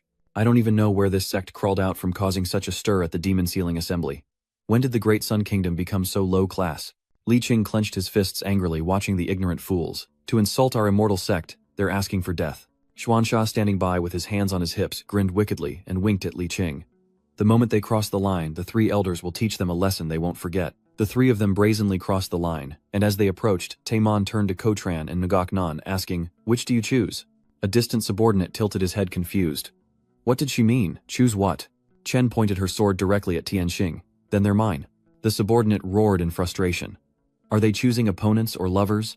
Another shook his head, a hint of fear in his eyes. No, it's more like they're choosing who's rich. Yu Nian softly speaks, I am fated to be with the 4th palace. She flicks the cloth in her hand, choosing Xiao Shen's men. Ximen lifted his gaze, coldly declaring, then I'll deal with what you don't want. He turned his eyes fixed on the morning hall. He grinned, finding it ridiculously funny. I want to see how you plan to deal with me. As he spoke, tiny mosquitoes emerged from Simon's power. They were controlled, nestled in the palm of his hand, as Ximen clenched his fist, imprisoning them.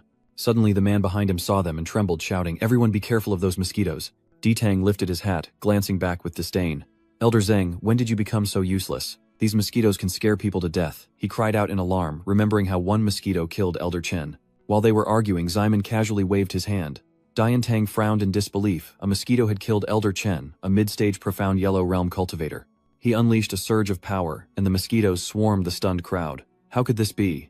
Elder Tang swatted at the incoming mosquito, a triumphant smile spreading across his face as he blocked it. But in an instant, the mosquito flew past and pierced his body, as he desperately tried to block the immense power emanating from it. He sized up the mosquito, channeling his sword energy into it, transforming it into a tangible blade, truly wondrous but not enough to harm him. Suddenly he was stunned as the power surged, exploding in an instant, and piercing through him. His arm fell to the ground, blood flowing freely, his body riddled with holes. Ditang gritted his teeth, standing before his fallen subordinates, each sprawled out on the ground. Far away, Chao Lan collapsed to the ground, trembling as she covered her mouth, secretly relieved. Luckily, he didn't attack me earlier. Chen Li, who had been observing everything, sighed inwardly, realizing he had underestimated his strength. Taemon slowly and firmly steps forward, emanating a terrifying aura of coldness. The annoying mosquito is gone. Now watch closely as I deal with you. The monk is mocked, fueling his rage, and the power piercing the scattered corpses begins to dissipate. Dian Kang swung his fishing rod with all his might, sending the line soaring into the clouds. Today I Dian Zhang will trade a god's life for a life. The hook is cast high, disappearing into the clouds. Seeing this, Xiaoshen smirked with excitement. Sect leader, Tian, it looks like you're finally pulling out all the stops. Standing nearby, Tianxing added, it seems we won't have to intervene this time. Soon a large fish emerged from the clouds, shrinking as it descended into Ditang's palm. Seeing this, Chang Feng, who was cradling his face, was stunned. Ah, is that all? Ditang reached out, guiding his fish towards Ximen, calling it the ninth wave. Kun Liqing stood by, pointing and laughing derisively. The kun was a legendary fish, said to be thousands of miles long. You call that little fish a kun? How laughable. He chuckled to Yunfei Jr. Mu, having your master draw his sword to kill that little fish is utterly humiliating. Yunfei approached Zeman, drew his sword, and suggested, Master, allow me to handle this fish. Zeman turned and agreed. Very well, let's see the results of your training. Instantly, Yunfei lunged at the kun with his sword, and as the blade struck, he slashed, causing the kun to vanish. He wondered if the fish was too weak, breaking apart with a single blow. But the power quickly reformed. Stunned, he stumbled back, gazing at the much larger kun. Wunian frowned and said, Seriously, senior, let me help you. He rushed forward and struck a powerful blow, causing kun to disappear again. But before long, they looked up to see the kun even larger looming over them both. From the sidelines, Fei Yu wondered, how does that fish just keep getting bigger? Tianrui assesses the situation, realizing it seems to grow larger by absorbing the energy from their attacks. Li He gravely adds, it's what they call a cornered dog jumping over the wall. Once this fish absorbs enough energy, it's bound to self-destruct and vanish. Li Qing frowned and shouted, what are we waiting for? He jumped up, turning to the others below. Everyone attack with me. In an instant, a series of attacks were unleashed upon the kun, and Dian Song smirked with satisfaction. He swung his fishing rod using Kun's dance to wrap the hook around Kun's tail, delivering a powerful blow that sent Li Kan flying. He gripped the fishing rod tightly and cast it out as Kun opened its massive maw and lunged at Li Qing, ready to devour him whole. But luckily, Xuansha appears just in time, shattering the Kun's form with a single blow. Xuansha hoists his large staff over his shoulder with a hearty laugh as the Kun's body continues to absorb and regenerate. It opened its maw, drawing in a great power, while below a weary Li Qing lay on his back, and beside him a stunned Xuansha. Witnessing this, Miss Chen said to Jimin, that fish released by the sea merchant sect master is a bit strange. Should I intervene? He slowly opened his eyes and responded, ready to confront him. He grasped the sword in his hand and gently drew it. Iman looked down at his spirit-filled sword, his voice calm. One sword is enough. Ximen raised 2 fingers, gently stroking the blade, as if to imbue it with more power. The blade descends in a flash of white as Kun opens his maw to strike at Seaman. Kun is struck by a sword of immense power. The explosion rings out, but the power is quickly absorbed by Kun. Diantang smirks, mocking their foolishness. Now the Kun reappears, surrounded by overwhelming spiritual energy, and Zhu Qin stares in shock as Qing Qin rasps, this sword will decide the victor. Zhu Qin worriedly mentioned that Jimin Elder's sword was incredibly powerful, but it also fed the Kun fish, making it even harder to defeat. He closed his eyes and thought, no, the victory I spoke of belongs to Jimin Elder of the Divine Immortal Sect. Hearing this, Zhu Qin's eyes widened in confusion. Huh, how can this be? He looked grimly into the distance. Have you forgotten where you are? Meanwhile, the Tang Palace Lord sneered, I can't believe someone as powerful as you could be, so foolish as to nurture that Kun fish into a monster. Jimin remained unconcerned, a cold smile playing on his lips as he opened his eyes, revealing an icy gaze. I don't just want to feed your Kun fish, I want to feed the entire ancient god pillar land. With that, the Kun was suddenly pulled down by a great force from below, screaming. The palace master was stunned, his mouth agape in disbelief. How could this be? Zhu Qin's eyes widened in surprise. Elder Qing, what's going on? The elder looked up and explained softly. The gravity of the ancient divine pillar is greater than the surrounding gravity. As the Kun's body grows large enough to cover the ancient god pillar, it's quickly sucked down gravity, pulling it into the ancient god pillar palace. It can only struggle and scream in vain, with little hope of escape, as Earth Monk grits his teeth and frowns in anger. Without a shred of shame, he pointed at Simon and roared, "You said you'd only need one strike to deal with me. Is that true?" he asked coldly. "It's true." Hearing confirmation, he smirks provocatively. "Then you mustn't throw a second strike." From afar, Li Qing frowned in frustration. Elder Jimen is too earnest. Why keep his word with this kind of person? Yunfei stood beside him, looking at Jimen's back with a serious expression. That my master keeps his word to such a man proves one thing: he has a way to do so. He calmly raised his hand and retrieved his sword as Yunfei declared, "Eliminate this kind of person." Suddenly, the blade flashed with a small burst of energy, becoming a powerful strike aimed straight at the morning hall. He froze, feeling the slash through his body, and before he was torn in two, he managed to utter, "So drawing the sword can kill too." The bisected corpse fell away, revealing Zeman calmly sheathing his sword while Kun howled, desperately trying to absorb more power and reform but failing. Yan's power gradually consumed Xinye, as the crowd watched Kun Yin get swallowed whole. Tianxing froze, staring at the severed arm on the ground. He frowned, wondering if he could ever defeat a man who could slay a Kun with one strike, and then take down a sect leader with another. He glanced worriedly at Shimen, then at Gu Chen, who stood beside him, sword in hand, and at the elders nearby. Xiao Shen wasn't much better, glaring at Chang Feng behind him, silently blaming the boy for being blind, and provoking someone he shouldn't have. He turned and glared menacingly at Chang Feng, making him jump. If he survived this ordeal, he would make him pay. Thinking this, Xiao Shen respectfully clasped his hands and said to Chen Lai, "General Chen, the Devil Sealing Assembly is about to end. Is this really the time for a competition?" Chen Lai closed his eyes and remained silent. Xiao Shen clenched his fist, furious, as he listened to the jeering laughter around him. Who was it that said they'd overshadow Diet Vong today? Is this the result? They're a top-tier sect deigning to entertain us all. How could you take them seriously? Indeed, everyone can treat his words as mere hot air. He glares, unable to hide his worry. It seems this battle is unavoidable. Xiao Shen glances at the remaining two elders of the Divine Immortal Sect, now pinning his hopes on them as they lack Zeman's elder's power. Meanwhile, Zeman whispered, "Should I intervene?" But Yunyan rose her steps, light upon the earth. "I just finished playing with their elder." She shrugged. "If I don't play with their sect leader now, that would be rude." Xiao Shen watches in fear, as Yunyan approaches the others behind him, equally terrified, as she raises her blade and points it at Tianxing, unleashing a powerful aura. "I finally found a worthy opponent." "I can't just give up," Tianxing said, assessing him with a frown. "I can't repeat Tianxing's mistake. I must use the sect's powerhouses to weaken him first." With that, he and his disciples immediately set up the 12th level of the Flying Cloud Dragon formation, the Dragon Among Men. The disciples were serious, their eyes fixed on what had just been summoned, and they chanted something as they quickly became enveloped by something. In an instant, the disciples transformed into ferocious beasts, with snow-white fur charging towards Gu Chen. The sheath falls away and spiritual energy begins to flow as Gu Chen coldly draws his blade, infusing it with his own energy. He slashes at an oncoming attacker. Struck, he muttered dumbly, "I'm done for, but I don't feel anything." He froze in surprise for a few seconds, then looked down at Miss Chen with arrogance and burst out laughing. "No matter how strong your sword wall is, I wasn't hurt at all after being struck by my sword." He frowned, annoyed, and scoffed. He was stunned, then felt his head grow heavy, a faint mist of blood spraying around him as he fell.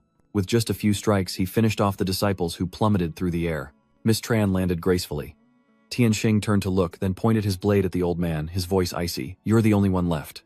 Suddenly, he lets out a sinister laugh, confident that his disciples on the ground will wear Tianxing down, giving him the advantage. With that, he quickly activated his power, his body slowly levitating. A strange light flashed in Tianxing's eyes, and then the old man's entire body transformed into a jet-black beast soaring into the sky. He paused, looking down with a deadly gaze as Tianxing dove straight toward Miss Chen. A blinding light erupts from the ground, like an explosion sending dust flying everywhere. Fei Yu was stunned and anxiously called out, "Master." She rushed to Ximen's side, her voice frantic. "Elder Ximen, please save my master." He coldly replied, "I will not save him." His gaze remained unwavering because he didn't need saving. As the smoke clears, Tianxing tries to suppress Gu Chen, but he can't. His body trembles uncontrollably, and suddenly a blade pierces his mouth, stopping him in his tracks. He looks at him in shock as he casually blocks his power with one hand. Tianxing's eyes widen in disbelief. "What kind of move is this?" Gu Chenzi coldly declared, "Celestial flight beyond the heavens, soaring dragon in the sky."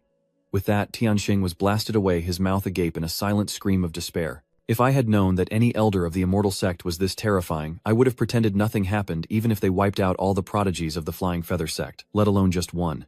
Zhu Qin looked up, sighing inwardly. The elders of the Divine Immortal Sect and the West Gate were equally terrifying. Qing Qin glanced at the Shaochen group, who were fearfully bowing their heads, and rasped, "They're courting death if they dare touch the immortal sect." Chang Feng's sweating bullets scratched his chin and muttered, "Father, you're lucky your opponent isn't that elder from the immortal sect." Before he could finish, Xiao Shen punched him square in the face, drawing blood.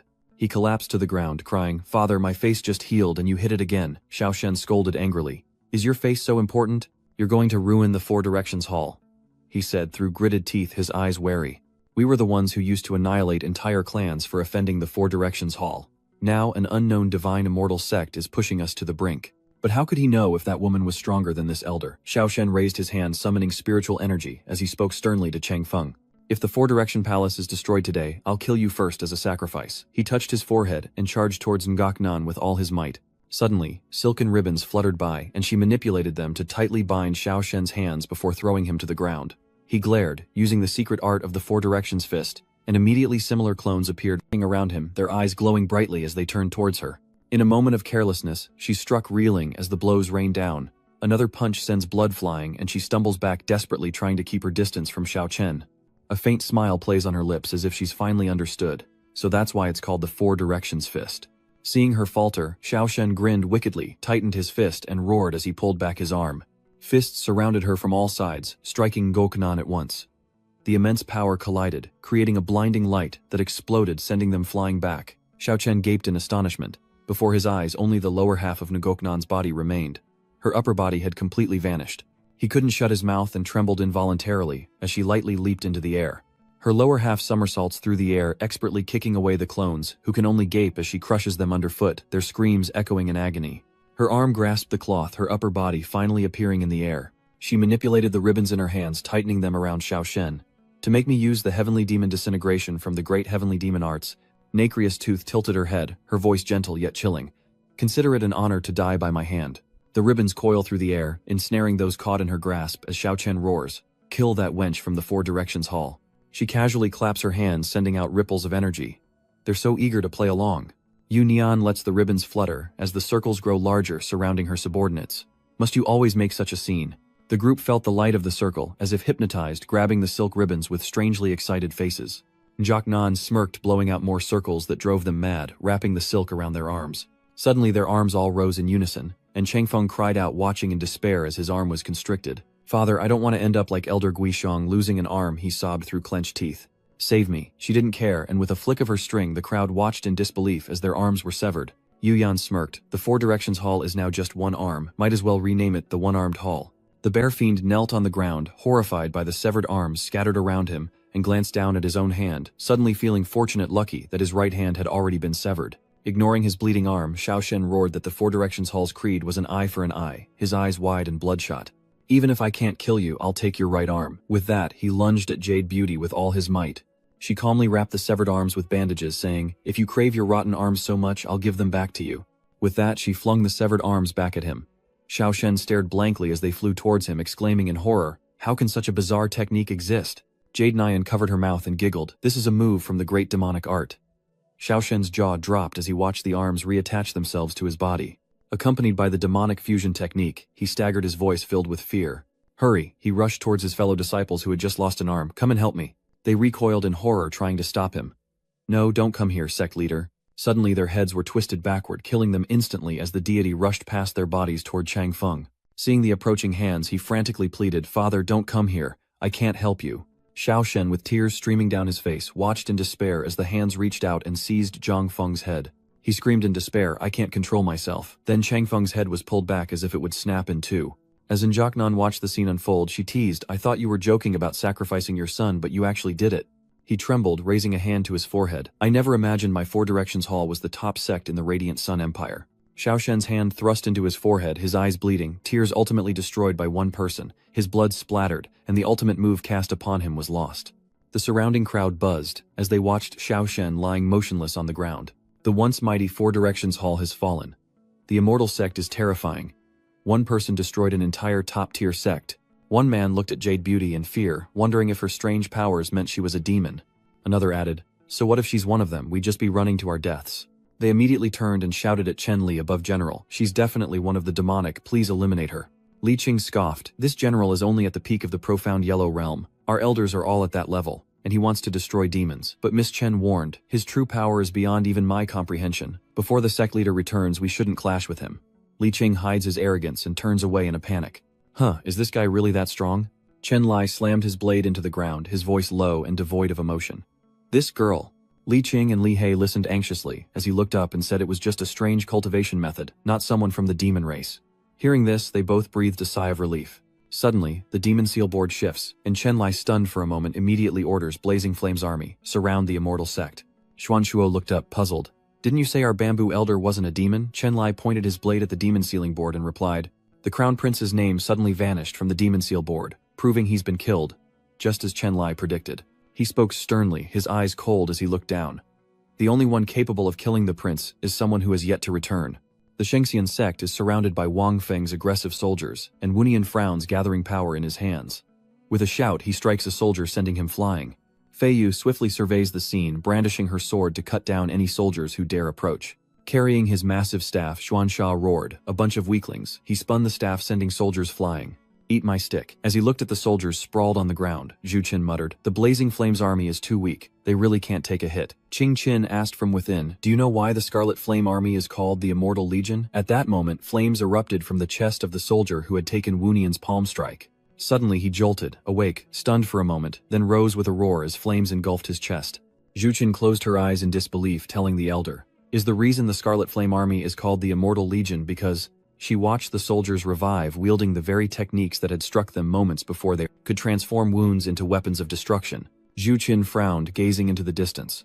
So not only are they unharmed, but the Immortal Sect is once again surrounded, and they can effortlessly acquire their enemy's attack skills.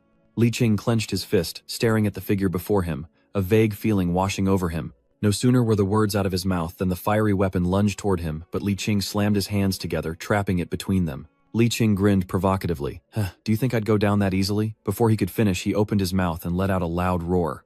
Li Qiang turned to the attacker who just struck him and roared, you shameless bastard, ambushing the Li family jewels. Meanwhile, Wunian is ambushed by those he defeated, and Master Fai Vu is caught off guard and struck.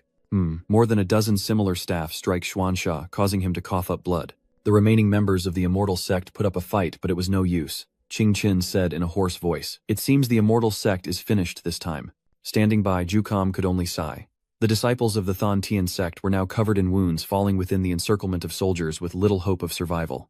Zhu Qin turned and added that the Immortal Sect still had 3 elders at the peak of the Xuanhuang realm who had yet to attack. The 3 of them against one, they could be said to have a sure chance of winning. In the distance, Chen Li was surrounded by all 3 elders of the Immortal Sect. Qing Qin shook her head and chuckled wryly. Haha, her eyes darkened. On the surface, it looked like they had General Chen Lai surrounded, and were gaining the upper hand, but in reality, Chen Lai stood solemnly, his eyes flashing with golden light, and from his blade, invisible chains of light bound the 3 elders of the Immortal Sect tightly. They're being controlled by General Chen Lai, and the faces of Madame Yu, Yan, Miss Chen, and Jimin are grave. One wrong move and they're doomed. He looks over at the disciples of the Immortal Sect being surrounded, so the disciples of the Immortal Sect can only save themselves at this point. On the other side, the battle raged on as Yunfei resolutely shouted, everyone, we must fight to the death. Both sides regained their composure, preparing for this fight to the death, until our sect leader returned, and a blazing red flame descended upon the disciples of the Immortal Sect. With a flick of her wrist, she unsheathed her sword, unleashing a celestial strike upon the advancing soldiers. With that one strike, the soldiers were immediately halted, thrown back in a panic. Tran coldly glances down to reassure her disciples, endure for now. Chen Li mutters softly, interesting. So he uses his power, his eyes blazing like fire. I'm coming too. He clearly saw and copied the technique you just used in mere seconds. Chen Li lifts his blade from the ground, surrounded by a rising aura. He throws his head back, unleashing a great power, then slams his sword into the ground with a mighty air. This is the celestial flying immortal. Seeing this, Miss Chen couldn't help but be shocked, as the soldiers in the distance all raised their red-hot weapons. The weapon ignited like a raging inferno, unleashing its power upon the divine Immortal Sect, as Fei Yu helplessly watched, clutching her wounded arm, awaiting her fate.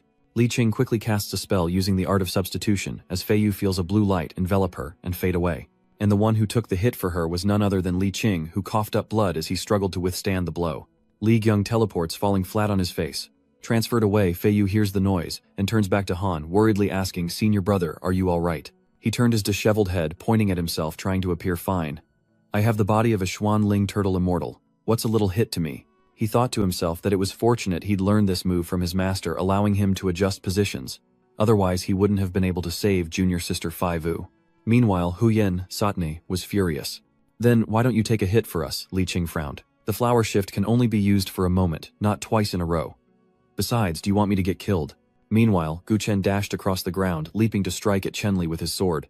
Damn you, how do you know my unique technique? He effortlessly dodged the attack, saying casually, once I use my all-seeing perception, no technique remains unique. Zeman withdrew his sword shaken, thinking how can such a miraculous skill exist, copying another's unique technique with a single glance. It seems this battle must end quickly. He pointed his sword at Chenli's back, sensing an ambush and leaped into the air. Turning, he saw Zeman charging at him with his sword, and Chenli's eyes lit up once more with insight. Dihua Jie Mu Shiman frowned, thinking, this is bad. He's going to use the move Zhao Yue taught Li Qing. The thought barely crossed his mind when his sword pierced Chenli's back. Suddenly, a new power emanates from Chenli, a deadly red aura. He summons a phantom sword and says, now it's your turn to use your special technique. Chenli gripped his blade, unleashing a powerful strike toward Zeman, but suddenly threads appeared, ensnaring his arm. Nga Kanyan on his back strains to tighten the threads, yelling at Zeman to strike. The sword pierces her body, and is quickly withdrawn, drawing a torrent of blood. Without hesitation, Zeman spins and hurls his sword at Chenli, his eyes blazing with power. For a moment, Nan is stunned as he uses her own technique against her. In that moment of carelessness, Tran Liet breaks free, and grabs Nan, causing her to cry out in pain. Helpless, Yunian grits her teeth as the sword hurtles towards her unavoidable. She strikes Chenli with a desperate blow. Chenli is sent flying thousands of meters, and Jade Beauty's body splits in two. The heavenly demon disintegrates, and Zeman can only watch in stunned silence. He'll give him his sword. Zeman's legendary blade pierces straight through Chenli's armor. He panicked, realizing the armor was completely unscathed. Could it really be impenetrable? He seized the opening and snatched Jade Beauty's chastity flower. It's a pity this sword can't be enjoyed any longer, so I'll just borrow the chastity flower as a gift for this beauty. Jade's face paled as she screamed, you want to use that on me? Simon encouraged her. Hang in there, I'm about to pull the sword out. Suddenly, his sword pierced Jade Beauty's abdomen, and a surge of life energy enveloped the blade, instantly severing his arm before Simon could even react. Zeman is stunned. Did he just get hit by Zhao Tianma's fusion attack? Taking advantage of this, Chenli swings a piece of wood, then stabs his sword straight into Zeman's six-pack abs. He falls backward, but luckily Miss Tran catches him. Meanwhile, Nan is bleeding profusely from the stomach wound inflicted by Zeman's sword. She collapses to the ground, unconscious, as Chenli taunts them, offering to take them both on. If you're both so badly injured, then I'll allow you to come at me together. Miss Tran grits her teeth. Any move we use next will be copied by him. At this point, he had no choice but to use his ultimate move. So let's end this with one final attack. Zeman, still reeling from the last attack, points forward, creating shards of powerful ice, then sweeps his hand down, forming a freezing vortex, the luminous flower sword style. He raises his hand, sending his life energy spiraling upward. Suddenly, Simon's seemingly extinguished power bursts back onto the scene, tearing through the gray clouds.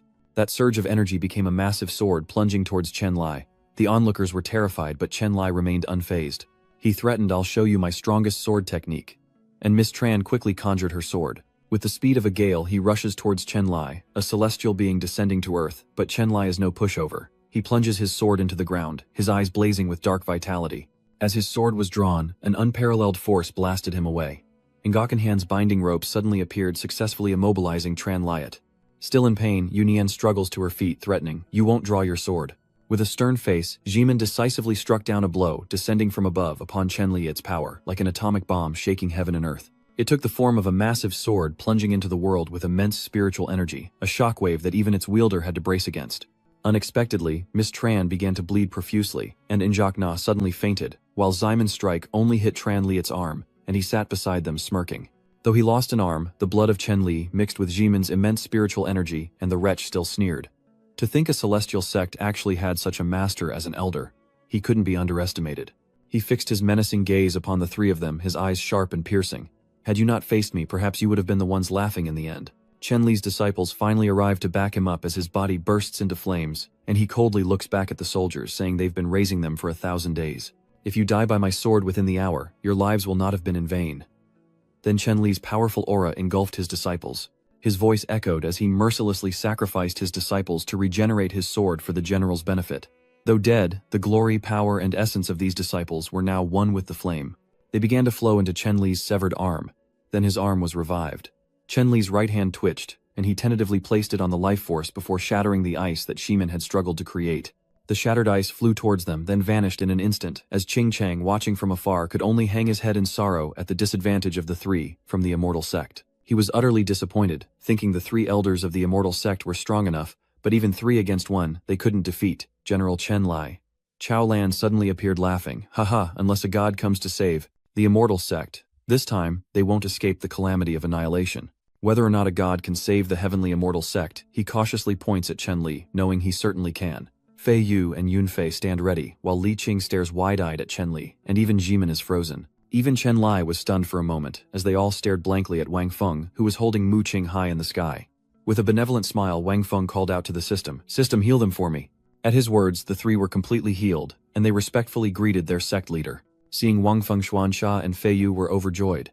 "Sect leader, you're finally back." And that fool Li Qing kept making wild guesses. "This is Wang Feng, it's a long story.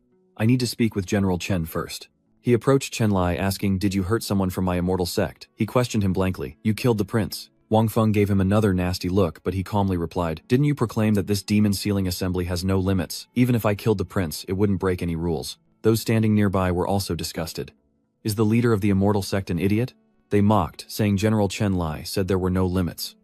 Did he really take that to heart? Then someone mocked Wang Feng for killing the crown prince of the Rui Not Empire, which was tantamount to declaring war. Wasn't he just asking for death? Some wanted to distance themselves from the divine immortal sect, saying it was best to watch from afar to avoid getting caught in the crossfire. Enraged, Chen Lai gritted his teeth and said, "I only wanted to watch a good show, but you forced my hand." "Very well, I'll stay and see this play through to the end." Wang Feng clasped his hands. "You're bold, daring to injure the people of my immortal sect." He raised his hand towards Chen Lai. The image of the Bodhisattva appeared, and Wang Feng shouted, "Kill them all."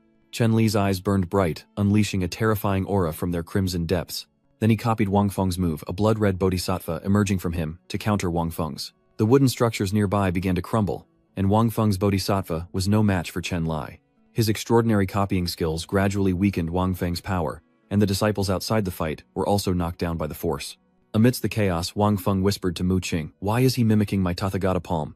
She reveals Chen Li's technique to Wang Feng, explaining that upon entering the mystic ancestor realm, one begins to understand the rules of heaven and earth, and the weak sight fire he used is a rule that allows him to learn technique. "What move?" she continued.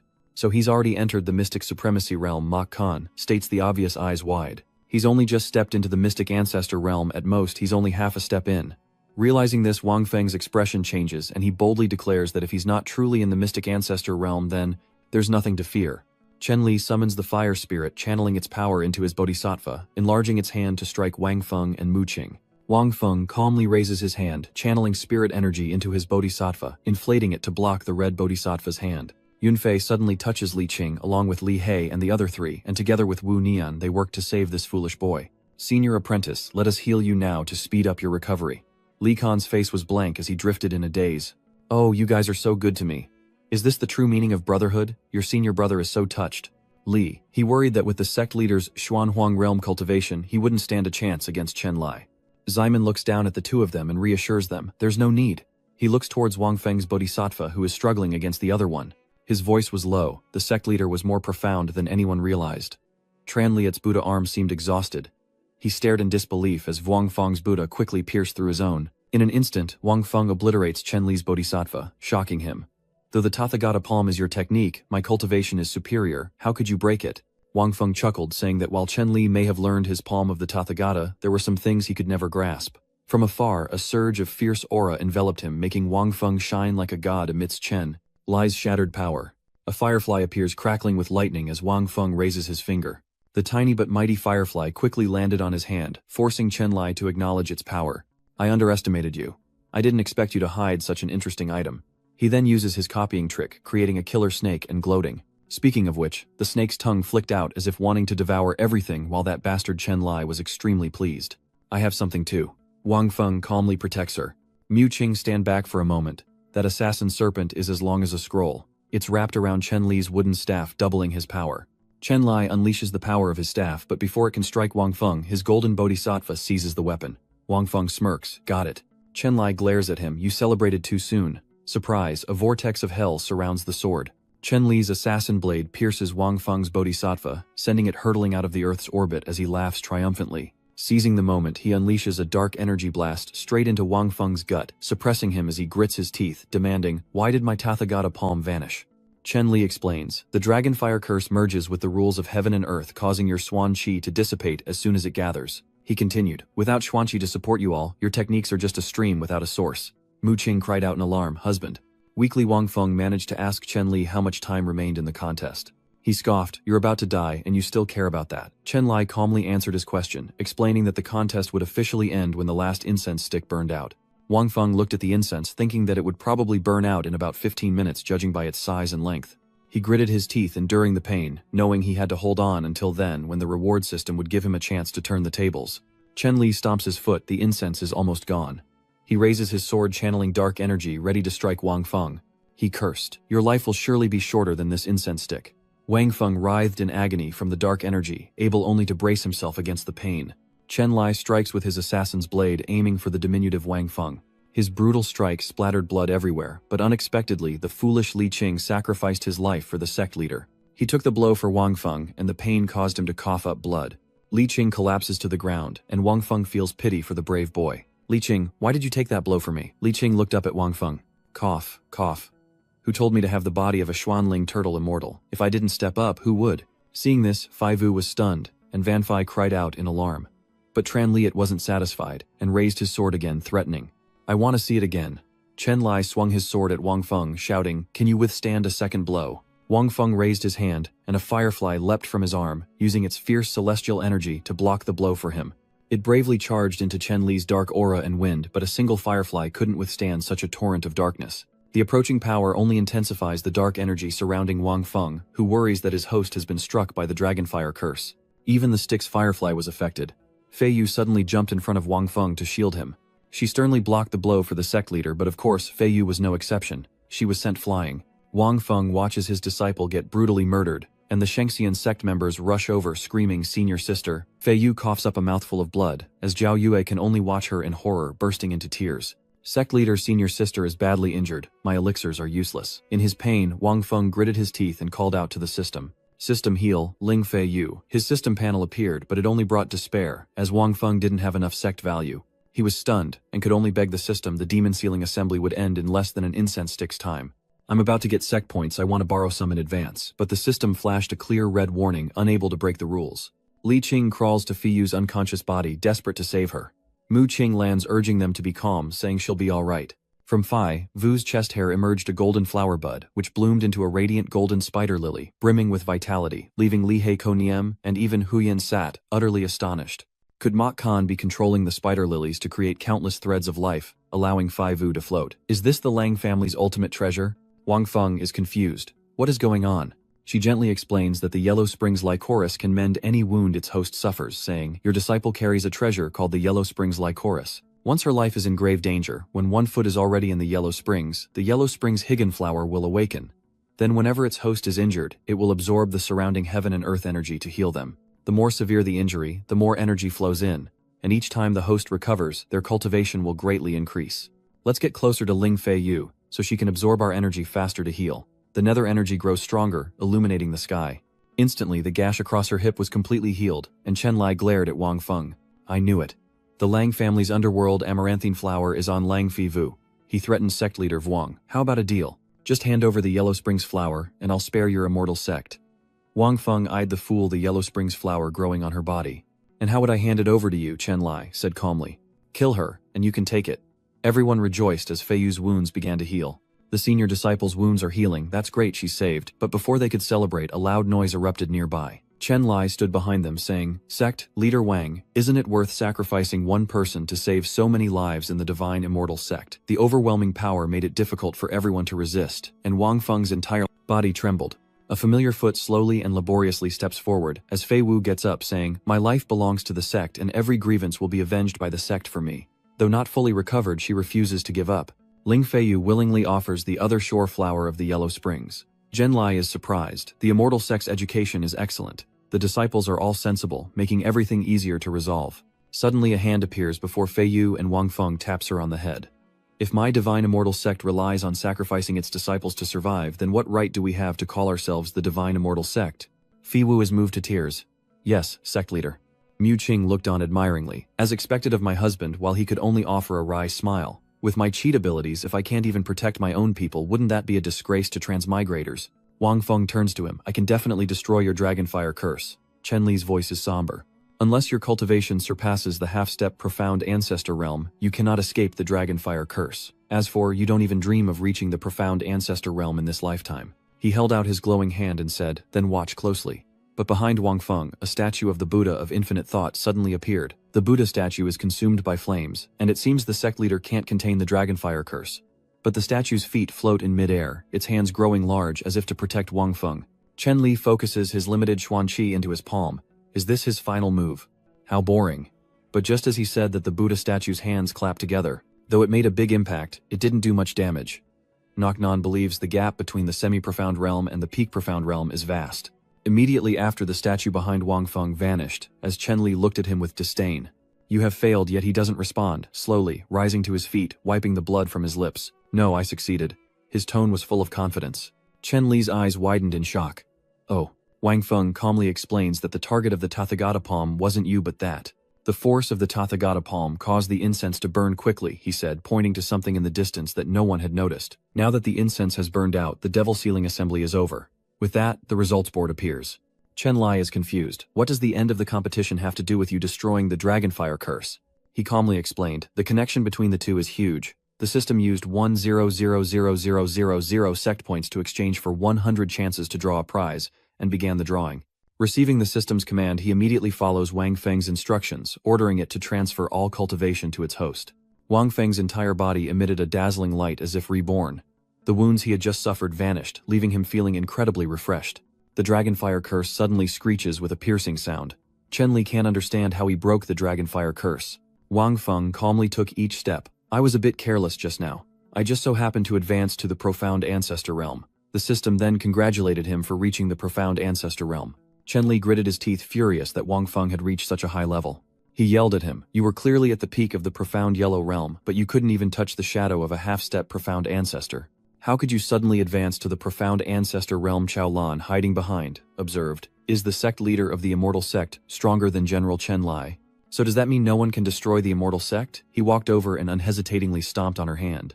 Wang Feng refused to lift his foot. Oh, so you're an elder of the Heavenly Heart sect. If you want to destroy our immortal sect, why rely on others? Chao Lan begged for mercy in fear. Sect leader Wang, I was only joking just now. Even if I had the ability, I couldn't destroy the divine immortal sect, but how can you let it go so easily? How do you know you can't if you don't try? A beam of light shot straight towards her head, and Chao Lan's face contorted hideously. Wang Feng says that if you absorb enough mystical energy, you can advance to the mystic supremacy realm. At that point, destroying our immortal sect wouldn't be impossible. She takes a deep breath, trying to savor every moment as she feels the mystical energy within her rapidly growing. She rejoices that she can truly advance to the Xuanzong realm, so let's have Chen Li cooperate with me to destroy the divine immortal sect. Wang Feng's gaze suggests she's fallen for his trap. So eager to absorb it all, you really want to destroy us. Too bad your body can't handle that much energy. Qiu Lan's body suddenly swells like a balloon floating in the air as she struggles to ask sect leader Wang, what's happening to me? I absorbed the mystical energy, but I can't release it. Wang Feng reveals, I accelerated your absorption, not your release. Therefore, those who want to kill us will only grow faster, overestimating their capabilities. It was at this point that Chao Lan's body was about to give out. She looked like a balloon about to burst, practically begging for death. And sure enough, her body exploded in mid-air as Wang Feng calmly turned and walked away. Thian Tui couldn't believe his eyes. A being he once admired had died so easily. Is the mystic ancestor realm really this terrifying? Chen Li's voice suddenly echoed. Even without breathing techniques, your tricks won't work on me. He relentlessly attacks Wang Feng, who kicks up a wooden splinter from the ground. One attack didn't work, so let's try another. Wang Feng kicked it straight at Chen Li, a streak of gold flying towards him with such force that he struggled to resist, a hint of doubt creeping into his expression. Is this the strength of the profound ancestor realm, to be able to push back a half-step profound ancestor with just a tree? Wang Feng chuckled. Haha, you overestimate your own strength. Do you believe that any disciple of my sect could defeat you? His words shocked everyone around him, including Chen Li. I'd believe you if you said I wasn't as good as your sect leader, but there's no way I'm weaker than an inner disciple. Wang Feng pointed to his disciple, Mu Yunfei. You go. What? I'm fighting a half-step profound venerable realm cultivator. He pushes Yunfei forward. Don't worry, I'm here, he won't hurt you. Enraged, Chen Li said, I'll see how a mere king can defeat a half-step mysterious paragon. With that, he lunged like a ravenous tiger, a blur of motion and clashing steel. After a moment, there was a sound like a sword breaking. Unbelievably, Yunfei's sword had shattered. He opened his eyes slightly, gasping for breath, as Chen Li's voice suddenly turned hoarse. I'm bleeding all over and I can't even beat a royal realm warrior.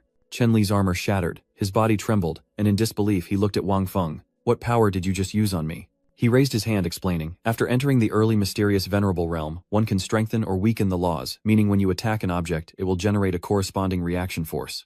I've now strengthened your reaction force, so even attacking tofu will severely injure you. So today you're a goner. Wang Feng pointed directly at Chen Lai, who was struggling to stand. He still wouldn't give up and deny it. No, the ones who are definitely going to die today are all of you here. His words left no room for their safe departure. Wang Feng chuckled. Where do you get the confidence to speak so recklessly? Chen Li retorts, do you know who the demonic cultivator Ye Feng inherited his skills from? Could it be? Upon hearing those words, Wang Feng's eyes narrowed, his face becoming terrifying as he stared directly at him. Correct, it originated from me. Wu Nian couldn't believe what he was hearing, and a memory flashed in his mind. What Chen Lai recounts that the reason the general requested to guard the ancient Godfall pillar was because this place sealed the great demon Xuan Sha. So even if the general's demonic cultivation accidentally leaked demonic energy, he could blame it on the great demon Xuan Sha. Xuan Sha realizes the problem, he's been taking the blame for him. Wang Feng narrows his eyes. If you practice demonic arts, why is there no demonic energy on you? He reveals that every time he finishes seclusion, he seals all the demonic energy on his body into the demon sealing order. Originally used to seal demonic energy, the blank cards suddenly stir, somehow floating into the air unnoticed by anyone. Even the things hidden within him are being controlled, all flying towards Chen Lai. After years of hard work, the demonic energy sealed within the demon sealing order is finally enough to help me advance to the mysterious venerable realm. His voice faltered, but he hesitated, for relying on demonic energy to ascend to the mystic supremacy realm would make him an enemy of the cultivation world, so he couldn't bring himself to decide. The cards enveloped Chen Li's body, but now you choose to help him, piercing deeply into his flesh. A purple light and lightning flashed before everyone's eyes, easily visible even from afar. Wang Feng laughed as he looked at Chen Lai. Who's the main character now? Why are the villains getting stronger and stronger? The streak of light shows no sign of fading. It remains constant.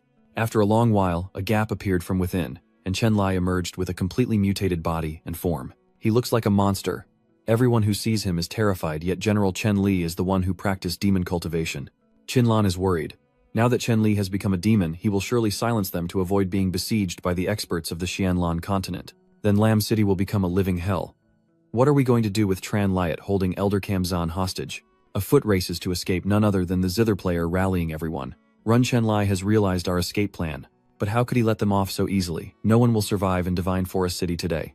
A purple light emanates from Chen Li's chest, and those who were just flattering him are now running for their lives. But how could it be so easy? Their souls were completely drained, and it was clear that no one in that group could escape. A bloody scene unfolded, as Yunfei turned to Wang Feng and asked Sect Leader, why did those fleeing experts fly back, actively throwing themselves into Chen Li's sword? Wang Feng calmly replied, because Chen Lai reversed certain laws. I can't believe my ears. Reversing laws? What does that make? Chen Lai's cultivation? He calmly replied, late-stage mysterious Grandmaster realm. Yunfei turned to him and asked Sect Leader, what should we do now? Without hesitation, Wang Feng strikes, aiming directly at Chen Li's body. But now he looks like nothing more than a monster, his feet and body swelling grotesquely. Chen Li lunges forward, determined to leave no one unscathed. Though skilled, neither Tian Rui nor Wu Nian can completely evade the onslaught. The wooden planks around Chen Lai shattered as he declared, you used the power of the law to increase my weight and sink me. I'll return the favor in kind. Li He was worried, and Li Qing looked at him saying, Junior brother, aren't you always calm? The sky isn't falling, what are you panicking about, Li? Hack said, his eyes filled with worry. Senior brother, but the sky really is falling. Only now did Li Qing realize the sky was about to touch them, inexplicably sunken, as if holding something. He remained ecstatic, thinking it was just a few light clouds that couldn't hurt anyone. But as soon as the sky touched the roof, it exploded. Everything on the ground was being sucked into it, and Li Qing, no longer able to keep up, appearances burst into tears. Just as disaster struck, a red force intervened, revealing Xuan Sha, who had arrived just in time. Wang Feng, not one to be idle, takes action, his giant Buddha statue holding up the sky and pushing it back. Li Qing is overjoyed. As expected, the sect leader and elders are the most reliable. They can hold up the sky if it falls. Suddenly Fei Yu sensed something was wrong. She remembered Chen Li and looked in his direction. Chen Li's body continues to transform, becoming unrecognizable as human. He leaves the ground, taking on his demonic ape form. A deep pit appears and a monster emerges. Chen Lai, now in a different form, leaps into the air, radiating a strange power. He clenched his clawed hands, then Chen Li delivered a devastating blow. That strike cracked the giant Buddha statue, and Jimin Guchen and Yu Ya were all gravely injured, coughing up blood. Xuan Sha and the others watched in stunned silence as the Buddha statue shattered Chen Li's blow, cracking the very ground around them. Shattered rocks rained down, carrying a violet energy as Wang Feng watched from the sidelines. He thought to himself, all the sect points are used up. Is my immortal sect really going to be destroyed today? From a nearby cliff, Mu Qing suddenly emerged. Husband, I have a way to help you defeat Chenlai. Wang Feng, curious, asked her, what is it? Mok Qing pointed to the glowing object before them. Husband, the Yellow Springs Underworld and the Underworld Firefly. Don't you think it's strange that they have such similar names? He said, glancing at Fei Yu, who was breathing heavily. Is there a connection between the two? Mu Qing begins to explain. They both share the same origin, the Yellow Springs. Once you obtain the Yellow Springs Spider Lily, give it to the bioluminescent Spider Lily to create the world's most terrifying physique, the Dark Lumina Spider Lily physique. Wang Feng seems unconvinced, wondering why the Swan Huang Bian physique is considered the most terrifying of all. She clasped her hands together, saying that the Swan Huang Shoreflower physique is said to command the power of life and death, and even the power of the Yellow Springs Shoreflower. With a smile, Mu Qing reached out to Wang Feng. The emergence of the Swan Huang will bury all in its wake. He questioned this, saying, the power of life and death is the most mysterious force in the world. Can this physique really grant someone control over it? Wang Feng narrowed his eyes. But to obtain the Swan Huang Bian physique, one must first acquire the Huangquan Bian flower. If you want the Yellow Springs flowerling, Fei Yu has to be the one. His voice was filled with reluctance. Dai Wang Feng shouted resolutely at Chen Li. No, even if I have to use every means, I must protect Fei Yu. He gathered strength in his legs, leaping quickly into the air as Chen Li's massive arm lunged toward Fei Wu. That's not up to you. Seeing this, Wang Feng immediately activated the Moving Flowers grafting wood skill, but before he could unleash it, Chen Li grabbed him in the palm of his hand. Wang Feng in pain grimaces and asks, now that you've reached the profound ancestor realm, why do you still want to take the underworld amaranth from Fei Yu? His face presses close, Chen Li's eyes glowing with a strange purple light. The amaranthine undead bloom possesses a unique power. It can completely conceal the evil energy within me. Once you're gone, no one can stop me from claiming it. Wang Feng cried out, you want to kill me? Not so easy. Use 5 random summon chances. As soon as he said that, a faint figure appeared on Chen Li's arm. The man then kicked the sword lodged in his flesh, instantly creating a long gash across Chen Li's body. Seeing this, Not Lang smirked, and Tran Liat coughed up blood from the blow. His body weakened and he collapsed. Wang Feng, who had been watching, was shocked. He lamented the vast difference in their cultivation, as blue light converged, forming a golden orb that shot toward Chen Lai. A hand appeared along with the orbs, and Monk Xiang in his golden robe calmly struck Chen Lai again. But he blocked it with his teeth, and the monk chanted the 10 explosive forms of non-attachment. Suddenly, a blinding golden light erupts, enveloping Chen Li in its power, before a devastating blow lands squarely on his stomach, revealing a massive pincer before the monk. Chen Li's pupils blazed as he stared intently. A sharp crescent-shaped blade appeared, and a figure in black used a meteor strike to slash Chen Li's arm. Ding Feng smiled, his face radiating confidence as Chen Li's arm fell powerlessly to the ground. He looked at the bleeding wound, trembling in pain. The blade was truly sharp. Before Chen Lai could react, Ding Feng struck him head-on, sending a jolt through his body as a mystical light appeared in the sky. Then the light crashed to the ground, kicking up a cloud of dust, and the fierce wind made it hard for Wang Feng to stand, as Chen Li's eyes lit up. Oh, there are still experts around. As the dust settles, 2 figures emerge. Then Xie Xiaofeng and Dongfeng Bubai appear together.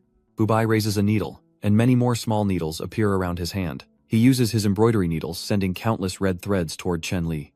Moments later, his limbs were sewn back together, and the sword in Xiaofeng's hand glowed green. With speed imperceptible to the naked eye, Chen Lai is torn apart by countless strikes, his body reduced to pieces.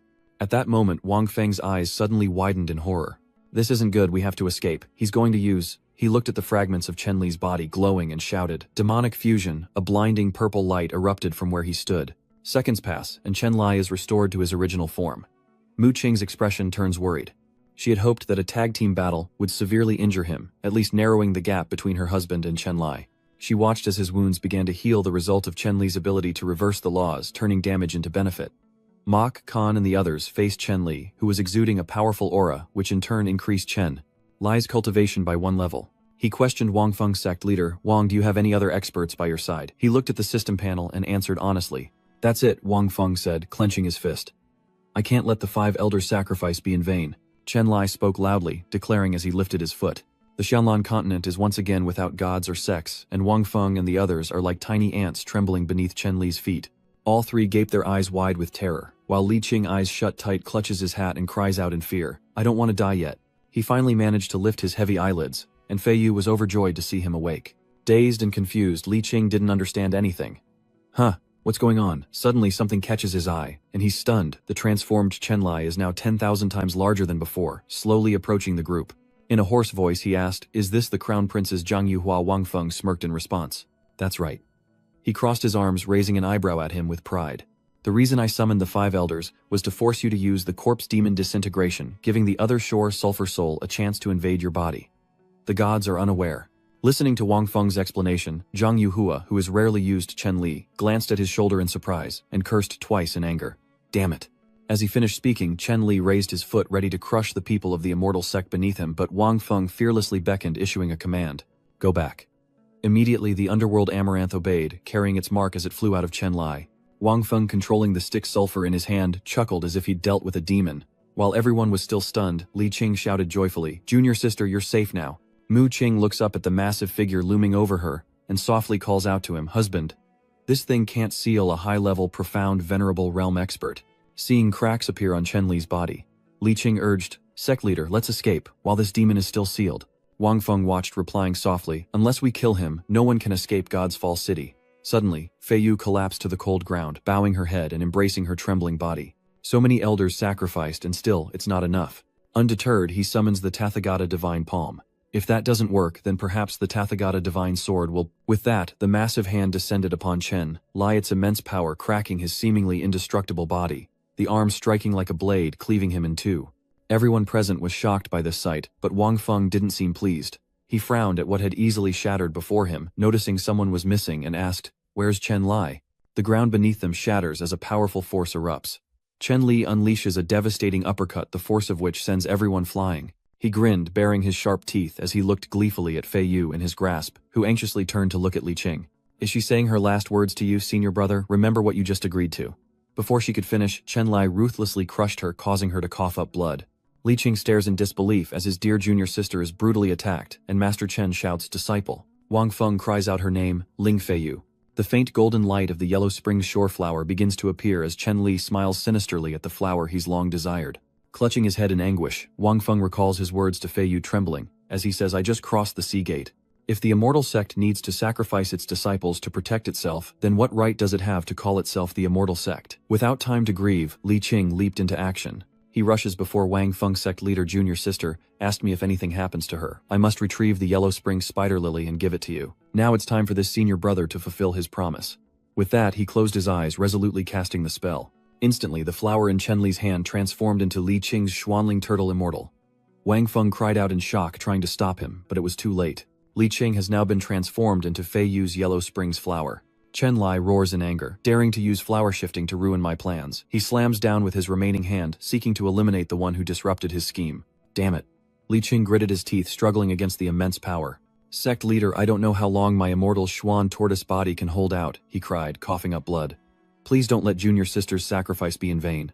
Mu Qing, standing behind Wang Feng, quickly reminded him, "Husband, only by using the Yellow Springs Shoria flower to attain the Shoria Xuan body can you defeat Chen Li." He gazed at the flower, radiating golden light in his hand, his eyes filled with determination. "Fei Yu, I will avenge you." Soon his body merged with the Pi Huangchuan flower, and a powerful golden light enveloped him. Wang Feng floated in the air, facing Chen Li, who was still crushing Gu's hand, trying to kill Li Qing inside. He turned, gathering his strength to attack Wang Feng, who simply pointed and summoned the small tendrils of the Yellow Springs nether flower. It immediately obeyed, forming a massive fist. Wang Feng showed no mercy, delivering a devastating blow to Chen Li's face. His face instantly contorted into a grotesque mask, his body was sent flying and his soul felt ripped from its vessel. His grip on Li Qing loosened. Chen Li's legs were torn apart, leaving only red and blue blood vessels, his eyes wide with disbelief. "What kind of power is this?" Wang Feng coldly retorted. "The power of life and death." Xuansha gasped in awe below. "So this is the power of the Netherfire Amaranth Physique. One strike is all it takes to kill a peak-level mystic venerable expert." He calmly says without a flicker of emotion, "No." Wang Feng watches as Chen Li gathers his power to restore his form. He's not dead yet. Within the mystical purple glow, his body began to regenerate, and Chen Li, filled with murderous intent, rasped, "Fortunately, I used the power of the law to reverse life and death to be reborn. As long as I still have the cultivation of the Xuanzun Peak realm, you will not be able to kill me." Wang Feng glanced over, "Then I'll make sure you no longer have the cultivation of a peak profound paragon. Quickly use your power to replicate him into 5, then kill him." The clones looked at each other in confusion. "What's going on?" Wang Feng raised his hand, gathering power. "I use the power of life and death to turn one Chen Li into 5.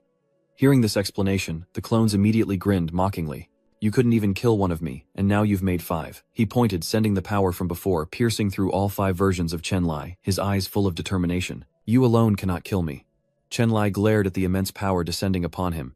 Wang Feng shouts as Chen Li's clones are sliced in half. Having 5 of you doesn't mean you can't be killed. Chen Li screamed in agony, staring at his mangled body. The power receded, and the golden light began to fade. Chen Li stared blankly at his severed arm, which wasn't healing as it had before. Why was this happening? He roared at Wang Feng, demanding why he couldn't reverse life and death this time. Could this be related to me splitting into 5 people? Wang Feng coldly answers. One Chen Li had the cultivation of a peak profound ancestor, but after the 5 Chen Lis shared their cultivation, each only had the cultivation of a mid-level profound ancestor. The bodies gnashed their teeth in anger at his calm voice. When your cultivation level fell from the high mystic realm to the mid-mystic realm, you could no longer use the law of reversal.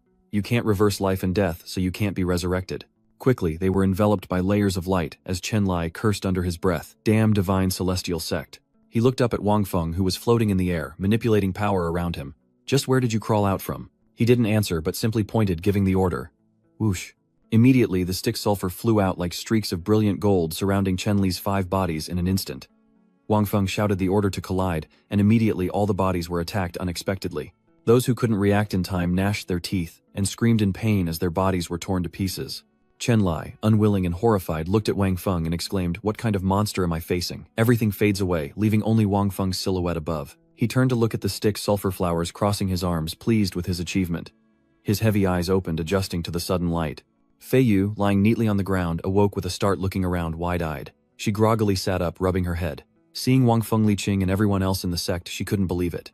"Am I dreaming?" Li Qing smiled brightly, explaining, "Junior sister, you're not dreaming. The sect leader revived you." Wang Feng stroked his chin, a bit embarrassed. "Although I revived you, I also absorbed the underworld Yellow Springs treasure of the Ling family in the process." Fei Yu smiled faintly, responding gratefully. "That Ling Fei Yu could die and be resurrected is already the luckiest thing. The underworld Yellow Springs flower can only realize its greatest use in the hands of the sect leader." Dongfang Bubai and the others said in unison. "Thank you for resurrecting us, sect leader." Wang Feng clenched his fist, his voice firm. "You died for the immortal sect, and even if I have to descend into hell, I will revive you." At the same time, Zhu Qin and Qin Qing were stunned to find themselves resurrected as well. Qin Qing leaned on her staff, hardly believing what she was seeing, bringing the dead back to life. Could someone really possess such divine power? Zhu Qin raised her fan, covering her mouth, as she asked sect leader Wang, "Why did you revive us?" But the truth is, he thought, if everyone in the Divine Firmament sect died today, who would spread our name? He grew somber, his voice hoarse. "I can't believe someone could defeat a peak mystic venerable realm expert." In the Radiant Sun Empire, he watched the Divine Celestial sect depart, thinking no one but the Radiant Sun Emperor would dare provoke them now. Elsewhere, the sky was blood-red, surrounded by ancient houses, and a circle on a wooden board glowed as if hiding something. This is the Radiant Sun Imperial Palace, where ministers and soldiers stand at attention, parting for a pair of bare feet that tread softly on the ground. The court officials immediately turned and bowed respectfully as the soldiers watched the figure enter. His aged white hair flowed with each step. He was the Emperor of the Radiant Sun Empire, the Radiant Sun Emperor. He sat high above, calmly announcing, "Today I have summoned you all to declare the beginning of war." The court erupted in chaos, their faces filled with utter dismay. "What the Warring States period?" The left Prime Minister of the Radiant Sun Empire. Chang Gong calmly asks in a low voice, "Your Majesty, what exactly has happened that you wish to initiate the Warring States period?" Beside him, Right Minister Zhang Yong of the Radiant Sun Empire is also extremely tense. With a serious glint in his eyes, Yaori declared that the empire faced a formidable foe, requiring the full might of the nation to confront them. He solemnly recounted the deeds of the immortal sect. First, it annihilated the Qilin army and Marquis Changlin in the Star Radiance Mountains. Then it killed the Crown Prince in the ancient Divine Land, wiped out the Blazing Flame army, and finally even killed Great General Chen Lai, who had reached the peak of the mystic venerable realm through demonic cultivation. The crowd below immediately panicked. The Crown Prince is dead, and General Chen Lai practiced demonic arts. But isn't the most terrifying thing that it defeated a general at the peak of the profound realm? No wonder His Majesty wants to start a war. He's so eager to know the truth. Was it the Divine Wind Empire, or the Azure Cloud Empire that caused this? No, he says. Could it be that the two great empires have joined forces? He coldly interrupted. That's not it. The Emperor of Diu Not's face darkened with rage. It's just a rebellious sect within our empire.